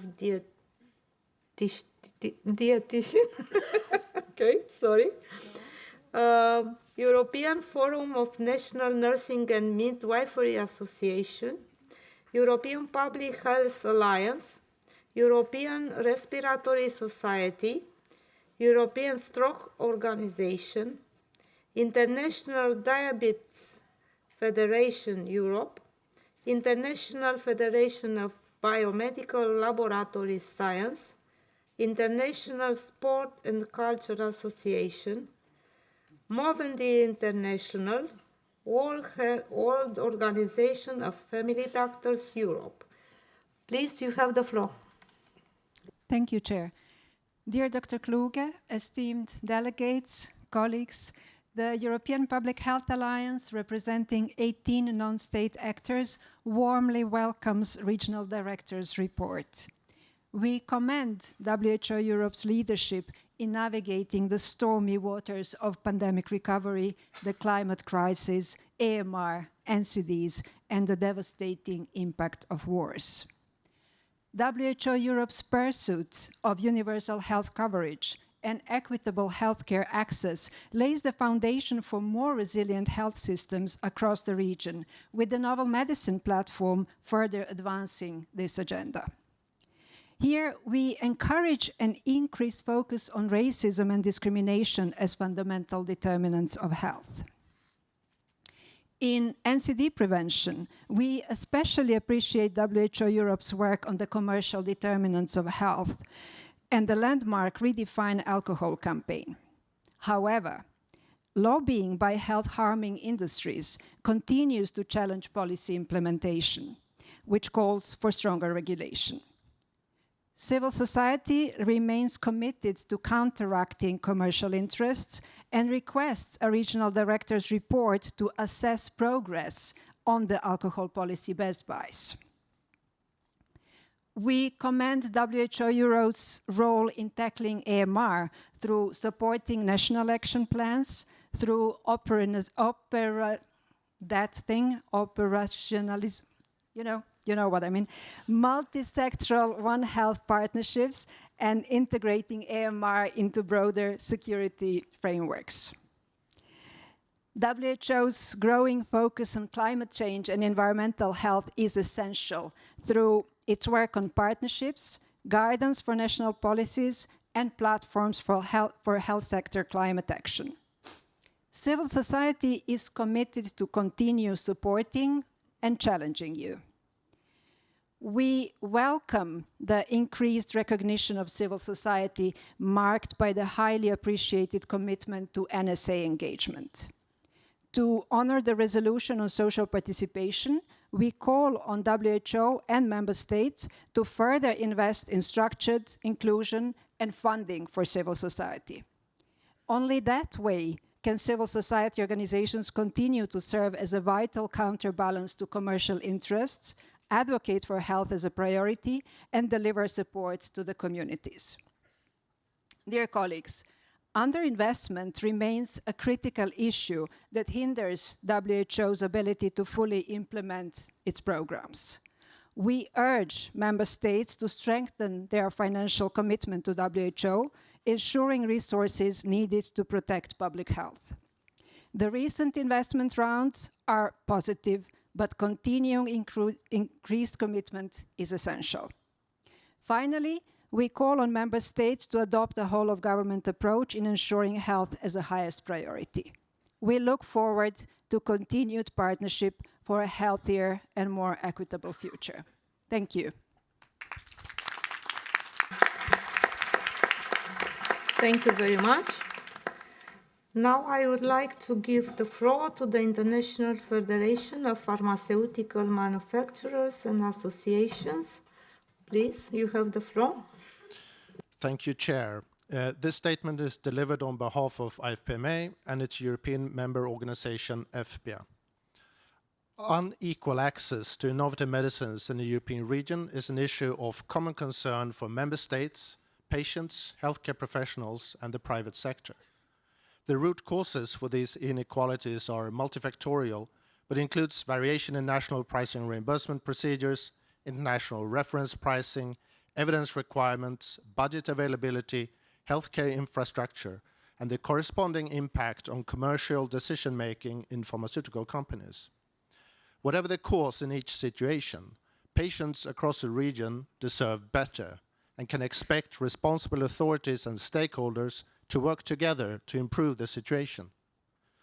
Solving these issues require a range of different tools and a detailed analysis of access barriers in each case, bringing together all relevant stakeholders. We therefore want to commend the regional director and his team for setting up the Novel Medicines platform as a unique forum where member states, payer organizations, the private sector, and NGOs, including patient organizations, can meet in a neutral space to discuss and identify key issues and joint solutions. EFPIA is committed to continue supporting the platform and identified initiatives, including to measure and benchmark access to medicines, supporting early dialogues on access, and developing tools to support the fight against AMR. We are therefore ready to contribute through active participation in the projects and also in the form of a financial contribution through appropriate mechanisms, should this be welcomed by member states and other partners of the platform. We hope for continued support for this initiative from all involved member states and non-state actors, so that we can jointly take the next steps in fostering dialogue and creating meaningful change for patients across the region. Thank you. Thank you very much. Now I would like to give the floor to the European ME Alliance. Esteemed Please. Chair, Director General, Regional Director, delegates, ladies and gentlemen. The European ME Alliance is pleased to address WHO Europe and its member states for the first time today. We commend the great strides you are making to improve the health of European citizens. We hope that moving forward, we can work together to address the huge unmet needs of people suffering from myalgic encephalomyelitis, also known in some countries as ME/CFS, because patients have been left behind due to a dangerous lack of knowledge and misinformation about the disease that has real and serious negative consequences for those who suffer. Therefore, we are calling for a comprehensive and well-funded international strategy on ME because, one, patients' human rights are being violated due to disbelief, stigma, discrimination, leading them to be excluded from receiving assistance. Two, universal health coverage is not meaningful for patients because the health system has little to offer them other than the management of some of their severely disabling symptoms. This is the result of the lack of research funding to identify diagnostic biomarkers and curative treatments. And three, because many patients remain outside of the protection of the UN Convention on the Rights of Persons with Disabilities because without a diagnosis, their disability is not recognized. The strategy should include official recognition of ME/CFS as a somatic illness as defined by WHO, implementing WHO's ICD codes for ME/CFS in national health systems, ensuring sufferers are not marginalized and receive timely physical, financial, medical, and social support, including the latest scientific evidence in medical curricula, developing disease registries utilizing the most up-to-date diagnostic criteria, providing funding for biomedical research, and rapidly advancing development of centers of excellence. In conclusion, because governments have not taken ME/CFS seriously for decades, the European ME Alliance, which consists of patient organizations and charities, has had to organize and help fund research. However, we cannot do this alone. We kindly need your help, and we need it now. We sincerely thank Dr. Kluge and his team for their continued support. Thank you. Thank you very much. Now I would like to give the floor to the World Federation of Hemophilia. Thank you, Honorable Chair, Director General, Regional Director, Your Excellencies and distinguished delegates. World Federation of Hemophilia welcomes the progress made towards expanding equitable access to medicines and specifically the work carried out under the WHO Regional Office for Europe Access to Novel Medicines platform. As the leading organization dedicated to improving the lives of people with hemophilia and other bleeding disorders, the WFH has been collecting data globally on identification rates and available treatment for people with bleeding disorders for several decades now.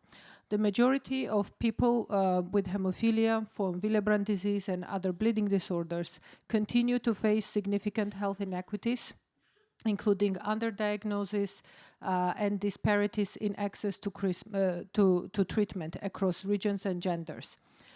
Technological advancements have revolutionized treatment for hemophilia with a wide variety of safe and effective therapies available today on the market, including novel therapies and most recently gene therapy.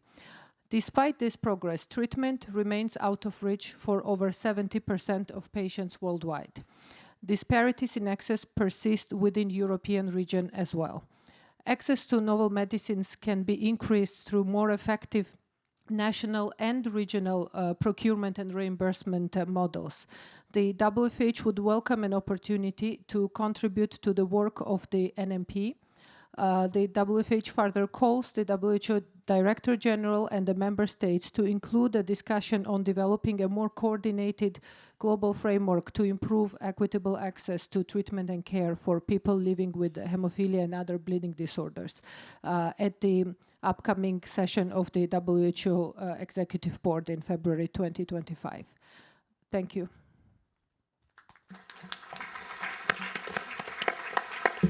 Thank you very much. Allow me to announce you that our list of speakers was successfully finished. And because there were a number of comments made by the speakers and in specific questions raised during the interventions, I would like to invite the WHO Director General and the Regional Director if they may wish to take the floor to respond to any comments made. For that, I would like to give the floor first to our General Director, Dr. Tedros. Please, Dr. Tedros, you have the floor. Thank you, Madam President, but I would prefer if my brother speaks, then I take the leftover.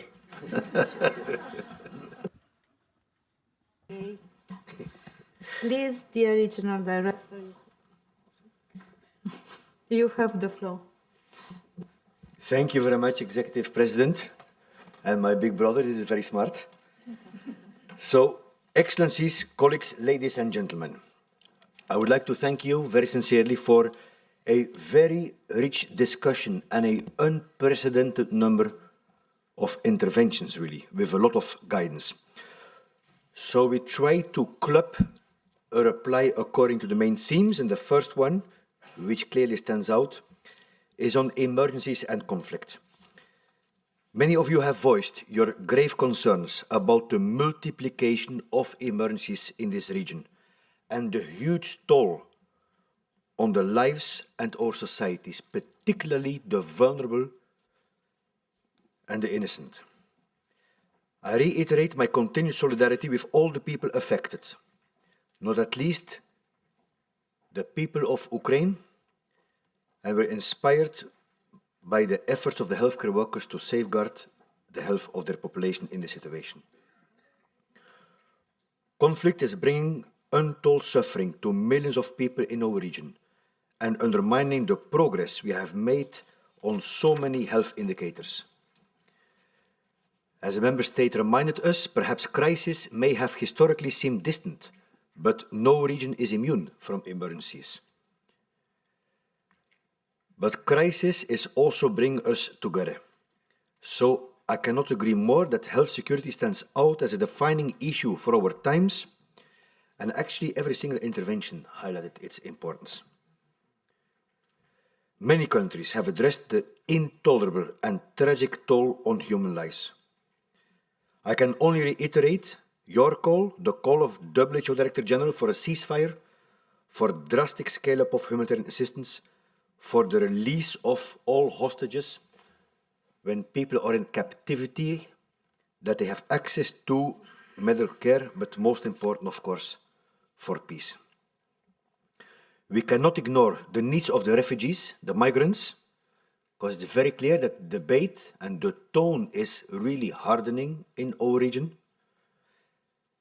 and cannot ignore the valiant efforts being made by countries to meet the healthcare needs of those vulnerable people, and also to fight stigma and discrimination against people with the same sexual orientation. Your interventions made it clear. Going forward, we cannot look at emergencies in isolation, but we must take an all-hazard, a One Health approach. And here I would like to thank all of you who mentioned the importance of the renewed international health regulations. Ultimately, this approach is the essence of our new regional strategy on emergency preparedness, and Response 2.0, and I thank the many countries who made for statements of support for the strategy and also for the action plan on emergency medical teams. As one member state rightly said, as we move forward, we must also assure these strategies are not only approved, but matched by increased investments in health security in our countries.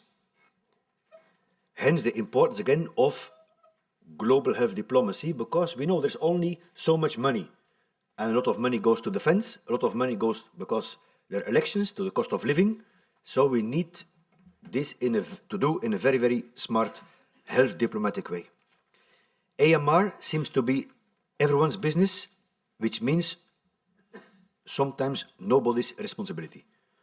Therefore, given many countries have called for bold and deliberate steps on AMR, the Euro region is now developing an AMR accountability index with close support of the London School of Economics in order to softly benchmark AMR performance, which actually many member states requested when you endorsed the AMR regional roadmap at RC73. And I will present this index to you at the RC75, of course, after thorough consultation. Next main theme, climate. Another important man-made crisis going forward. Many of you have indicated this is a priority for your national administrations, and this is echoed in the work of the regional office going forwards, also under the health systems framework I will present to you, but especially through the Pan-European Commission that we will establish under the leadership of Iceland, of Prime Minister Katrina Jakobsdottir. Thank you very much to Azerbaijan for reminding us about the Human Development Day very soon at the COP29 in Baku. Next main theme you put to my attention is primary healthcare and workforce. Resilient and sustainable health systems not only remains a priority, is basically at the core of my vision. And here I appreciate the support I've already heard on the health systems framework, and in particular its focus on strong PHC, primary healthcare, the bread and butter of WHO. It's the anchor, and strong efforts are needed on primary healthcare to move to UHC, universal health coverage. I acknowledge the strides made in strengthening primary healthcare by all the countries who mentioned it. And of course, special thank you, a special rahmet to Kazakhstan for your unwavering leadership on this agenda and your proposals for a global coalition on primary healthcare, which Dr. Tedros discussed with President Tokayev at the occasion of the 45th anniversary of the Alma-Ata Declaration. And our teams are working very closely with Dr. Bruce Elwert to make this happening. We need to remain firmly focused on ensuring the health system reach the vulnerable groups and serve the needs of the women and children, as highlighted by many of you, while valuing the importance of vaccination. Actually, in several countries, this is going down, not at least on measles. I had not mentioned actually the efforts of the Minister of Health of Monaco, Minister Christophe Robineau. We were working very closely. I remember at the COVID-19, when there was an ambitious COVID-19 vaccination plan to address those issues of effectiveness and building trust. Félicitations, Minister, for this. Along with the primary healthcare, it remains the case that a sufficient and fit-for-purpose health and care workforce is a priority. This is a big paradox we face. Never in history, in this region, we had in absolute numbers so many doctors and nurses. We never had so many. At the same time, we are so much shortage because of the multimorbidities and the aging population. And we're never going to have enough. So just producing more, which by itself already takes a decade almost, is not going to do the trick. It's really a transformation of how we are delivering services to the people, taking advantage of digital health and artificial intelligence. And there are many, many good examples, including in France, I saw, in the pharmacies. where people take their own blood pressure, they're being consulted by doctors sitting in Paris, 100 kilometers away, and it really works. And it strengthens the trust of the people in the community because they are taking care. And it avoids that people overwhelm the emergency medical rooms with diseases that can be treated in primary healthcare. Félicitations, la France. It goes without saying, France, that we support very much the Lyon Academy, and we're very much looking forward to support Dr. Tedros going there with the general management meeting in December to launch the academy. Actually, we're working already very closely together between the Lyon Academy and the Pan-European Leadership Academy. I remain very grateful to the resolution last year on workforce, which remains central to your thinking. And thank you to the Southeastern European Health Network. This was expressed by Bulgaria on behalf of the network for the nursing and midwifery roadmap. You know, I'm a great supporter of the nurses and the midwives, the biggest health workforce in the region, but because of conservatism by the medical doctors, still not doing what they can do to expand the roles. Actually, Scandinavia is a very good example of that one. Several countries, and on the workforce, I have to thank Minister Rafila and you, Professor Pistol, for the amazing meeting that we had in Bucharest with 53 countries with the Bucharest Declaration, which remains very, very relevant. Improving access to medicines was mentioned by member states and non-state actors. We went a very far way. 2 years after we launched the Oslo Medicines Initiative, we have the Novel Medicines Platform. There's a very strong call. You also heard FPA, to whom I want to express appreciation to the DG, Nathalie Moll, for a very frank discussion. We have to sit around the table and bust these myths. It doesn't help, right, to have this very tense, let's say, back and forward, but we need transparency from all sides. Here we will need support from your side to continue this Novel Medicines Platform, because you have a situation, as you heard from Thomas, that FPA is ready to put a financing behind, but we should have a balance here, that this is not only the industry, but the member states and the NSA's cost matching, according to the FENSA rules. And this is particularly important for the smaller countries.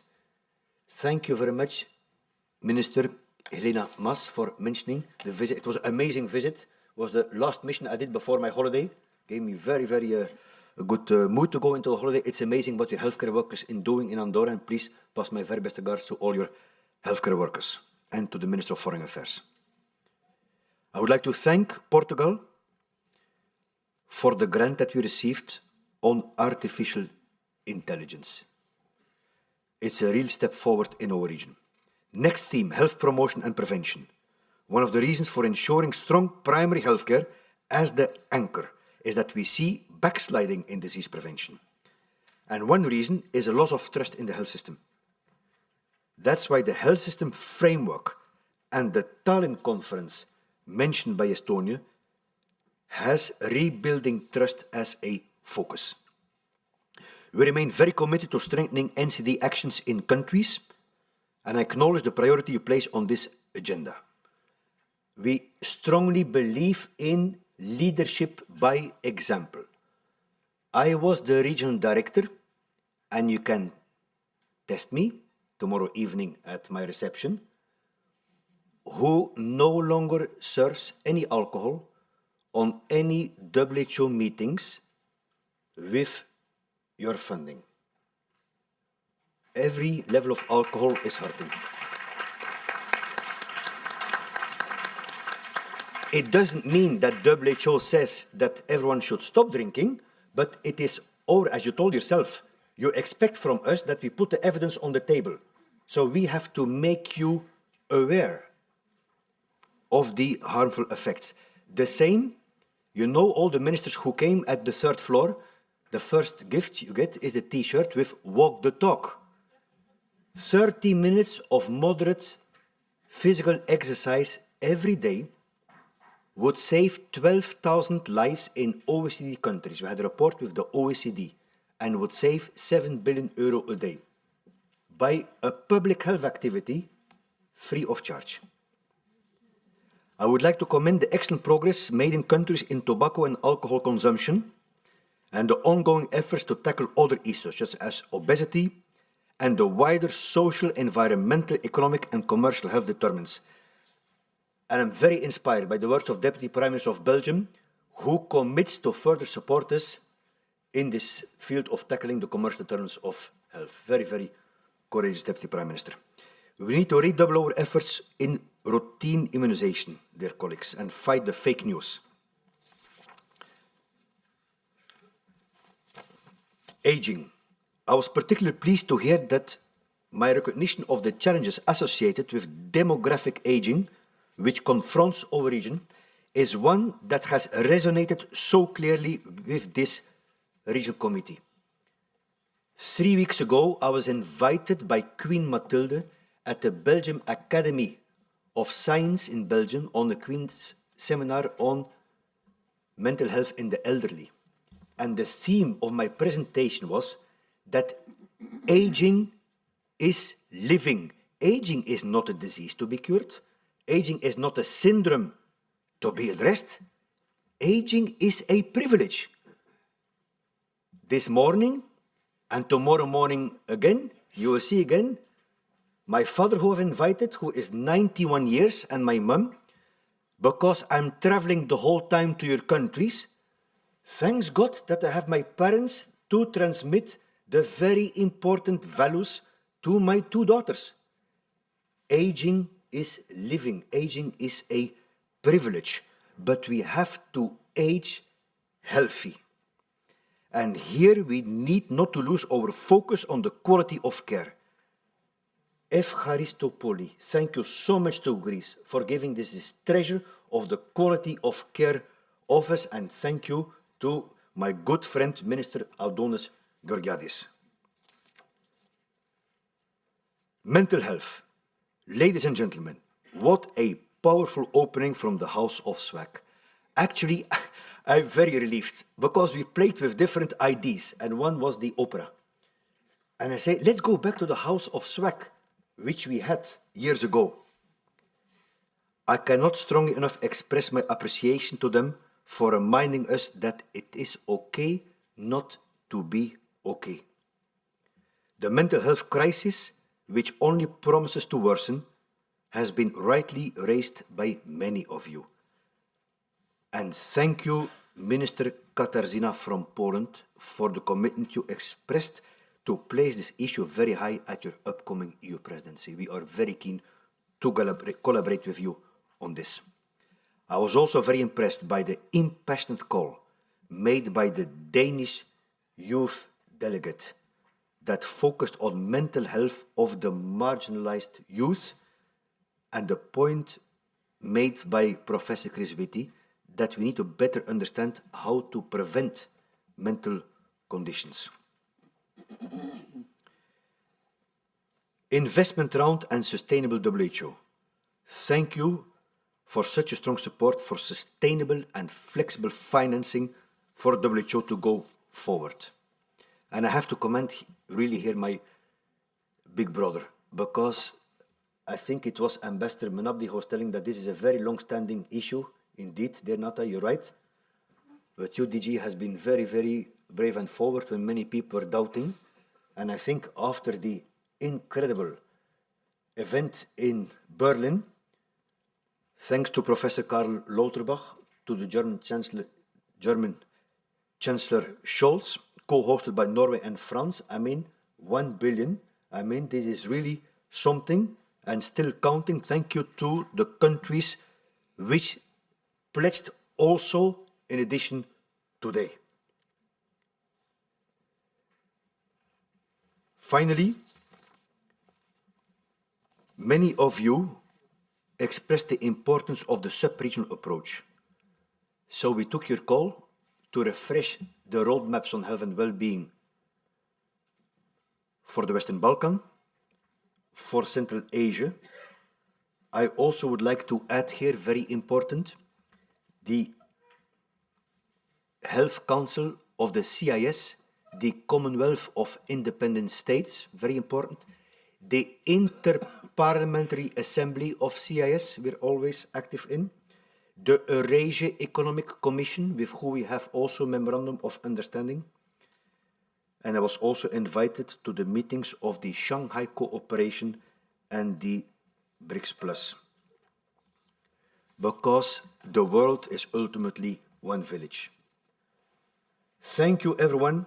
It has been so much humbling to hear your kind words of support. Actually, I'm almost a little bit embarrassed because someone was asking me during the coffee break, oh, I didn't know that the elections already happened because of your congratulations. So, thank you. In some culture, actually, it's a bit of a bad sign. So, I hope it's a good sign for tomorrow, but I feel really very humbled. And when I set out my initial mandate under the banner of United Action for Better Health to Leave No One Behind, it was not just a slogan. It's very, very important. We heard the colleagues with hemophilia speaking, with ME. Actually, today is World Stroke Day. So we're very, very committed. As a physician, when I worked in many parts in the world, I have seen what it means, leaving no one behind. It's not something theoretical. And as Hans Christian Andersen reminded us, right, we can all do our share. I would like to thank definitely the staff here, all the WHO staff.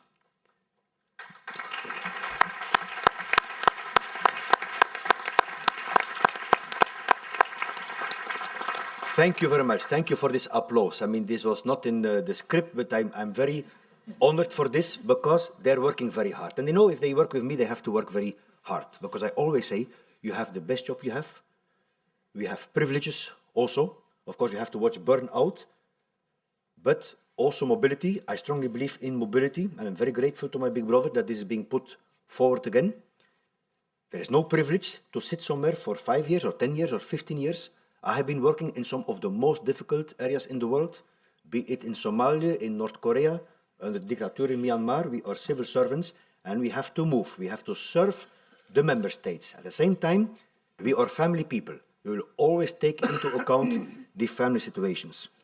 Ultimately, I know what accountability means because every day I'm accountable to 3 women at home.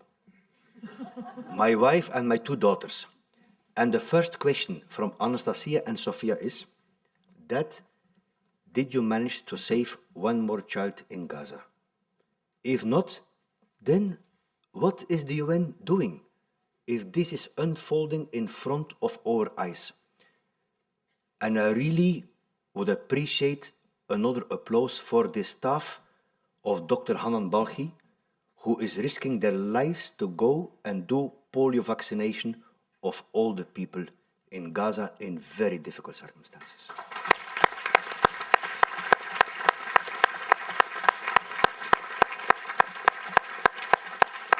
Thank you.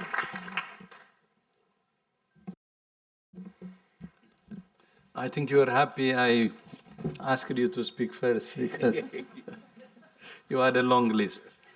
So I think you had almost covered everything. I don't know what's left for me, but I was just looking at, so I will say a few words. I know you're tired.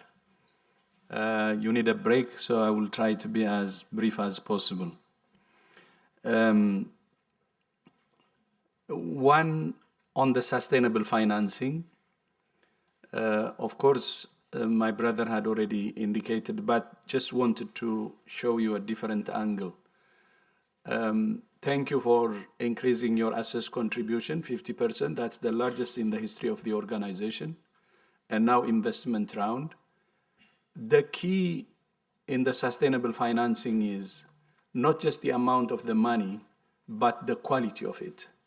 Because with assess contribution and investment round, we get flexible funding.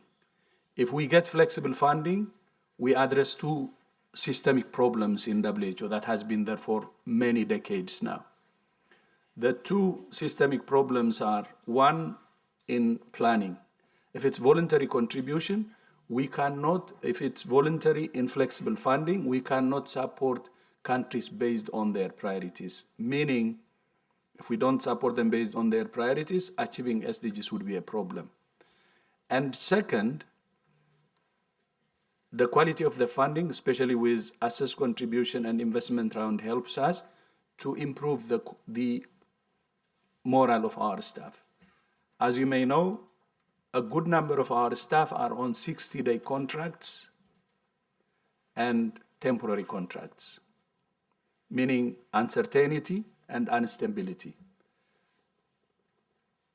Thank you for applauding for them, but I think through the assess contribution and also investment round, you will also address the problems our staff have been facing for many years.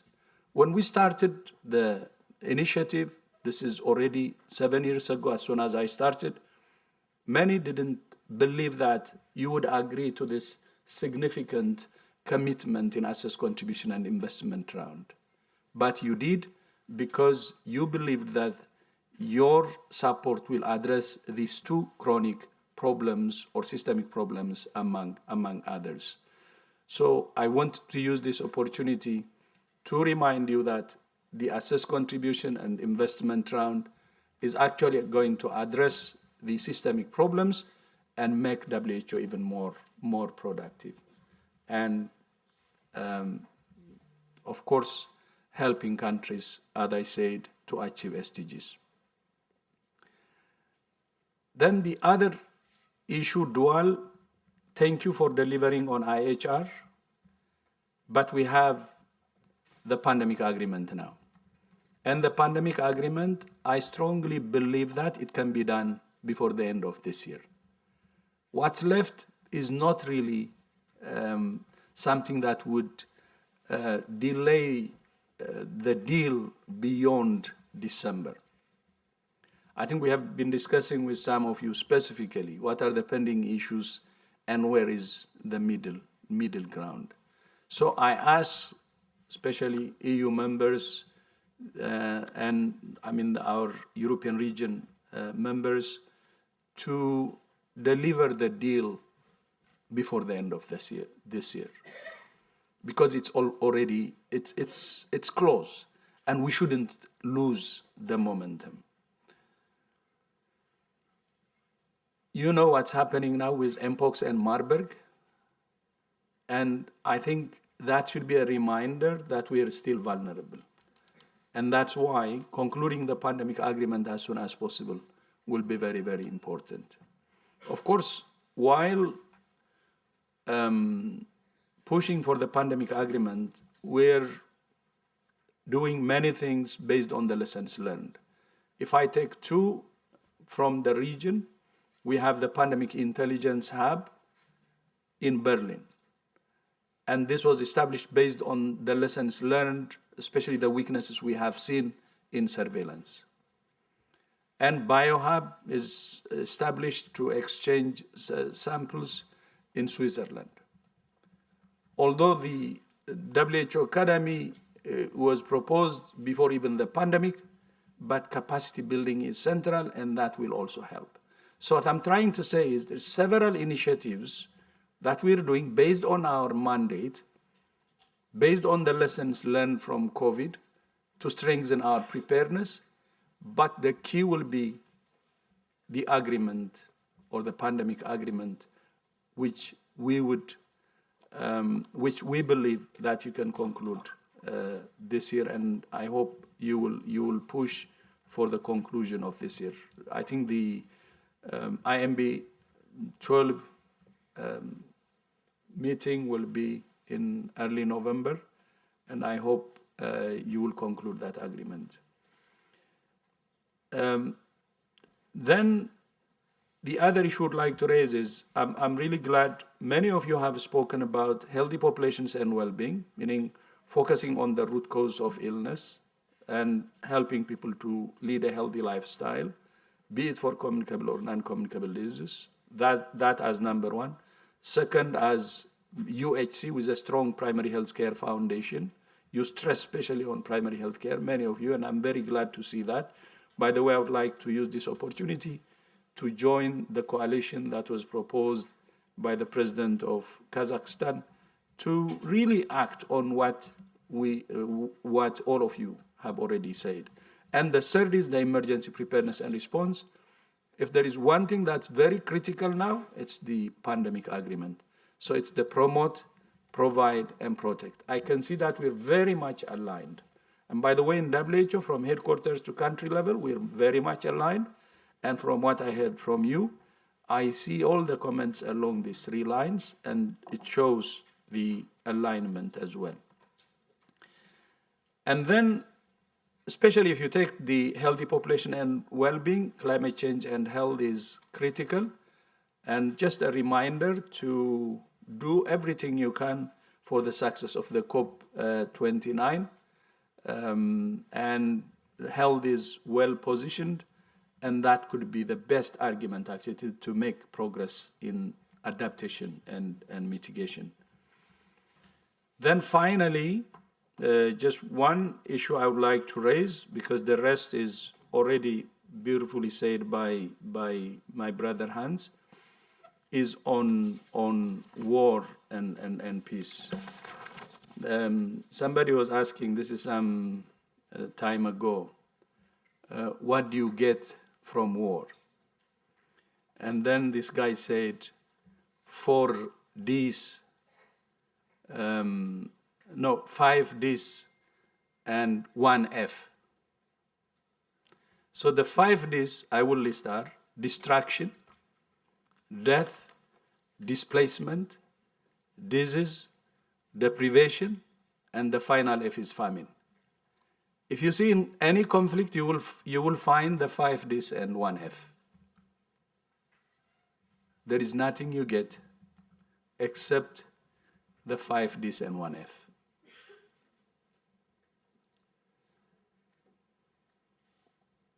And as I said earlier, the best way out of this is finding a political solution. And if there is a will, there is a way. It's possible to find a political solution for any conflict, And thank you for many of you for stressing that fact. And I worry actually sometimes if we're sleepwalking into even a nuclear war. Could be the worst scenario. I don't think it's off the table, to be honest. Are we sleepwalking into it? I wonder and I worry. So if there is one thing I think the world needs, peace is the best medicine. And there is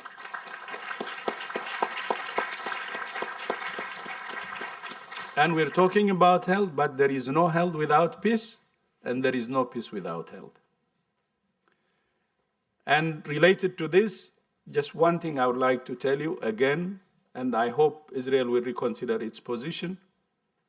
On UNRWA, I'm telling you honestly, combine WHO, combine UNICEF, combine UNFPA, WFP, all UN agencies cannot replace UNRWA. This is fact.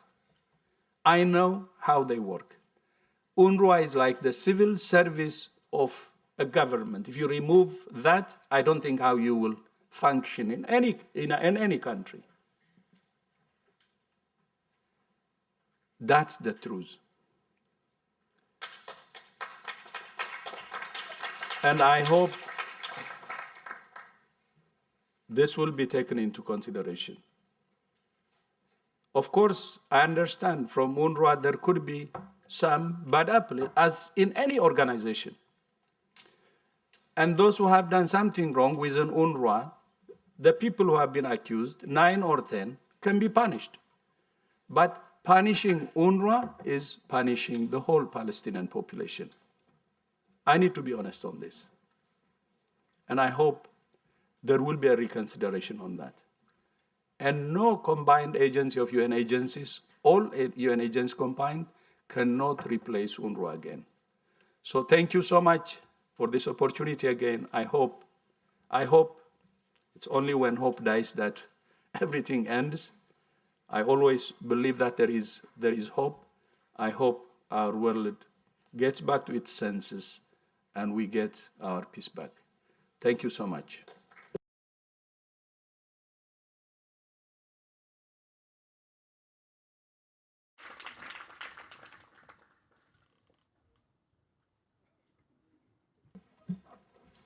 Yeah, thank you very much, dear General Director. Thank you very much, dear Regional Director. I'm sure that some of us are speechless after your speeches. Okay, going back to our agenda, to conclude this agenda item, we are now ready to consider the adoption of the proposed draft decision on RD's report contained in the document EUR/RC74/conf/6 report of the Regional Director on the work of WHO Regional Office for Europe in 2023-2024. Is the committee willing to adopt the proposed draft decision by consensus?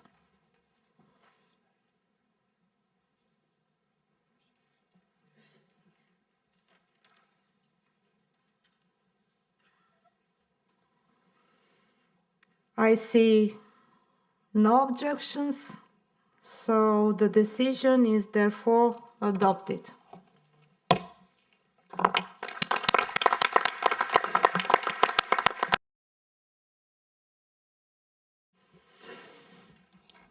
Okay. Now, because it's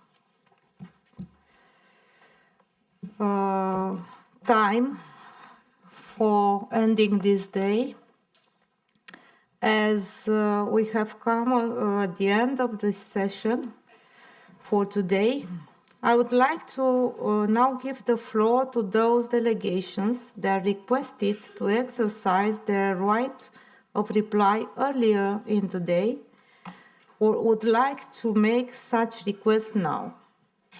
I would like to ask delegations to be as brief as possible in delivering the rights of reply, taking into account that at this meeting interventions themselves are limited to 3 minutes. If delegation could kindly interpret the word brief relative to the time allotted for intervention themselves, it will be very greatly appreciated. If there are subsequent requests by delegations for additional spoken rights of reply concerning the same matters as previous replies, may I kindly request delegations to limit such spoken statements to 30 seconds or less. Again, I hope delegations will understand that these requests are made in our common interest in the good order of our procedure. So I shall now give the floor to Russian Federation. Thank you, Executive President. We regret that once again the work of the Regional Committee is being politicized and used for attacks on Russia. What's worse, to form a false representation and public view and opinion on what's happening on the ground. This year marks 10 years since the start of the conflict in Ukraine.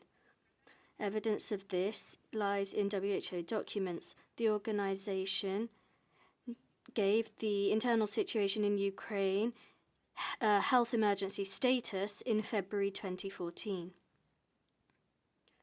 Since 2014, Kiev has waged a war on the citizens of the Lugansk and Donetsk regions. They have implemented a policy of deprivation of rights, social guarantees, and fully fledged oppression of the Russian-speaking population. The Ukrainian military has carried out targeted attacks on civilian infrastructure, including medical and educational establishments. We reject all allegations relating to Russia's special military operation. They are absolutely unfounded. We recall that the special military operation is based on the right to self-defense pursuant to Article 51 of the UN Charter. In a timely manner, the UN Security Council was notified of this. Ukraine, on a daily basis, strikes with rockets and drones on Belgorod, Bryansk, Kursk, Rostov and Voronezh regions and other regions of Russia, NATO countries continue to pump into Ukraine mortal weapons in the interest of developing their military industry. 3 days ago, the Rheinmetall company boasted that in Ukraine they are building 4 military factories and the first has been entered into operation. This is where the financial and energy resources are going. They could be used to support the health of the population. However, it's in the EU's interests to stave off our country with the blood of Ukrainians. Today, these countries are hypocritically distracting attention from the ugly truth with their anti-Russian statements. However, they bear the responsibility for rejecting negotiations and dragging out this conflict for the suffering of the Russian and Ukrainian peoples, and they need to be called to put an end to the conflict in Ukraine. Thank you. Thank you very much, Russian Federation. If any other member states like to take the floor.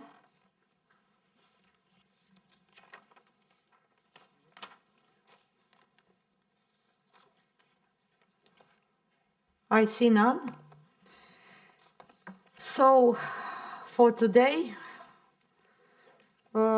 we now really come to the end of this day. I would like to thank all the delegates for their work, interventions, and keeping the time as much as they can.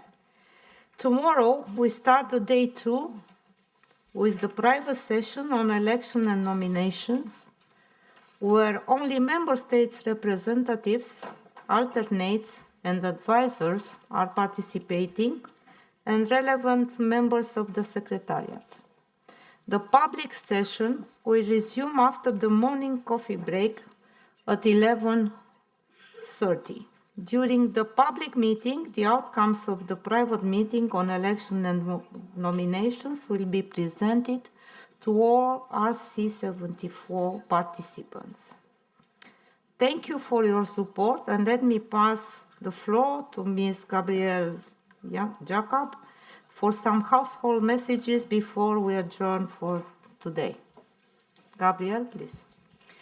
Thank you, Madam Chair.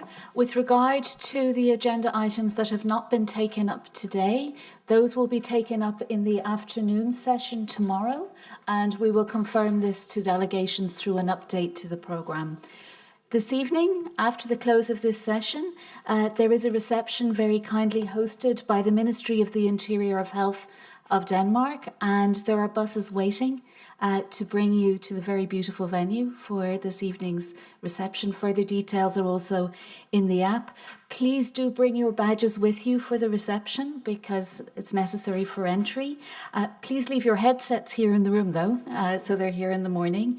And as our chair has said, please be with us promptly in the morning for the start of the closed session at 9 a.m. Many thanks and enjoy the evening. Thank you.